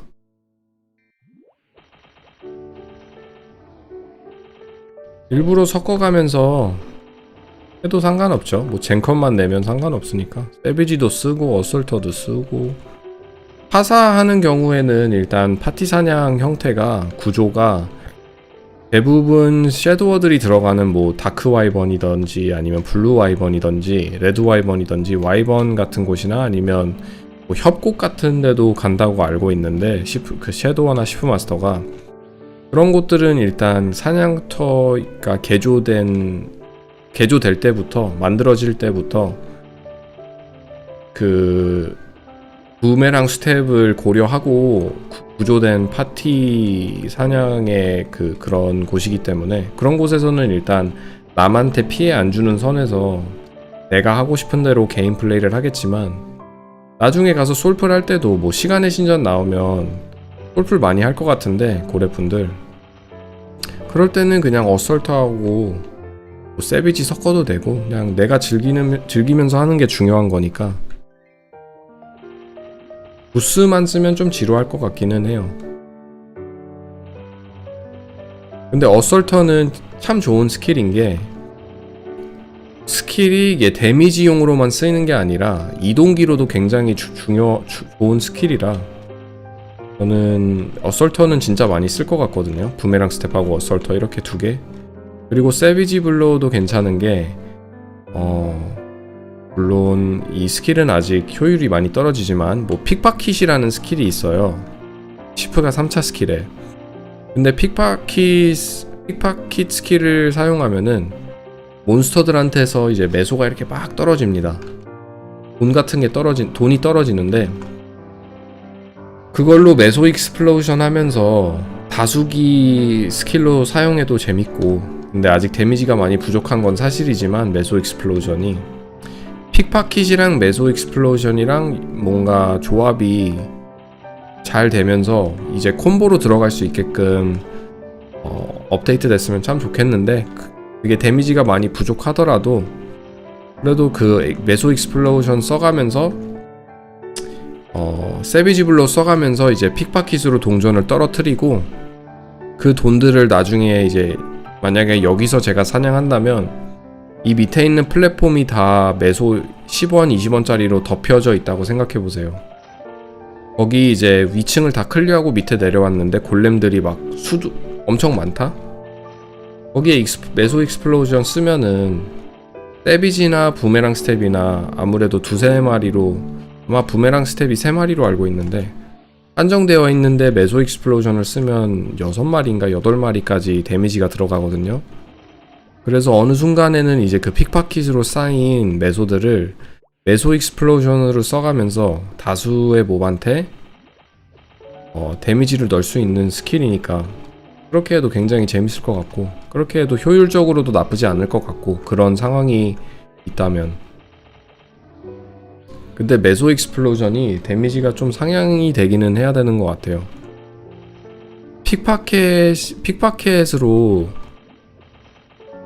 픽파켓이라는 스킬이 있는데 돈을 떨구잖아요. 몬스터를 때릴 때마다 한 대 때릴 때마다 일정 확률로 동전을 떨구는데, 그거는 세비지, 그 말은 즉 세비지 블로우를 쓸 때는 메소가 그만큼 더 많이 떨어진다는 소리잖아요.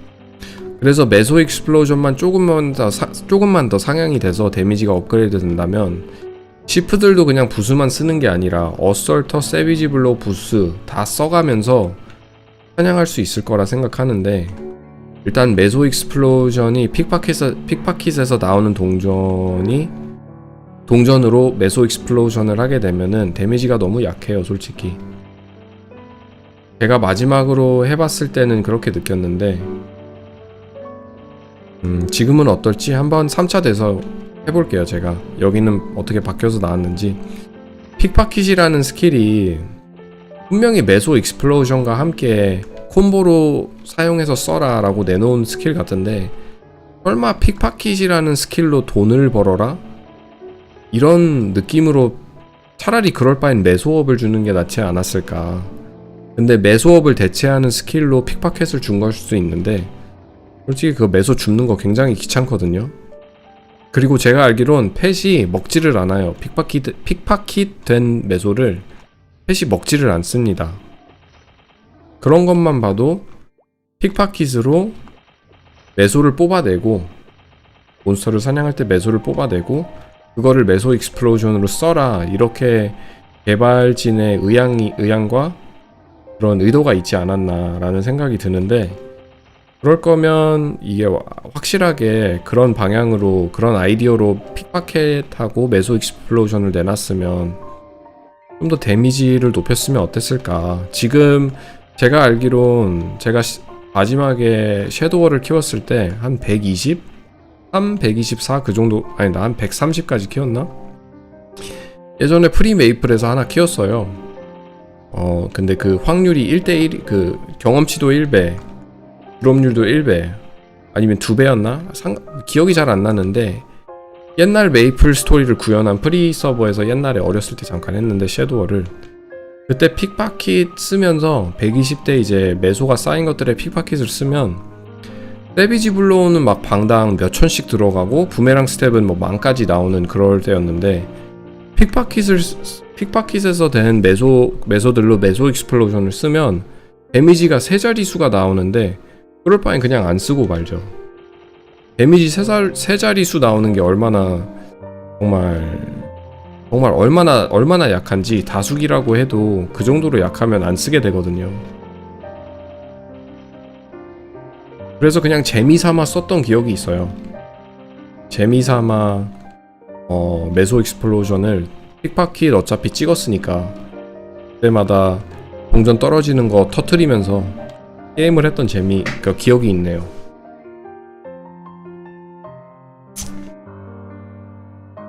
파밍할 때 한 채널에서 올해 30분 1시간씩 채널 옮겨가면서 뭐가 더 좋으심? 한 채널에서 오래 있는 게 더 좋다고 생각해요.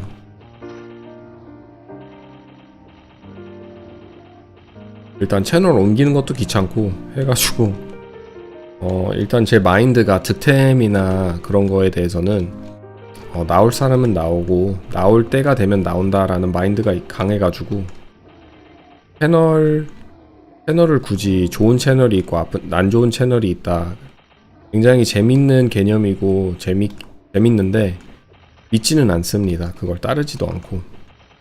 제일 큰 이유는 귀찮으니까. 채널 옮기는 게 은근히 귀찮아요. 메이플을 빅뱅 이전과 이후로 나누면 컨텐츠 양이 각각 몇 퍼센트 정도 될까요?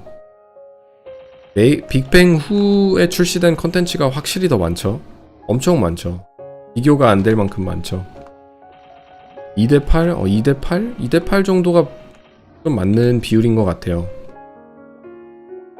2대8. 일단 출시된 직업들만 봐도 빅뱅 이후에는 해적까지 나오면서 그냥 모험가 5 종류의 직업으로 그 고른 직업에서 뭐 다른 이제 브랜치 아웃이 되면서 뭐 팔라딘이 되든 히어로가 되든 이렇게 있었잖아요. 그래서 총합 어디 보자. 3, 6, 8, 10, 12 해적까지 해서 직업이 12개가 있었는데 빅뱅이 나오고 난 뒤부터는 뭐 레지스탕스 하여튼 뭐 히어로 계열의 직업들 엄청나게 많이 나와가지고 비교가 안 되죠. 메이플이 진짜 어마어마한 게임이구나. 괜히 한국 RPG 고트가 아니네. 저는 메이플이 고트라고 느껴질 때가 어느 때냐면 제가 들어보지도 못한 나라에서 사시는 분들이 제 방송에 들어와서 나도 메이플을 했다. 근데 나는 이 나라에 살았다. 근데 제가 들어보지도 못한 나라들 있잖아요. 아니면 그 나라에서 설마 메이플을 할까라는 생각이 들게끔 하는, 난 진짜 그런, 저번에 어디서 로마니아에서 메이플을 했던 기억이 있대요. 어렸을 때 유럽 서버를 통해 가지고 메이플을 했는데 그때 너무 재밌게 했다고 어느 시청자분이, 로마니아에서 시청하시던 분이 계시는데 로마니아인 분이 그걸 듣고 느꼈어요. 메이플이 확실히 전성기 때는 전 세계로 퍼졌었구나. 많은 사람들이, 전 세계에 있는 사람들이 플레이를 했었구나. 그러니까 이만큼 또 오랫동안 운영을 할 수 있고 이제 메이플 클래식 서버도 만든다고 하고, 메렌이 공식적으로 일단 해적이랑 시그너스는 낸다고 했고 에반드 나왔으면 좋겠다. 저는 아란도 있고 에반도 있고 다 있잖아요. 그런 것들 일단 출시되면은 제발 기존에 존재하는 밸런스나 이런 것들을 붕괴시키지 않고 잘 개정과 보정을 해가지고 직업들을 늘리는 건 좋기는 한데 거기에 위험 요소가 굉장히 많기 때문에 그런 거 잘 관리해서 출시했으면 좋을 것 같아요. 저도 아란도 재밌고 에반도 정말 멋있는 직업이고 다 좋은 직업들 좋은데, 직업이 많으면 좋기는 한데 밸런스가 그만큼 더 어려워지고 복잡해지니까 그거를 어떻게 잘 해가지고 했으면 좋을 것 같아요. 그리고 이번에 나온 유리프 시티만 봐도 거기에 나오는 전사의 비약 있잖아요. 전사의 약, 빨간색 약이 공격력 2 올려주고 한 7분인가 그 정도 올려주는데, 그것도 원래 글로벌 서버에서 나왔을 때는 그것보다 공격력을 더 올려줬었거든요. 근데 그런 사소한 것들도 신경 써가면서 어떻게든 밸런스에 문제가 안 되게끔 신대륙이나 신컨텐츠를 출시할 때 그만큼 관심을 줘가지고 신경을 써서 출시해준다는 걸 보면은 텐시아 분들이 잘하지 않을까라는 생각이 들어요. 신직업이 나오고 또 신대륙이 나오고 신컨텐츠가 나온다고 해도 정말 신경 많이 써서 잘 해주실 것 같아요. 저는 솔직히 메이플 클래식 서버보다 메이플랜드의 뭐랄까, 기대감은 아니고 약간 더 잘할 것 같다는 희망? 그게 더 많아요. 소망? 정말 신경 많이 써서 디테일 같은 것도 많이 신경을 써가지고 작은 디테일 같은 것들도 신경을 써서 출시를 잘 할 것 같아요. 텐시아가 별로 걱정이 덜 돼요. 이제 메이플 클래식 글로벌 서버에 출시할, 올해 나온다고 하는 그 서버는 굉장히 좀 걱정이 많이 되기는 해요. By the way, until you upload, what did you think of the pair synergy system? I like the way it all gives all classes a place without breaking their original strength and weaknesses. I thought it was an interesting concept. I thought it was very interesting. Now to bring that into Maple is another discussion. I think it will be a challenge for the developers to implement without turning it into essentially a whole different game. But just like how there were Dark Knights and Priests, I do think the synergy system is really interesting. It just really, like, the only thing is I would have to see it play out in real life. I'm sure there's gonna be, you know, because that's a huge change. It's not just a minor change you're making to the game. That's a huge change that you're bringing into a game. It's a whole new look and philosophy that you are applying to the already existing state of the game. And those big changes will have a ripple effect and bleed into other things into the game. And, you know, it's very hard for me to make a judgment call or an analytic commentary just hearing from like what other person thinks how the game should be, or like what they think is needed to make the game essentially more viable and more fun. I just looked at it as an enjoyer, and as I just looked at it as getting entertained, and I thought the ideas were super interesting. 골수비랑 비교했을 때 어디가 더 괜찮나요, 솔플? 제가 볼 땐 여기가 더 괜찮은 것 같아요. 미국에 와우가 있다면 한국은 메이플이 있다. 당연하죠. 와우는 솔직히 비교가 안 됩니다. 저도 와우를 해봤는데 메이플이 좀 더 재밌는 것 같아요. 저랑 생각이 같네요. 텐시아 운영하는 거 보면 확실히 정치 구간 같아서 언제부턴가 운영하는 게 믿음직한 방향으로 가는 느낌. 제가 볼 때도 약간 그런 것 같아요.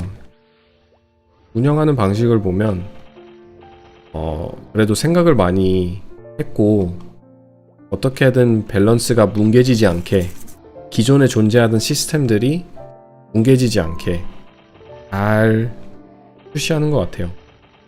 선을 잘 탄다 라는 느낌. 와우가 별로예요? 네, 저는 와우 별로 재미없더라고요. Which is why I suggested you to watch it. I also change it. Also, the change with the 1H, 2H, one hand, two hand defense. Very interesting changes. Yeah, I saw that with the paladins, with the two hand shield and stuff. I always wanted the game to incorporate shields a lot more into the game. I think a lot of people forego shields because it's damage centric, unfortunately, but giving some shield paladins a viable option for people to play and actually equip shields and one-hand weapons would be super dope. I felt it was actually relatively small changes of things already in the game, apart from the defenses maybe.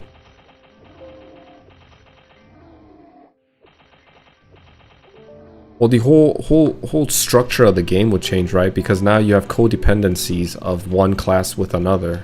And if you have to incorporate that into every part of either party grind sessions or into the raid.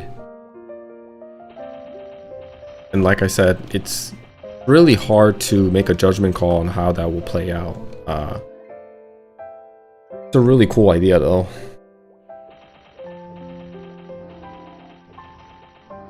Okay, it's 209 officially. Let's see, does it tell me how much EXP I got here? I don't think it does. Nope, it doesn't tell me the total EXP I got from here. 총 경험치는 보여주진 않네요. 그쵸? 그래도 3768번 데미지였다. 이거 한 번당 한 번인가? 세비지 블로우 1회당 1회네. 세비지 블로우를 3770번을 썼습니다.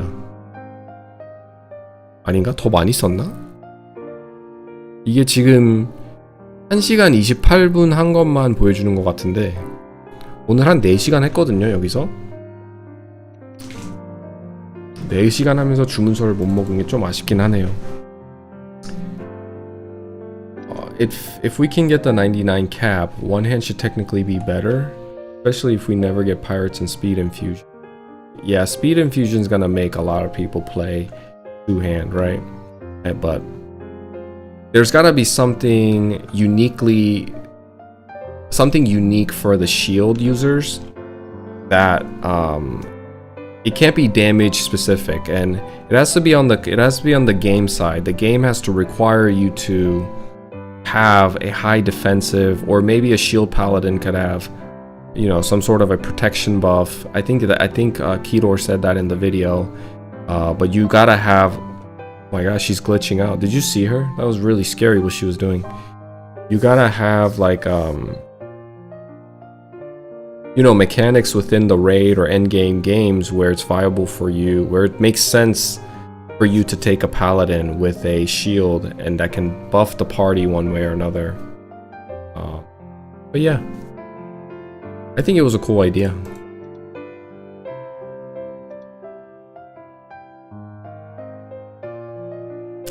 Alright, let's go ahead and sell all these things. These are all NPCs. They're low level items.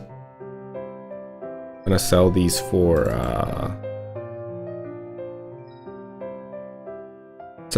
mesos. We're just burning through pots today.